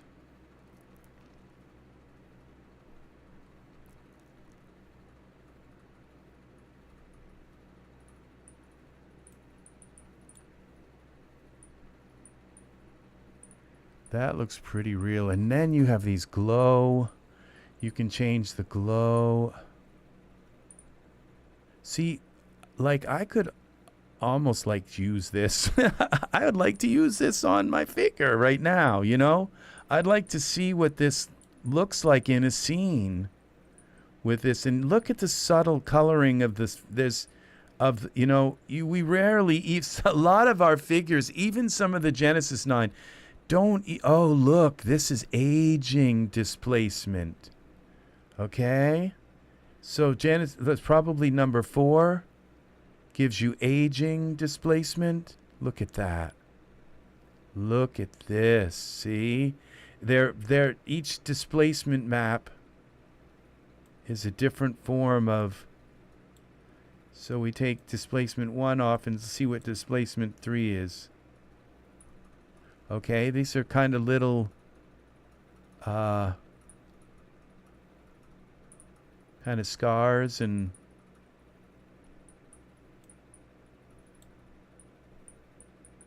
okay, so displacement 1 are the little fine. Okay, looks like there's some lines in here. Displacement 1, maybe I can't really see the light too well. Let's take our light here. I kind of might end up ruining all this. Let's take our light and bring it up a little more. It would be here.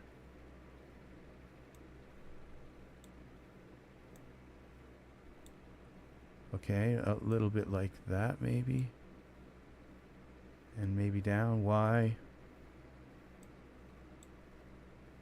Okay, let's go back here.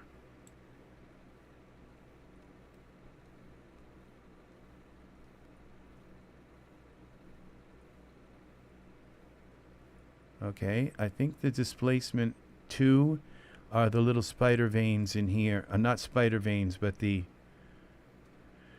Where are we? Okay, I lost my place. So we could go back here now to our shape. Go back to the texture. All right, and now... All right, so what we need to do... Now, I don't have any... I don't think we have eyebrows. So this one I didn't... The dev load didn't have eyebrows. Okay, let's see now the... This is very realistic here. So we go... Now I want to bring that light down a little bit more so we can see in here. So we go back to our light. And we go back out. And I don't know how to focus in on the light like in Daz. Right, so we'll bring this down. We go to the box. Y, Z brings it down. Okay, and let's make it further away so it's not too bright. Okay. Now let's go back in.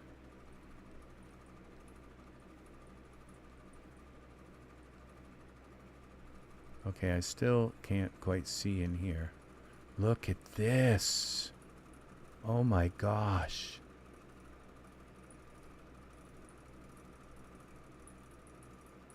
All right. So, all right, this is looking like this is looking, now I'm starting to say that this could be something that all of us could kind of work with. If I can do it, you can do it. All right. I'm not the only person in the world who knows how to work with complexity. All of you know how to do the same stuff. And so we go to shape. We go back down to here. So you just come into Blender and you can create massive skin here. Let's see. Now let's see what we got. Now the shine on the skin is all something we can work with as well. Now we've gotten the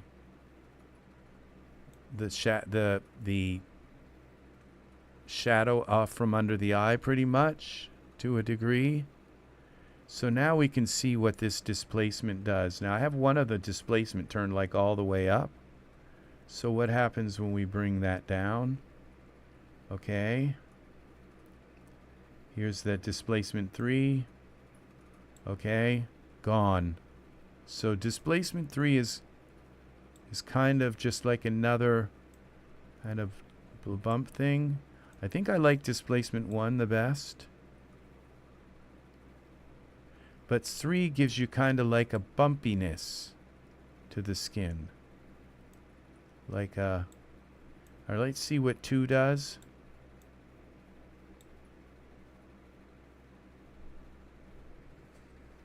Oh, 2 gives you a very kind of very fine bumpiness and some little kind of crow's lines here. Up in here. Wow. So you just take kind of a little bit of this, a little bit of that, a little bit of this, maybe some of that. Okay. A little bit more of displacement 1.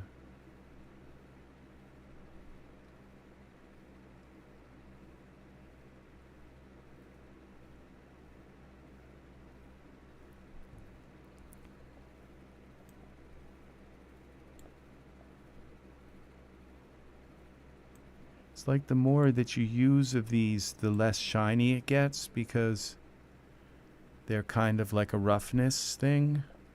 So now if you want to take some of this roughness out, some of this shine out, we go here to, that was way at the top here. You're going to do a lot of scrolling when you work with this stuff. Now, roughness. So we take some of the roughness out.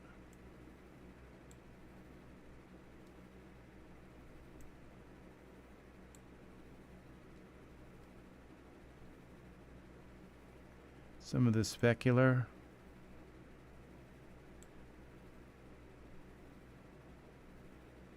See, now you can't really see it. That's the thing, is you drop those out and you can't really see the skin. You have to have enough of that. There's probably a default kind of amount that you have to see, and now I've kind of thrown it off. It looks kind of plastic. So the okay, and it doesn't, like, if you, it would be nice if you could right click, reset to default value. There it is, reset to default value. Okay, and now we have like the default value of roughness and specular.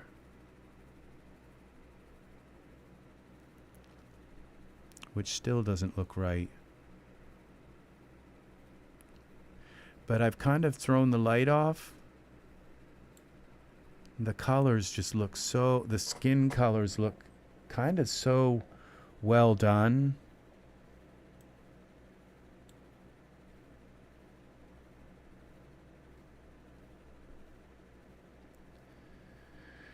So I would say this, bring a little of this roughness back up in.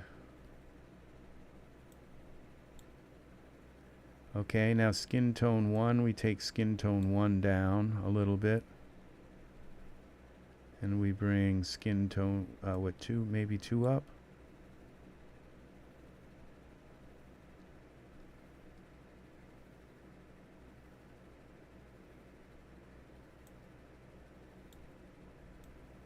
Okay, these work globally over the whole thing, I think. Because when you do that, it doesn't matter what everything else is set to. It just kind of takes the roughness right out. It takes the shine right out.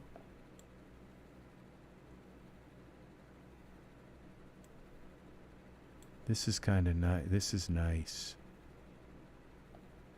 And what's nice is that these settings will be settable in Daz. The roughness and how all this works, I'm not sure, but will it be settable in Daz? Yeah, once you if it's an Iray, yes, it's going to bring in the Iray, hopefully bring in the Iray, the the PBR base. So now what if we add a little more of this, we lower the roughness, we raise the roughness, but now give it a little bit more displacement.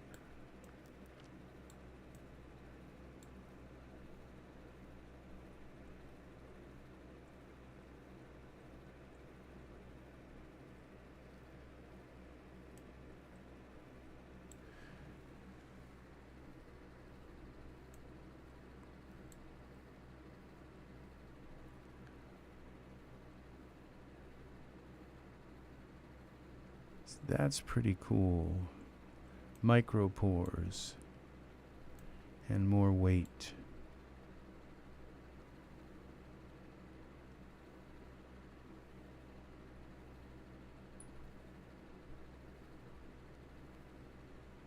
Well, that's a lot. Somebody needs a little bit of exfoliation. A tiny bit. To exfoliate. Lip color, okay. So we have lip color and blush color. And we go here with eyeshadow. All right. And we have some veins. Bring the veins way up and see what happens. Wow. All right. Blemishes, I have them. Freckles. Lots of freckles. Bring the veins back down. Let's see what we've got for freckles. So, yeah. For skin people making skin, this is pretty cool. You know, you can change the freckle color and all. And yeah, it takes somebody who really wants to learn all this and make a kind of art from it, you know, make massive art, you know, by really learning these different. Freckle tone is gray. What if we go with kind of red freckle and make it a little bit more? Now we go, where are the freckles? I lost my freckles.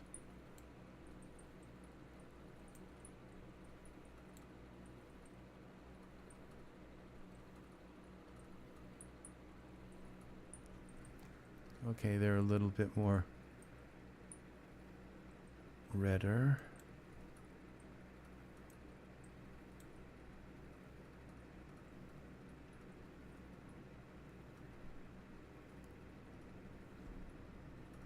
Wow. All right, I'd say freckles are usually brown.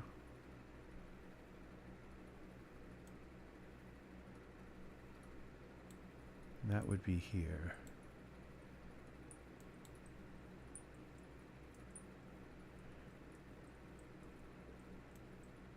Turn the blemishes down so we can see the freckles better.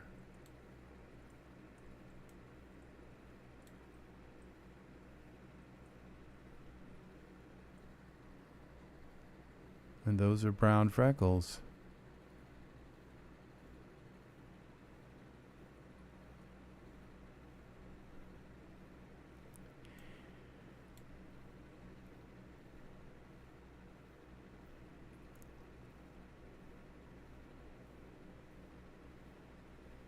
Let me make them a little bit more red. Like, yank it over. Like, I'm not subtle.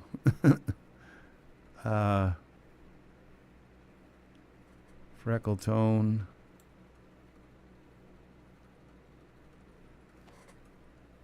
There, they're a little bit more red.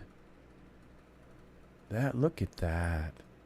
See, that looks pretty cool.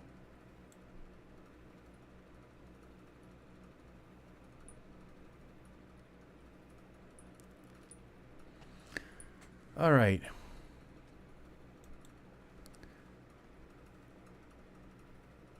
All right, we're going to ask Copilot a question. How to export skin from... It's probably going to send me to a video. From Blender to Daz Studio.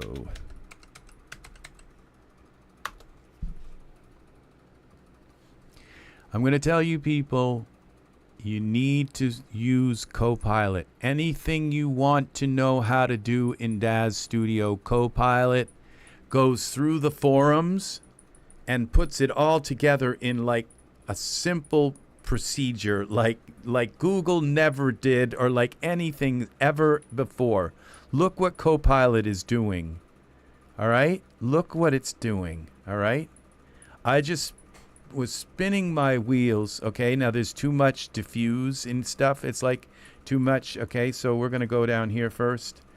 I'm seeing that I've just got too much displacement, especially this one here. And the micro pores are too big.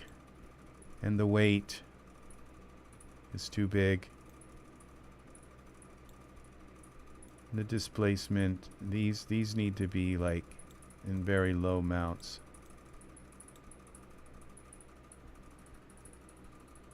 Yeah, Google, Angus was telling me how downhill that Google has become, and I mentioned to him the reason why is because why spend all that time programming all of that stuff into Google when, you know, Copilot just kind of knows everything. And so ensure your model is complete and all textures are applied. Check for any loose edges, faces, or vertices, okay? Apply location, rotation, scale, transformations, okay. Select your model, press A to select all if needed. Go to File, Export, Waveform, OBJ. In the Export options, click Selection Only if you have multiple objects. Name your file, click on Export OBJ. Open the Daz Studio. Okay, see, this is kind of what we did. Locate your exported OBJ, click Open. In the Import, okay, 1,000. All right. So, all right, 1,000% due to scale differences between Blender and Daz Studio. Click Accept.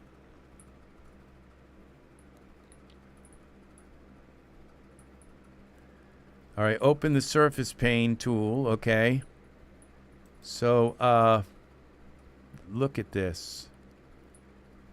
This is pretty amazing. Look at that.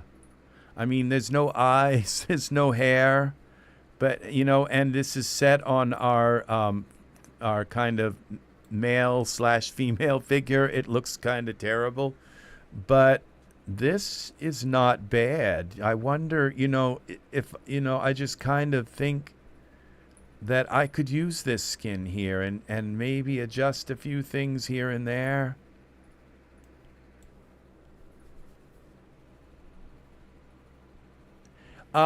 Well, you know, it's Copilot's a bigger help for many things. Daz is trying very hard to maintain the gallery. I mean, the forum, you know, the forum is just gotten so, and, you know, I kind of feel sorry for them because every day somebody comes in and asks the same damn question. And somebody is like, why did my character's eyes go black? You know, and, you know, how all of us have been to the gallery and asked why our character's eyes are black. You know, every one of us, and somebody had to go in and answer the same darn question. And they're very nice about it, you know, so, you know, and the thing is that the forum is full of so much redundancy and the search in the forum you might not even, just like, don't even put a search box in the forum, because if you search for Daz and Studio, you're going to find every time Daz is used and every time Daz, but you'll not find anything with Daz Studio together, you know, that kind of thing. So, yeah, all right, I think we need a little bit more of displacement 1. All right. It's just some of those little kind of lines here. And maybe a little bit more of 2. All right.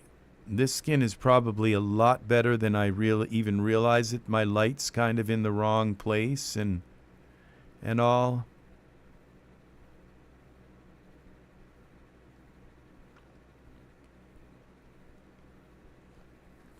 Yeah, look at those freckles. This is something else. Look at this.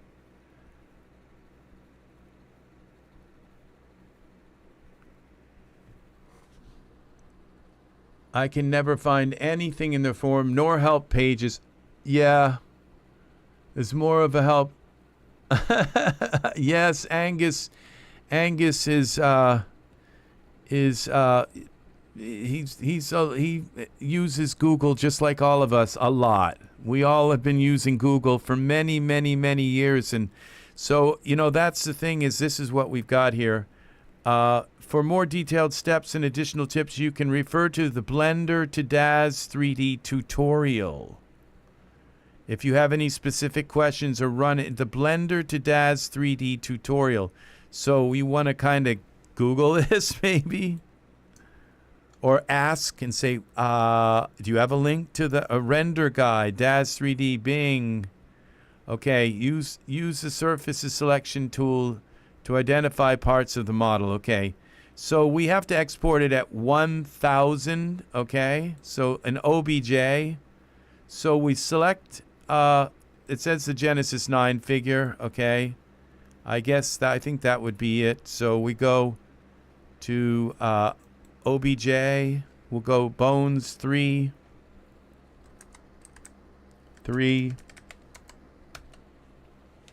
What about all this other stuff? Normals and colors and curves and triangulated mesh. We'll put that in too. Why not?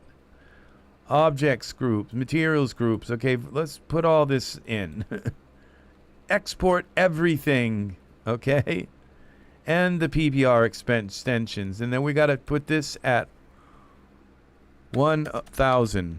All right? Of course. Who didn't know that? Forward access. That now, if I change this, okay, they won't come in like laying sideways, okay? All right, so we're going to put all this in, and this is going to be bare bones 3. And wouldn't this be awesome to just see this texture come into Daz Studio? All right, bare bones 2, we're going to go File, Import, bare bones 3, of course. Scale. All right, we're going to just go 1, okay, because we already changed it. It's 1%. I think 1 is what you do, but I'm not sure. Materials, all that. Okay, that didn't work. Let's see if we can resize it to 1,000. Scale 1000. Okay, that didn't work. All right, so then we go back here. We'll try exporting the shape. File, export, wavefront object, bones 4. And we're going to click on everything, 1,000, all right. Selection only. All right, and we come back in here. We go to here. Import. Bones 4. Where is it? OBJ. Come on. And we're going to just go Blender. Oh, look, we have something here. This came in very large, but no texture. So, all right, that didn't work. It didn't work. Now, it could be that our light is that this texture is much more sensitive to light. It could be if we turn down the light of our scene, which would be in our environment options. Let's go to 0.1. No, that didn't work. And we go to surfaces, and we select this. Bones 4, they're here. Okay, there's just no maps. All right. Let's go here. Why isn't Blender?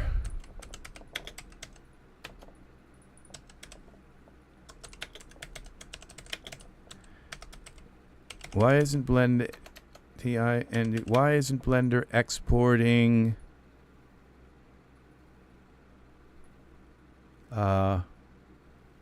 surface map?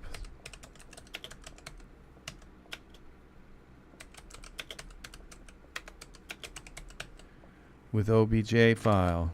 I guess they're called materials, okay, but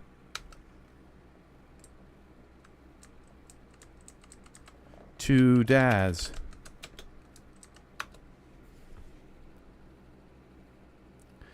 With OBJ file. When exporting an OBJ to the lens, surface maps textures often don't transfer all. This is because OBJ format doesn't inherently support the transfer of materials, settings, and textures. Here are some common reasons and solutions. Texture paths. Ensure the texture files are in the same directory as the OBJ file. Okay, that's there.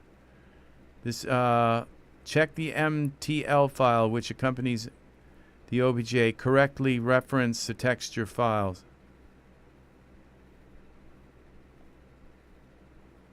Blender materials settings might not be fully compatible with Daz Studio. Simplify the materials in Blender before exporting them. Okay, so that may be it. The basic shaders and use basic shaders and avoid complex nodes that Daz Studio might not interpret correctly. You think? So what we need is like a plugin for this shader node, you know, we need some kind of plugin that interprets this shader node. So that's the thing, is probably okay. I had a similar had to add the PBR shade. I think what we might have to do is bake this. All right, how to bake. All right, how to bake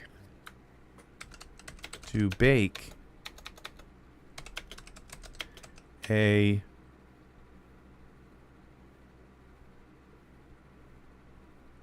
Blender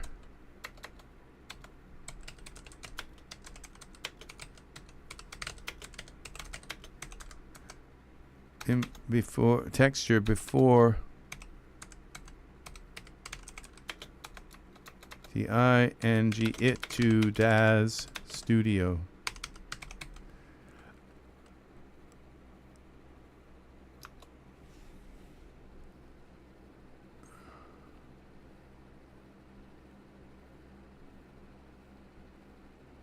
Here's a step. It's like in source several steps, and I'm tired of answering your damn questions.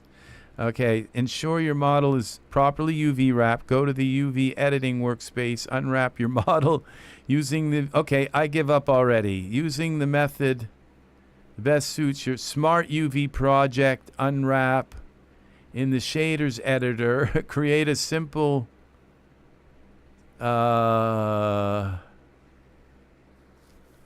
several steps. It's like, okay, you can keep going, okay. Create a new image texture. Set the resolution and color as needed. Name the texture according to the map you want to bake. Skin color, skin normal. All right. Add the image texture to your material, but don't connect it to any nodes. Just make sure it's selected. Change the render engines to cycle.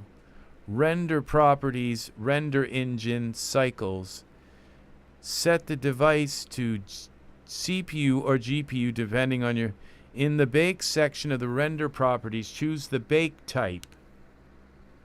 Diffuse for color, normal for normal maps, for diffuse, turn off direct. This doesn't look too complex, but for me it is. Like this part right here in the shader editor, it's like I'm not really even sure, you know, I kind of know what that is, but create a new image texture. I kind of don't know how to do that, but I kind of do. This is stuff that Jay knows a lot about. Set the resolution and color as needed. Oh, so this is where we could bake this as like an 8K texture and import it into Blender, and it would be an 8K texture. You know, Daz won't give us 8K textures, but we could. All right, so you know how to do. So this is it. This is the thing right here. Ensure your model is. I know it's properly UV wrapped. Is step 1 is under UV editing. Using the method that best. Okay, smart UV unwrap. Step 2 is shading. Add the image texture to material, but don't connect it to any nodes. Just make sure it is selected. Okay, so all right, so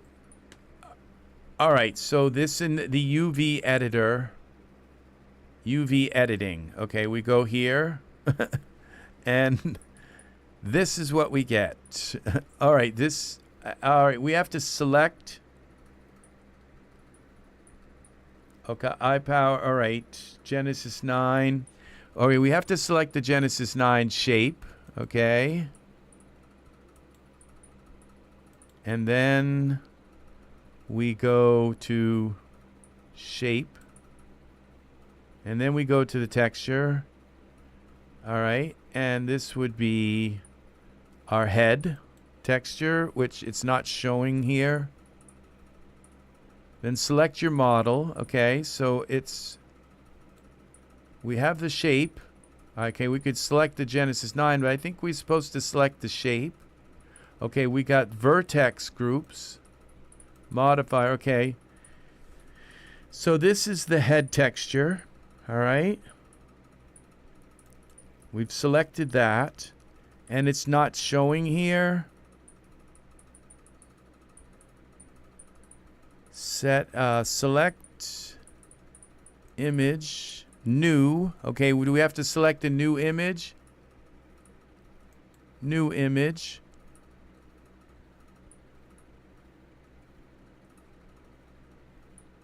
All right, I don't want to put one in until I know what I'm doing. Then select, okay. All right, so we go back here. If you drag it over or select in all the viewport. Okay, let's see. Drag it over. Okay, that didn't work. It will show the model's UV. If you drag over or select all in the viewport. Select all, Control A. No, that didn't work. Select all, okay.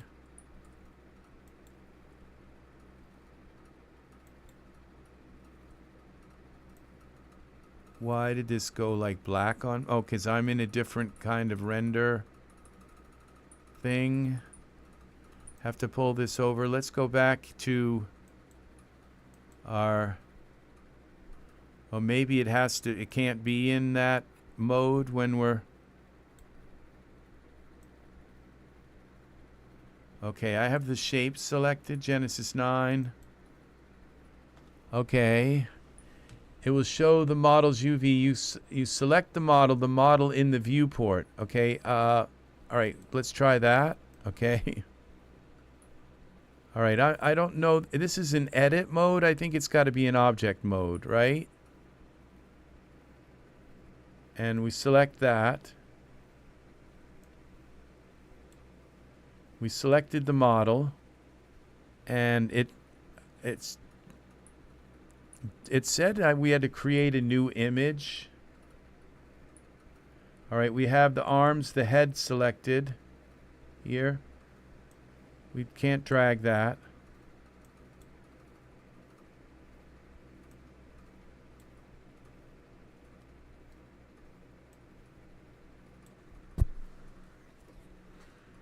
Okay.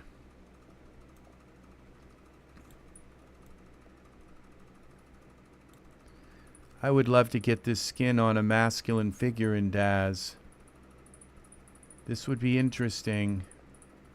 So I have when I select the Genesis 9 figure, okay, it says surface, background, world, okay, materials, okay, brush, okay, the materials things goes away, all right?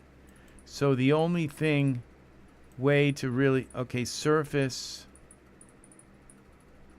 background, okay, the only way to do this would be go to this shape, and the shape has and to go down here, and here are the four big ones: the global skin shader, the legs,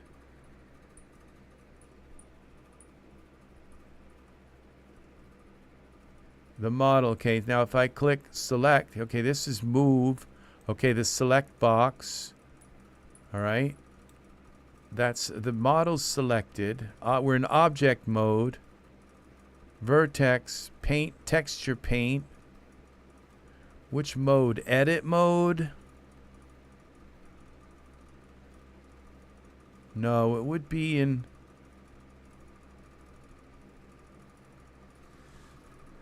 Yeah, this is... Try edit mode and select all the model, highlight and dragging over it all. It should show the UVs. Okay. So we'll go to edit mode. And we'll try to drag and select all of this. All right. All right, we're getting somewhere. Those are the... There's my teeth. All right, these are the UVs. Okay. We got something here. That was interesting. And now what's next? This is very interesting. So we went up to the UV editing. I kind of want... Well, I have this video. I don't have to write it down. Then Control A. In here. For these, do I want to select all of these? All right, or drag a square around them. Control A, Control A. All right. All right, I got all of the UVs.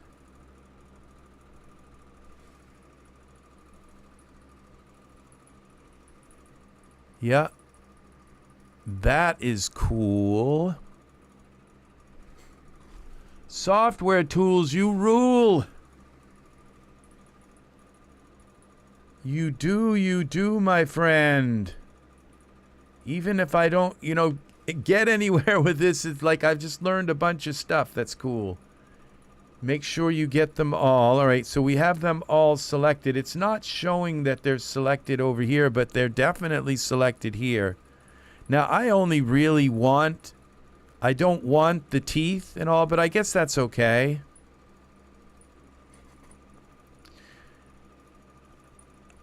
In the viewport, so it shows all of the UVs from the viewport. All right, what I did was I selected this guy. I came over and selected them like this. All right, but all right, if I go here, all right, see now they're all showing. All right. All right, I think I've got them all if I look at the back. Oh, see, that didn't... Okay, I see. Control A. That didn't work. Because it's not doing the whole thing. I can shift, and I can do some more. All right, that did the whole kit and caboodle, but not really, because there's, like, other parts. Oh, I see. Now, you want to make sure you get... So, Control A, and that didn't select everything either. It's not working. The control smooth. Okay, split. Okay, I don't see anything that's like select all. All right, Control A. See, I haven't got it all selected though. Control. See, there's more. And now, okay, that Shift. Okay, Shift adds them. But there's still little parts. All right, then I could come in here. Oh, okay, then I could come in here and select all of that. Is that what you're talking about?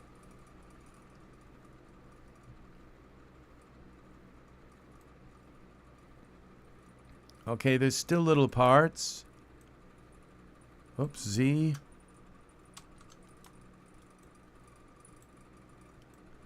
Under the feet. Under the hands. Control A. It's not like selecting everything.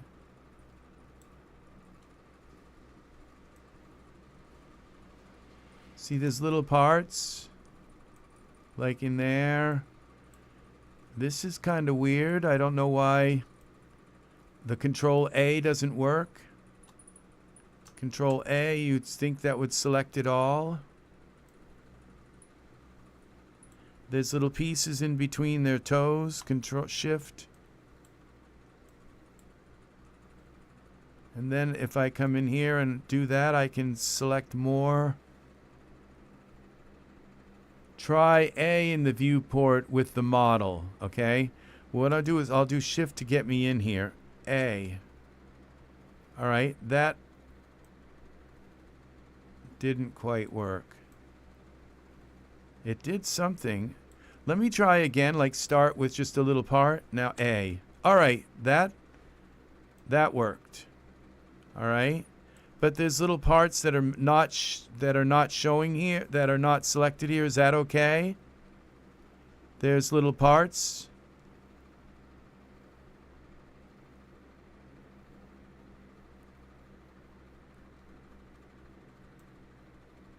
Wow. So we'll have this video is going to be an awesome video to show this process, and for me to come back and like write it down as like notes and take little and do screen grabs and make something so that I can come back and not forget, because I will forget this tomorrow. It will be gone. And I don't want to. All right, that did it. So we have him selected. Why are these pieces here not selected, and like these pieces in here? Why are they not selected? This is inside of his ear and his toes. Shouldn't I be able to? Okay, that's selected the mesh. Then I could hold shift and select like all of this, or is that wrong?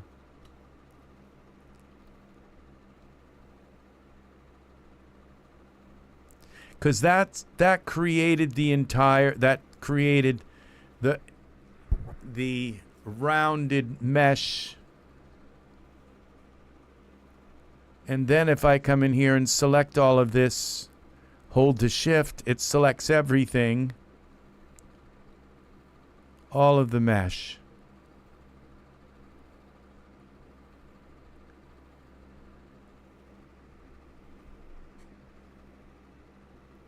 Now, okay, where we go back to this,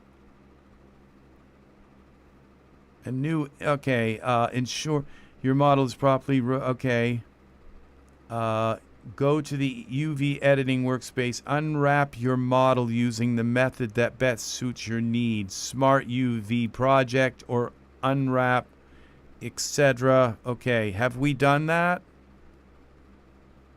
Okay, we unwrapped it. Okay, this is built in. This is the unwrapping process. Now in UV editing, you go to new. Go to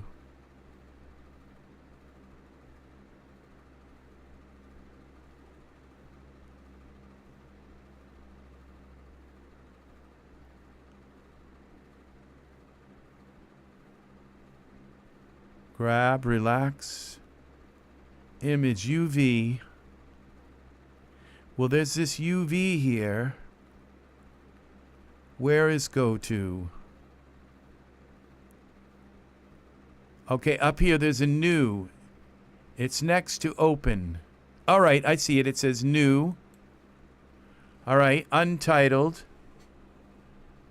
Create a new image. Name. Okay, we'll call this, who was that? That was, what were we calling this? Bare bones. We'll call it bare bones. I could probably come up with a better one, but, name, but let's stick with that. Oh, well, let's not. Let's come up with a new name so we don't overwrite anything. This will be called, Freckles. Freckles, okay? Width and height 1024. So this is where I could make it 4K. I mean, should we make this? This should be that works. This should be at least 3840 or like 4000. Let's go width. I don't want this to look terrible, so let's go 4,000 by 4,000. I think that's still low, but I don't know. Will that be for each image? Like each image will be 4,000? Okay, 32-bit float. I guess generated type. What should we do in these? Color black? All right. I'm not sure what we do here. Okay, so what's next? We go here. Create a new, set the resolution and color as needed. What's the color? Okay, name the image texture according to the map you want to bake. Skin color, skin normal. Okay, alpha. All right, now this is kind of generated type. Okay, UV or color rate grid. Oh, I see. So alpha. All right. I need help with this because, all right, we need at least 2 maps. We would need the base map.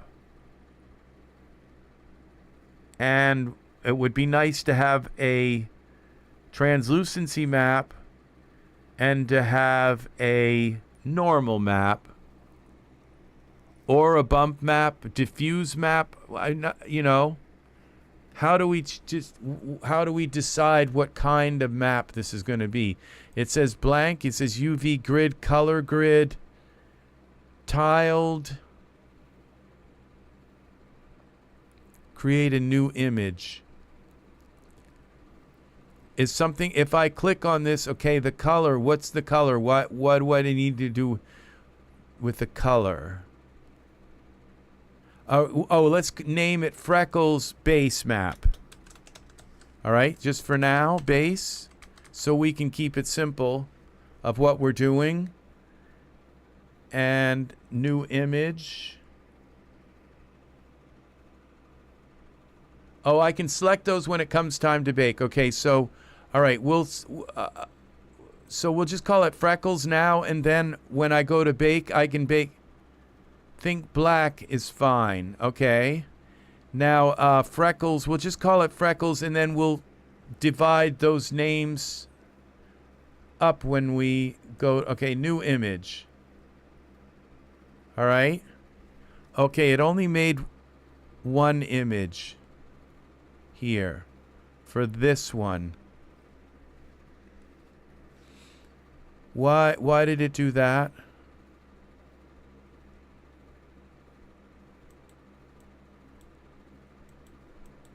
Okay, select all.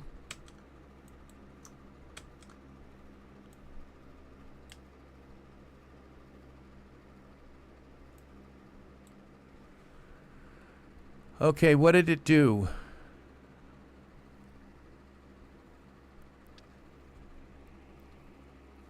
See, it looks like it only made one image.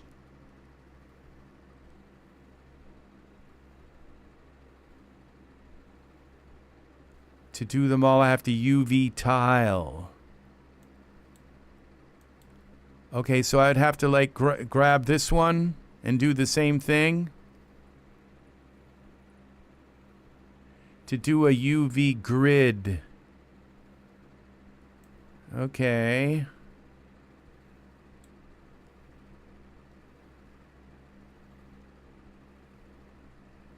So this, all right, I get it. I'd have to make a bunch of maps. I'd have to make a map for the head, for the torso, for the arms, and for the legs, especially those. You know, teeth and stuff, I guess I could just put I could put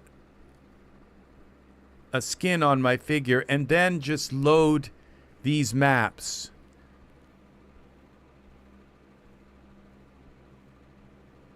All right, in the menu we're just in. Okay, all right, let's go here then to back to, how did we, all right, we got switched to a different place. This is not the, we were at where the image editor. No, we're in the UV editor. There was something up here. Okay, now, all right, so can I undo this, Z? This freckles one, what do I do? Okay, okay, body freckles, okay, look, we have a bunch of maps. All right, weight, PNG, body, veins. Oh, look at this thickness, pores. Wow, look at all these maps for the, oh, this is for body. Head, oh my gosh, look at all these maps. It made a bunch of maps for everything. Oh my gosh. So it looks like they're all done. Oh, that's just the one that's selected. Like, okay, this is the body. All right. So what I would need to do now is just like, these must be all in some folder somewhere. Arms, color, base. Look at this. So this, look at these acne, pores, all of these different maps. I don't know that Daz has enough like things that you could load them in. Makeup. Look at this. Oh, those are with my model.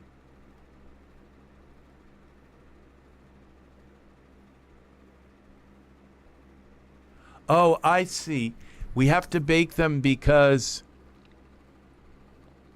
they have to be baked so that we only have a few maps to deal with when we bring them into Daz, because Daz just needs like a couple of them to it's too bad that Daz couldn't deal with all these maps, you know, but it would be like a massive amount. It would take up like all 24 gigs, I don't know, of my... All right, so... All right, these are the maps. So, legs, pores. Oh, my gosh. So, oh, I have to bake them. So, what do I... Where do I go next in all of this? All right, we select all of this. That selects like all of the UVs. Okay, I would have to do each one of these separately. Bake each one. I have to bake them separately. But okay, I would have to break apart some of these maps because I only want to like...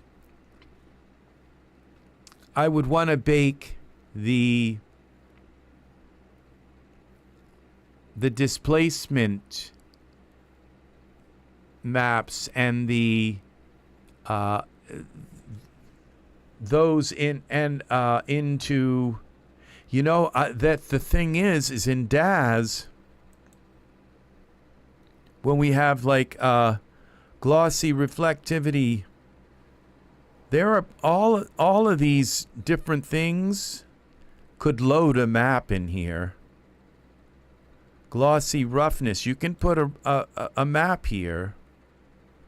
You could put a map for glossy reflectivity. You can collapse all the UV tiles into one UV and bake, or you can turn freckles into a UV tile texture map.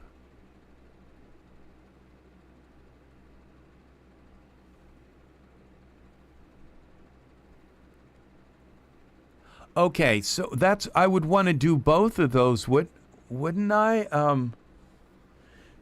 Collapse them to a UV and bake, or you can turn freckles into a UV tile texture map.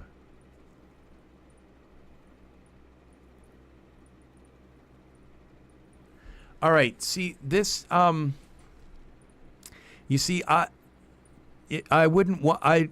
To me, the idea of baking into one UV,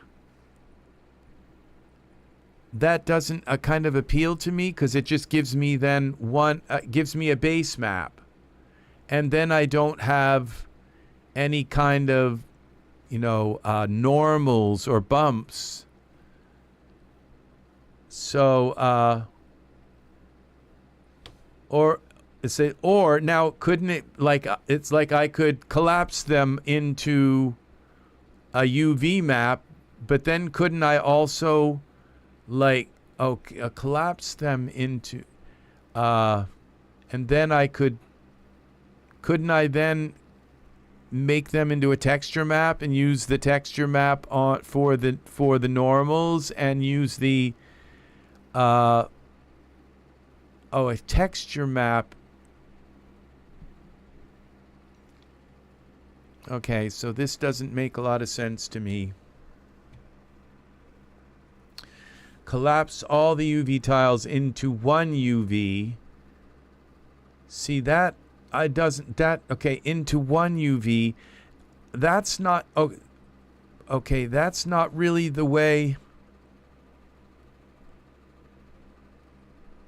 Because these are usually not like one UV in Daz. They're, okay, well, actually, they, all right, when we bring a figure into the scene, okay, I'm kind of getting despondent. Default. Okay, go to products, figures, and we go into, let's bring a figure in, default, figures, let's just bring a figure into the scene that has a UV map. All right, let's go with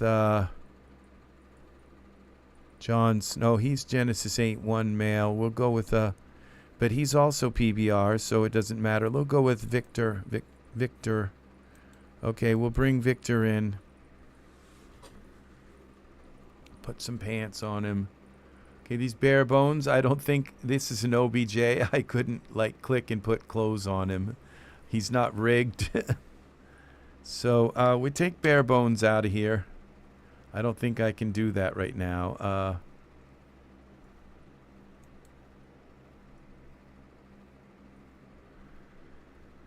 So this is something else, because I thought I could just export him.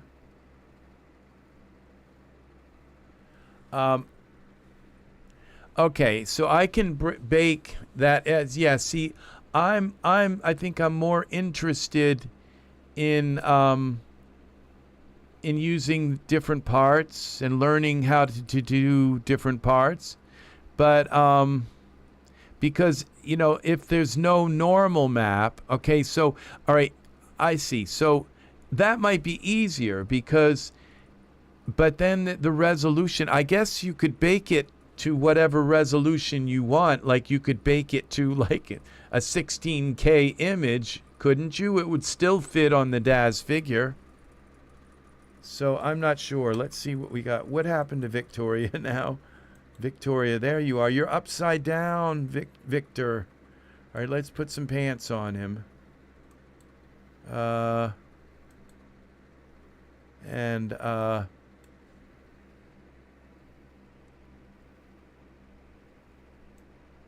You'd have a normal map of the face right now, since the texture map is on the face. Okay, so we go into here into surfaces, and we go to, see, I have to kind of do this for my head to figure, this is our Victoria 9 masculine, and then we go Victoria 9 masculine HD. We go to skin, and we go up here to surfaces, okay, and we go, all right, see, because these are, like the head is its own map, and the body is its own map. The legs are its own map. So it doesn't make sense that if I could, like turn it all into one map, how? Okay, I see. So I would just have to load the same map into the arms and the same map into the body, and it would.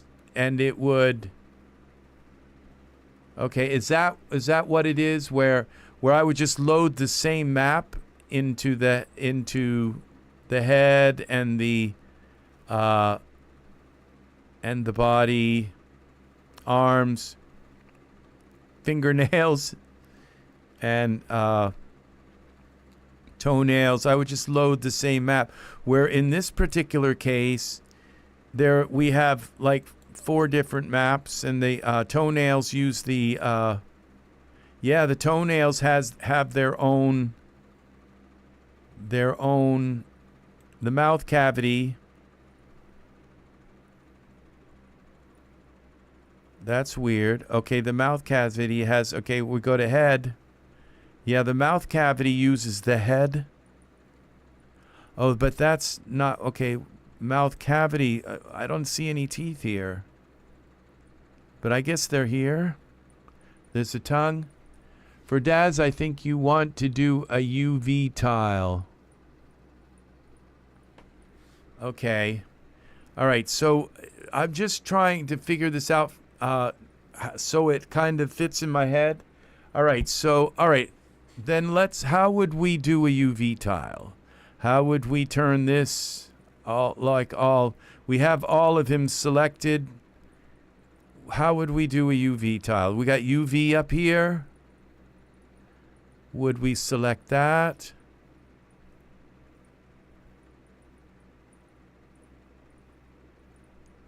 All right, so all right, I see. So let's all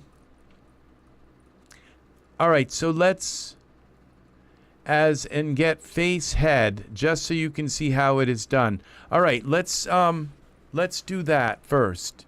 Let's go whatever way you find that it would be best to proceed, because that would be just interesting just to get a head texture in.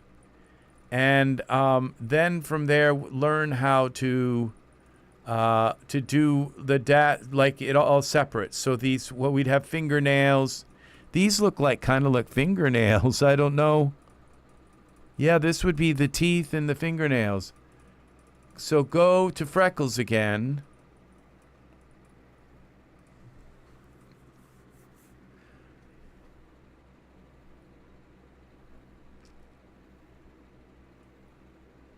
Okay, up here we have this UV up here also.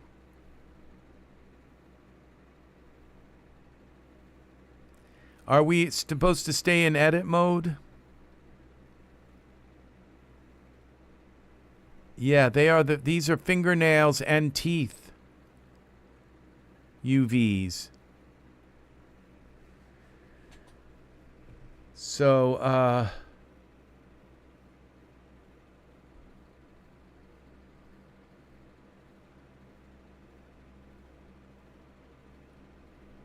under where the legs press PNG is legs pores PNG is. Okay, so I see. All right, so he would be in here somewhere. This would be 0. Okay, torso.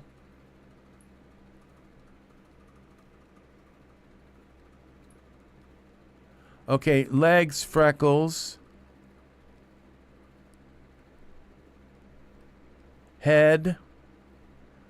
Okay, all right, so I see there's head, legs. Okay. All right, this is what we created. This legs, freckles.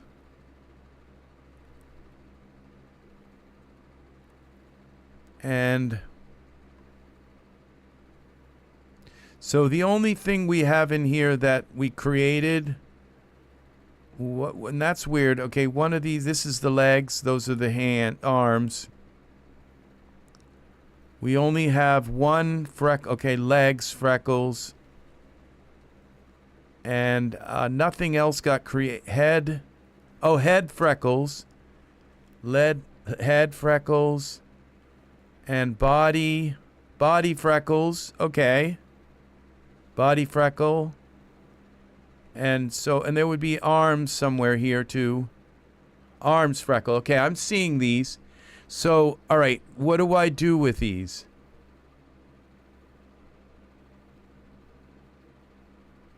They're in here, okay? See, so I've got arms. We have a lag. When I say something, it takes about a minute for you to hear it. I'm like ahead, okay? Just so you know. All right, so we have arms freckles.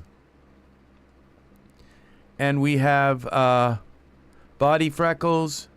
We have head freckles. Oh, there's freckles right there. There it is. It just says freckles. Okay. All right. I see it. So do I select this?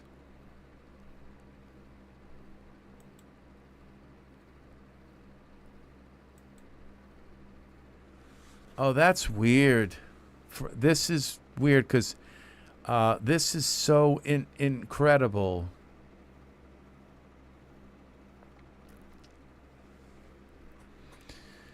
So this is like the doorway to learning how to make Daz skin. Okay, so I just selected freckles. All right, out of the group. All right, that should be all in one UV. Okay. It's not showing it like so.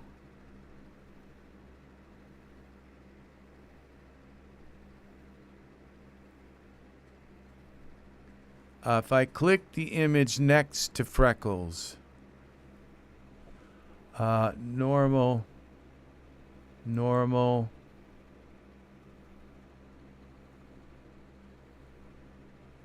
Oh, freckles.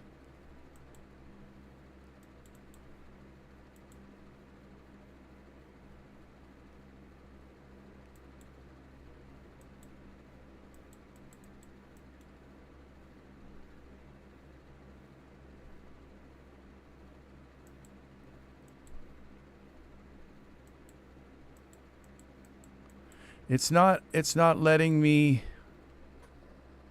see it. Freckles.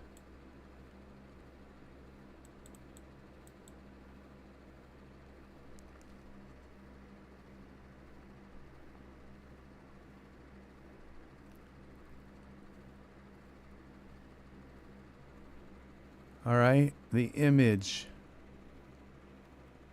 Now go into shading. Freckles, okay. Be able to in shading, okay. Shader editor.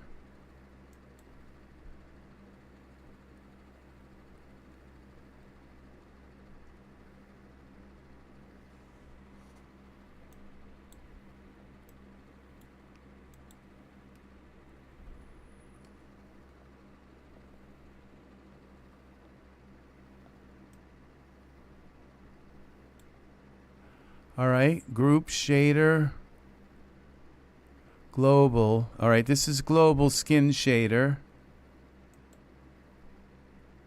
Legs, head, arm. Okay, am I in the right place?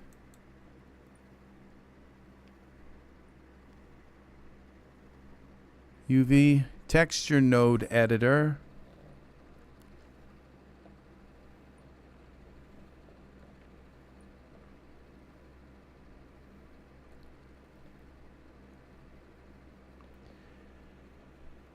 What would be really good is to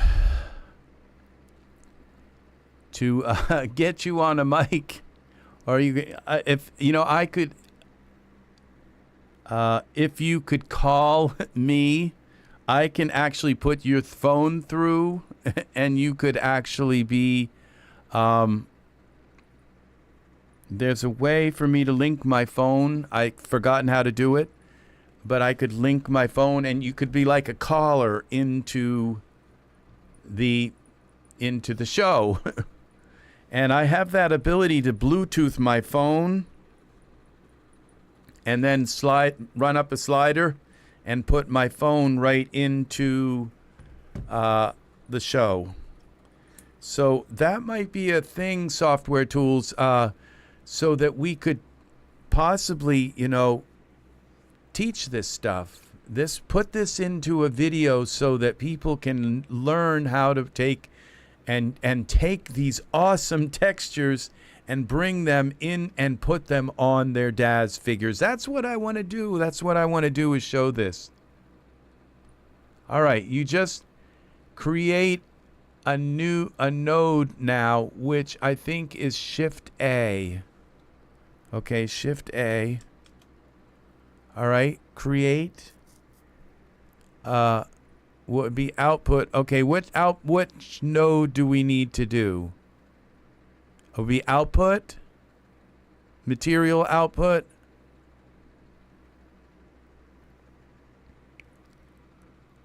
All right. See, I'm legs. I'm the legs here. So what we'd have to do is change this to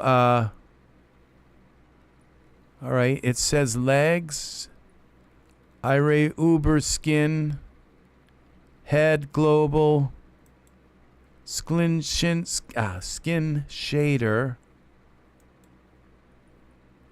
PBR skin. All right, I'm not sure if it's showing the right one. Okay, label. Okay, this is not showing the right.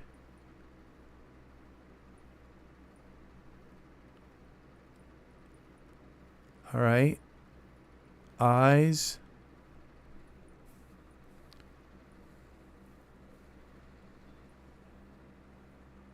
Tile of detail is Shift A. See, because this doesn't look like it's the right, you know, it's not the freckles. Here, it's not the freckles. Okay, this is the skin tone right here. Okay, this would bake, okay, this would bake the legs. Okay, if we could create an output, Shift A was output, would be material output, texture,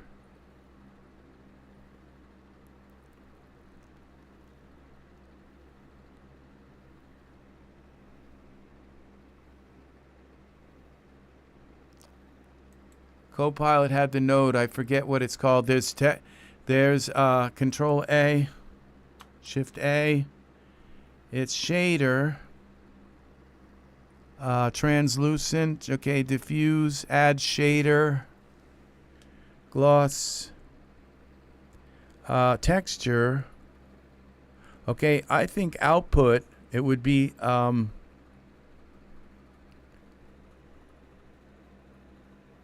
add output.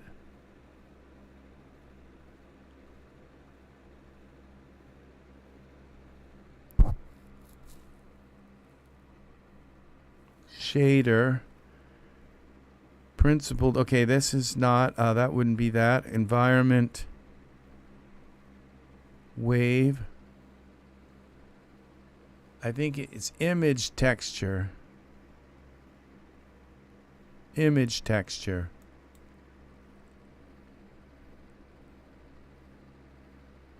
Oh, that was weird. Okay.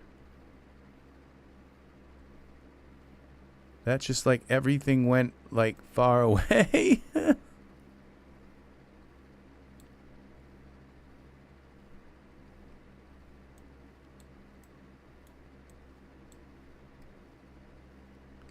All right.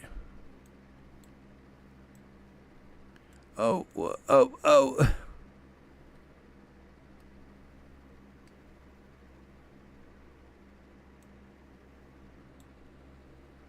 Image texture. All right, so we have the leg skin shader. Okay, displacement. Where would we make this from?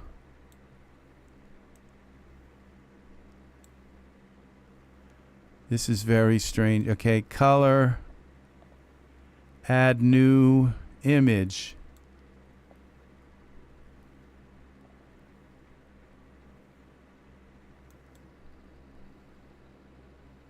Now set this to freckles, okay? Open. Okay. I see here. Arms. Okay, here we go. Freckles. All right, that's set to freckles. And we'd have to say where. Name. Okay, freckles. Freckles. Freckles. Label. Okay. And properties freckles. Okay, freckles with that highlighted.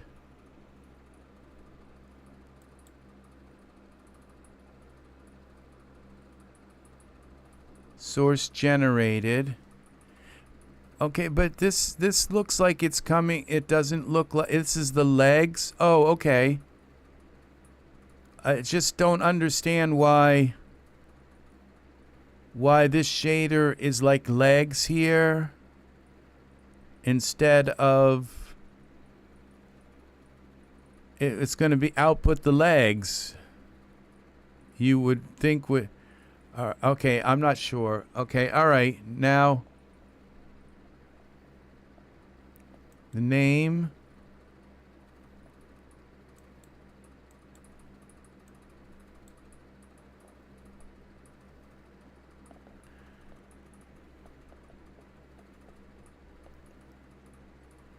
Okay, I don't think this is connected to what you're doing here because this is a whole separate thing. Now go to the renderer. Render. Oh, the camera? Okay, do I have the camera set? Camera.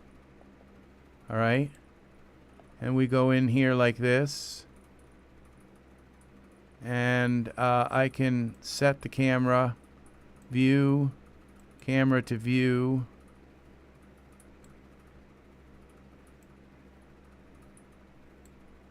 All right. All right, camera to view.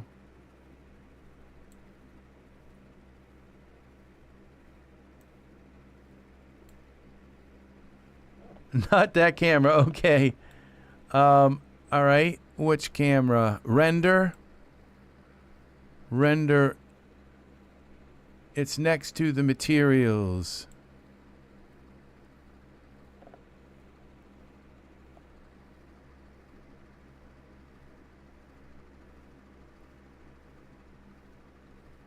Materials. Object. Okay, here. It's not here. Video, clip editor, materials. Okay, I don't see up here. Texture. Add mesh, edit mode, materials. On the right side, okay. Oh, okay, the camera. Okay, I see. It would be in here. Camera. Okay, we have cycles, GPU compute. Okay. All right, I see that. Okay, so the camera, render. All right. It's like, no, not that camera. It's like, okay. Cycles, experimental, yup, in there. All right.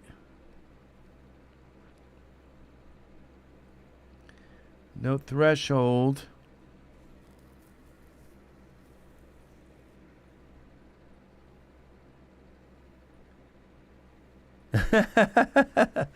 I actually like Blender. I do like Blender, even though I hate it. So yeah. Bake. We have bake here. We go down to bake. I baked a cake today. Then there is the bake option. All right. Bake from minutes. Bake from multi trees. Image textures. Adjacent files. Okay, this is really interesting. And adjacent, okay, I have no idea what this is. Bake. Then there's the bake option. Selected to active. Output, image texture. Target, image texture. Margin. Type, combined. Above surface.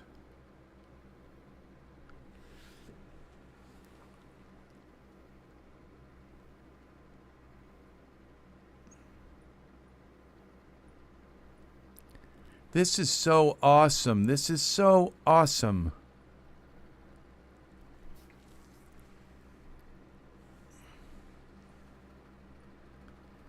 The bake option.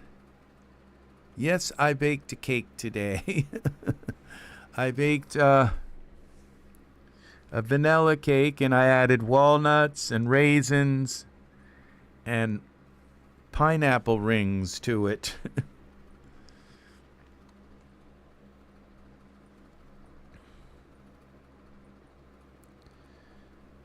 So, what do we do in bake? You can just bake them. Okay, bake. No active image. Okay. Texture found. Texture bake. It's baking something. It said no active image found. Where is it baking it to? Bake texture. 0%.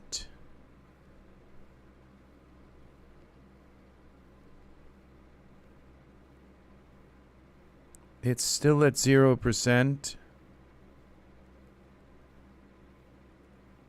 Okay, it says time remaining 1 hour and 30 minutes. 1 minute was it?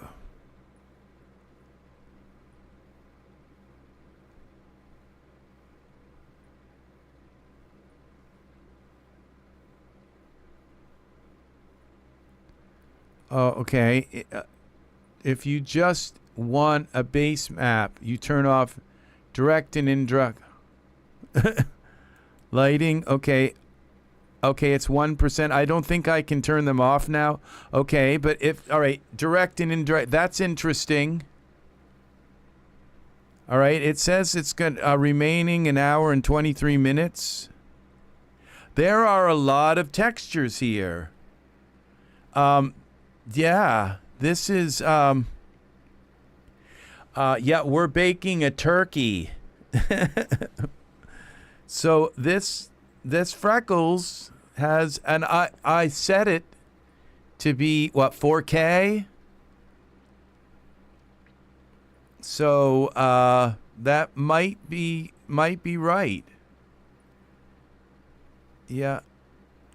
It says it's at 2%. So I'm going to let this bake. So where is it going to put this texture?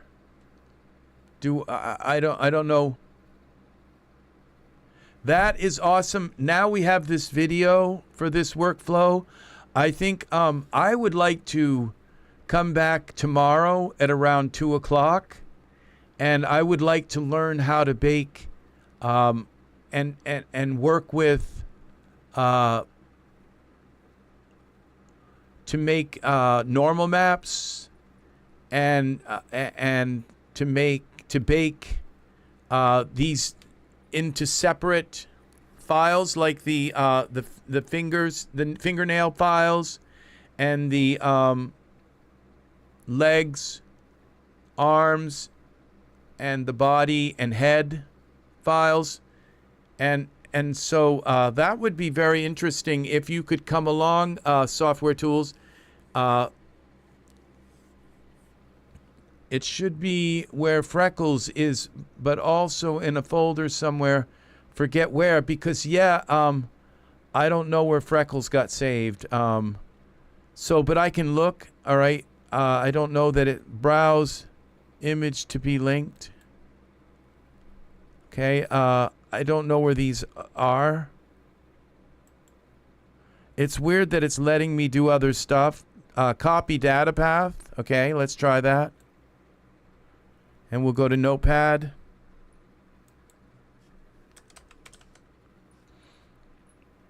You know, since these are already name. All right, let's see, Freckles. Copy full data path. Let's try that. Name, it's probably going to say B data images Freckles dot name. Where would this live? Copy full data path. Let's try this.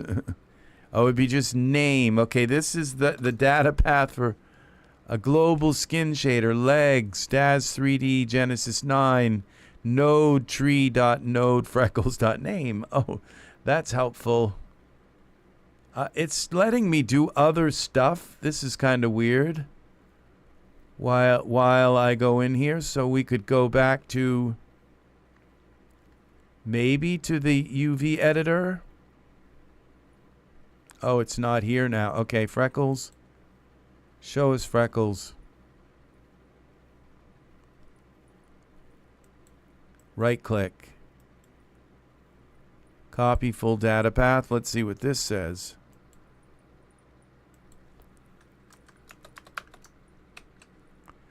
No, it's not letting me. Okay, we'll go back. No, so we were in the shader editor. Okay, this kind of brought all of this Blender back to me. Kind of how all this works. So I assume that this is kind of just here. Like, I don't really need this in here. But this, okay, this brings me to the shader. This is what the skin, okay, these are the legs. We could come here.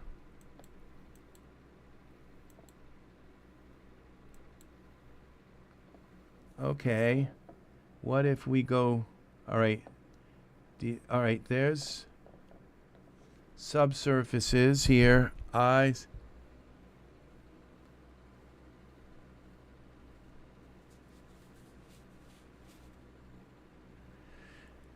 So they'll appear where, see, I don't have Freckles saved yet.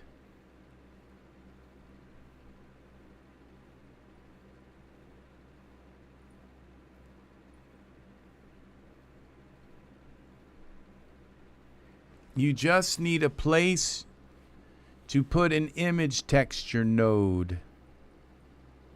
Then you can select and bake. Okay, all right, I see what you're saying. This, okay, the image texture node. So I could select anything out of that list and bake it. Okay, it's big because, okay, I decided that when I, all right, okay. I see. So what you say is that I pick things and I create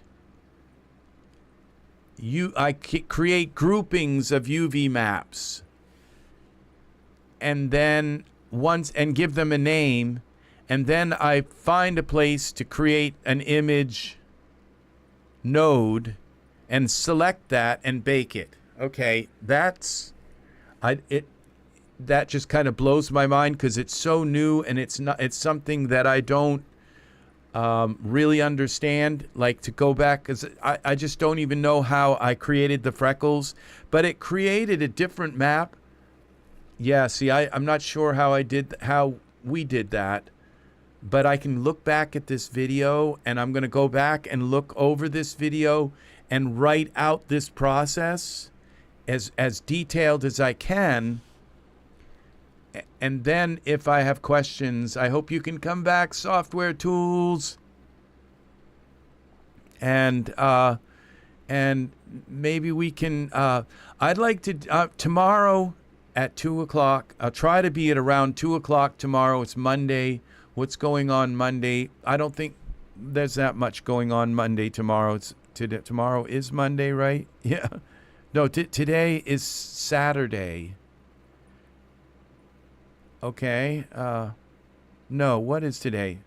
Today is Saturday. Okay. All right. So 2 o'clock tomorrow. Okay. We'll come back in and I'll save. I'm going to let this bake. Okay. I mean, that's not a long time when considering how I bake. I render things, and sometimes. Yes, tomorrow is Sunday. Thank you. All day. Imagine that, Angus. It's Sunday all day. So, yeah. So that's what I always say is it Sunday all day? All day? All day Sunday? Oh. So it's all day. It's Sunday all day tomorrow. So 2 o'clock. All right. I'm going to try and I'll sign back in at 2 o'clock, and we will do the continuation of exporting. It will be a video called exporting skins from Blender to Daz Studio, and we can work with this. And maybe you can call Sunday. Eve, it's lovely to have you here. This has been a massive undertaking today. It's above and beyond the kind. We can try the UV tiles too. That sounds so awesome, because anything that we do here will have a record. We can go back. I can kind of like write it up, and then what I'm going to do is I'm going to like do this a lot, and I'll get it like really learned so that I can kind of like incorporate making skins into our regular stuff. Now, I mean, what we just incorporated into this skin, we incorporated 5 skins. I think we had them all turned on. Look at the pores we've incorporated into it. It does. So I think you're right. I think Serenity's Gate, I think this is a good time to end this one. All right. So because all we can do right now is just bake this texture. It's going to save it somewhere. What I'll do is after this is done rendering, okay, and it says now we have how much time? It says we have 27 minutes. That's a pretty fast, it's going pretty fast. We're at 29%, but I'm not going to wait. What I'll do is I'll save this .blender file. We'll call it Freckles. Okay. I mean, I'm not really that pleased with the way I made this skin, but it's cool. It's skin, you know, and the thing is if I remember correctly, we had that kind of cowl around the neck thing. So there was a problem with that. So the skin is not all like blended together. But it doesn't really matter, because all we're going to do here is this is a test. So this is the biggest test of all right here, is to bake everything together. Yeah, it is. It is. We also have to turn off the direct, indirect, depending on what you're trying to bake, as those have to do with lighting. Right. And I think it's kind of too late now because I already clicked bake. So we're having a texture bake. So yeah, because I wouldn't want. Yeah, see, I think I would. Yeah, that makes sense to turn off the lighting so that what we're getting is not affected by the lighting. So it's not going to have like a big shadow across the face kind of thing. So that would be interesting also to see how that's, because that reminds me of the way, what does that remind me of? Oh, the way when I render a song and stuff, it doesn't actually play the song and like record it. It like it's like digitally. It digitally blends it together. Okay, it doesn't. It's not like it plays the song and holds a microphone up to and listens to it. It just kind of digitally meshes it all together. And I think that's what it's doing with these images. It's not like using it in an environment. It's just taking these images and digitally meshing them together. I'm not really positive if that's what you're talking about, but that kind of makes sense in my head.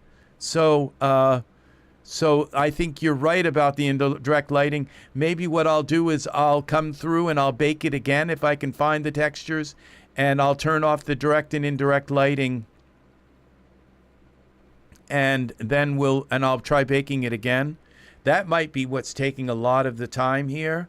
So, all right, people, this is going to do it for me.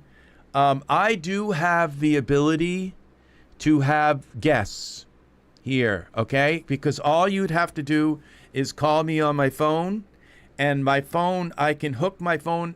I might have to fidget with it the first time, but I can have guests where they can hear you talk. Yeah, okay, that's it. That's what we'll do. So we have an output. So this is a massive, massive tip right here. This node, which bakes stuff. I'm going to be baking all the time. So that kind, I don't bake that other kind of stuff, but I do like to bake this. So yeah, this is awesome. So that's the thing, is that we could have some guests here on the show, because all you have to do is call, and then your conversation, and there's a way that I can that you can hear me through the phone, because if you try to listen to me through the TV, there's going to be an echo. You'll hear your voice, so you'd have to turn off your TV and just talk. But you could watch, but you'd have to turn off the volume of the TV. So, but there's a way that I can have guests, okay, on here. All you have to do is call me, and my phone is hooked to this mixer, and I slide up. It's just like I have all that stuff like Howard Stern. I can just, it's like, you're on, caller. And so we can then, so all of you are invited to be part of the show at some point. So I've just got to figure, what I'll do is I'll get my phone connected. I had it connected up once, and I'll figure out how to do it. And because it would be so much easier to just kind of talk and watch and see things. But when you watch it, there will be like a lag, okay? Because what we're talking about, you won't see it actually happen for about a half a minute, unless I set the unless I set our broadcast back down to like HD, then there's only about a 2 or 3 second, 4 second lag. But right now there's about like a 30-second lag, okay? So, all right, this is going to do it for us. Thank you, people, for hanging out. This was one of the funnest tutorials. I know I kind of got a little dark in the middle, depressed, but look at what we just experienced tonight. This programs, this is why I buy this stuff, so that we can all go into it and kind of be like carnivores and tear it apart like a gang of wolves or something. I don't know, to just kind of dissect it all and look at it and comment about it and decide. But it seems as though like these little fine little lines in the face and all of those things are here. The pores in the face and the detail of all of that stuff in the skin, the freckles, this is something else. This is a whole new level of things, and I'm still upset about the little video that they. I don't think I'll ever get those skins in here because the way that they did it was terrible. They should have explained more. So, but that's the nature of Blender. It's just so complicated, and I don't think they wanted to. They just didn't. I get that way. I don't really, because I don't mind explaining stuff in very, tiring and tedious detail, as you well know. So, I kind of think it's lazy-minded, and I'm not like that, but they certainly were not lazy when they made this program. So this skin thing, they knew what they were doing, but when they went to make that particular video, that was terrible. That was just the most terrible thing in the world. So it doesn't teach anything, but they have a help. It's, you can click. I've not clicked on it yet, and so I really can't complain because they actually have, like, when you go to buy this program. So I'm going to say, ending this program, okay, from what I've seen today, this is a buy, okay? Buy into it.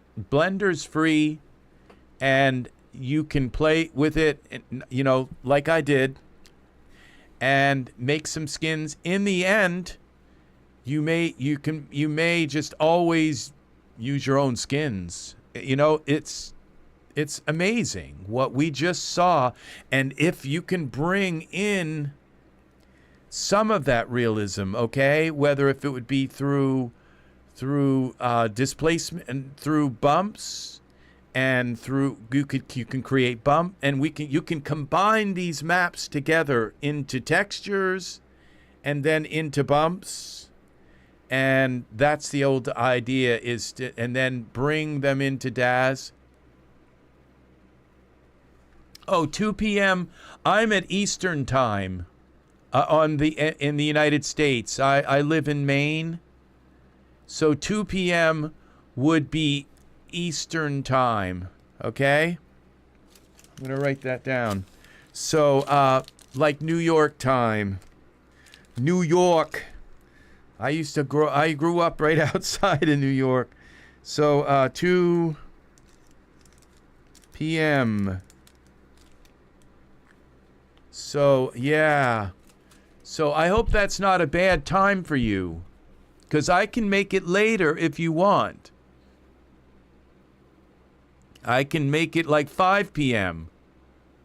So, and it might give me time to kind of make sure that because today I took a Benadryl today, and I thought, oh my gosh, I'm just going to like zonk out the minute that I get online. I'm just going to be like falling asleep. So let me know, because I can make it, if you'd rather make it at a different, like a few hours later, like 2 hours later, let me know, okay?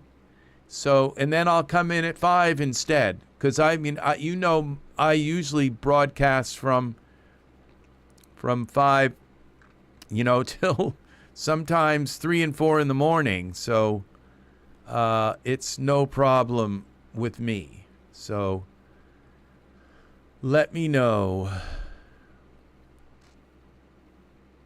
That would be Eastern time. So on the east coast of the United States.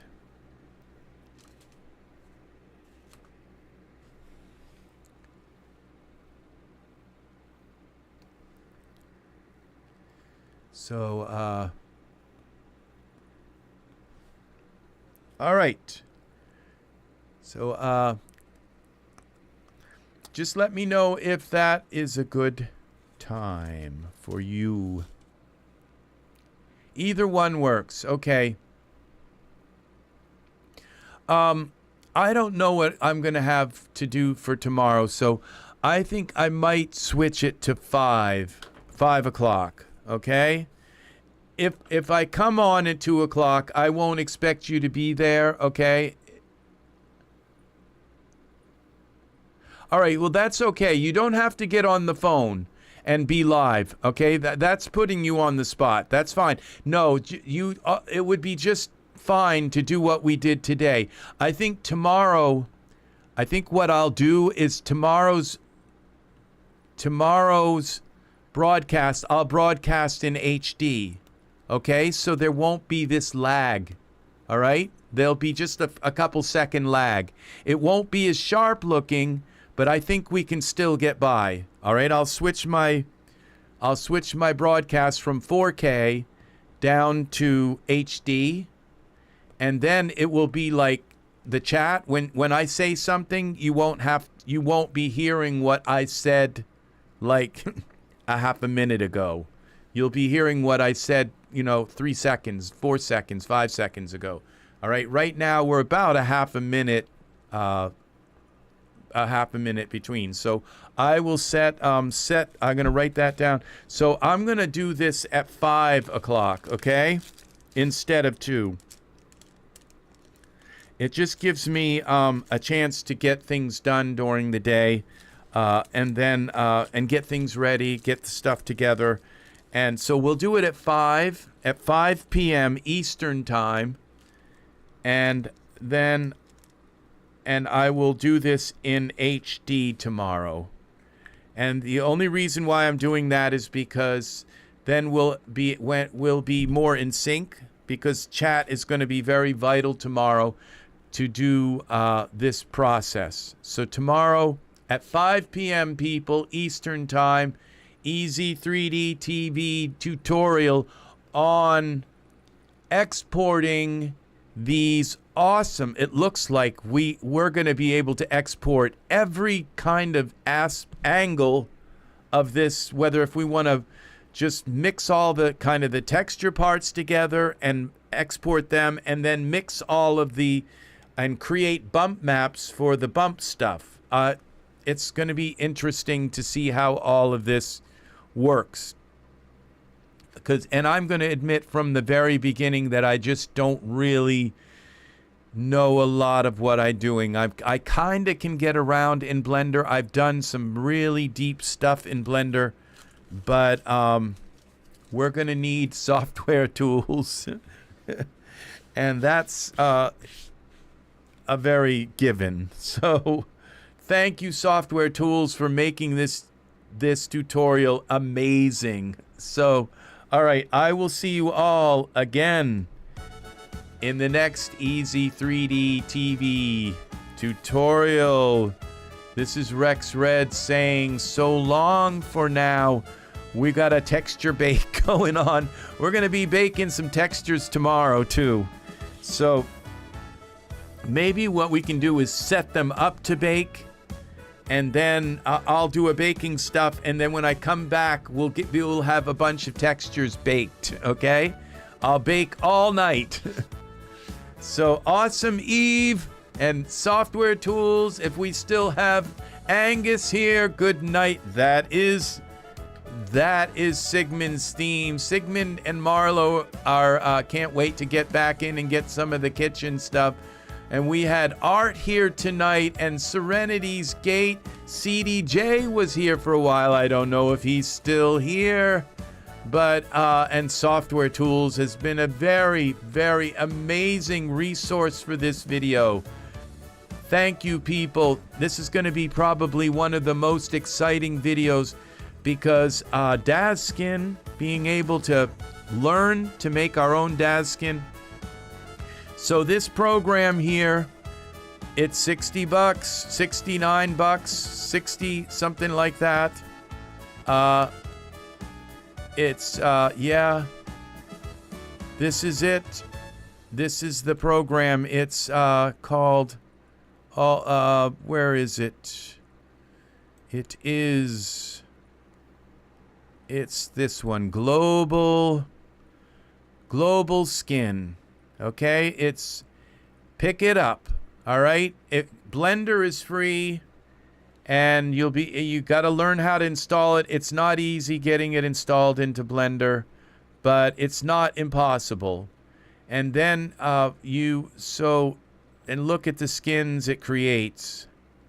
So yeah, look at these things. This is all amazing. So I'm not too impressed with the way these skins kind of look so far, but there again, I don't think that, you know, the programmers are that comfortable at being artists. Just like you know, that guy who drives a car who's a mechanic, and I know somebody who's a mechanic, I won't get in the car with him when he drives. So that's, you know, they're just, some people just, they can do magic with fixing a car, but they just can't drive one. And so that's the thing, is that I think these textures are amazing. So this is pretty cool. And they also work with so pretty much they have made the entire landscape of like Character Creator 4, Unreal Engine. It's brought all of this into all of those different genres of characters. I will see you all again tomorrow at 5 p.m. And I'm sorry I jumped the time up, but I figured, okay, it gives me a chance to kind of get everything together. All right? Take care, people. Have a lovely, lovely evening. And I will see you again tomorrow at 5 o'clock. And tomorrow is going to be Sunday all day long. So, all right. Good night to you all. I'll see you again soon. Bye-bye. Please we need subscribers. If you're watching this after the fact, please subscribe to this channel. I only need a few more subscribers, and this channel will get monetized. So thank you for watching.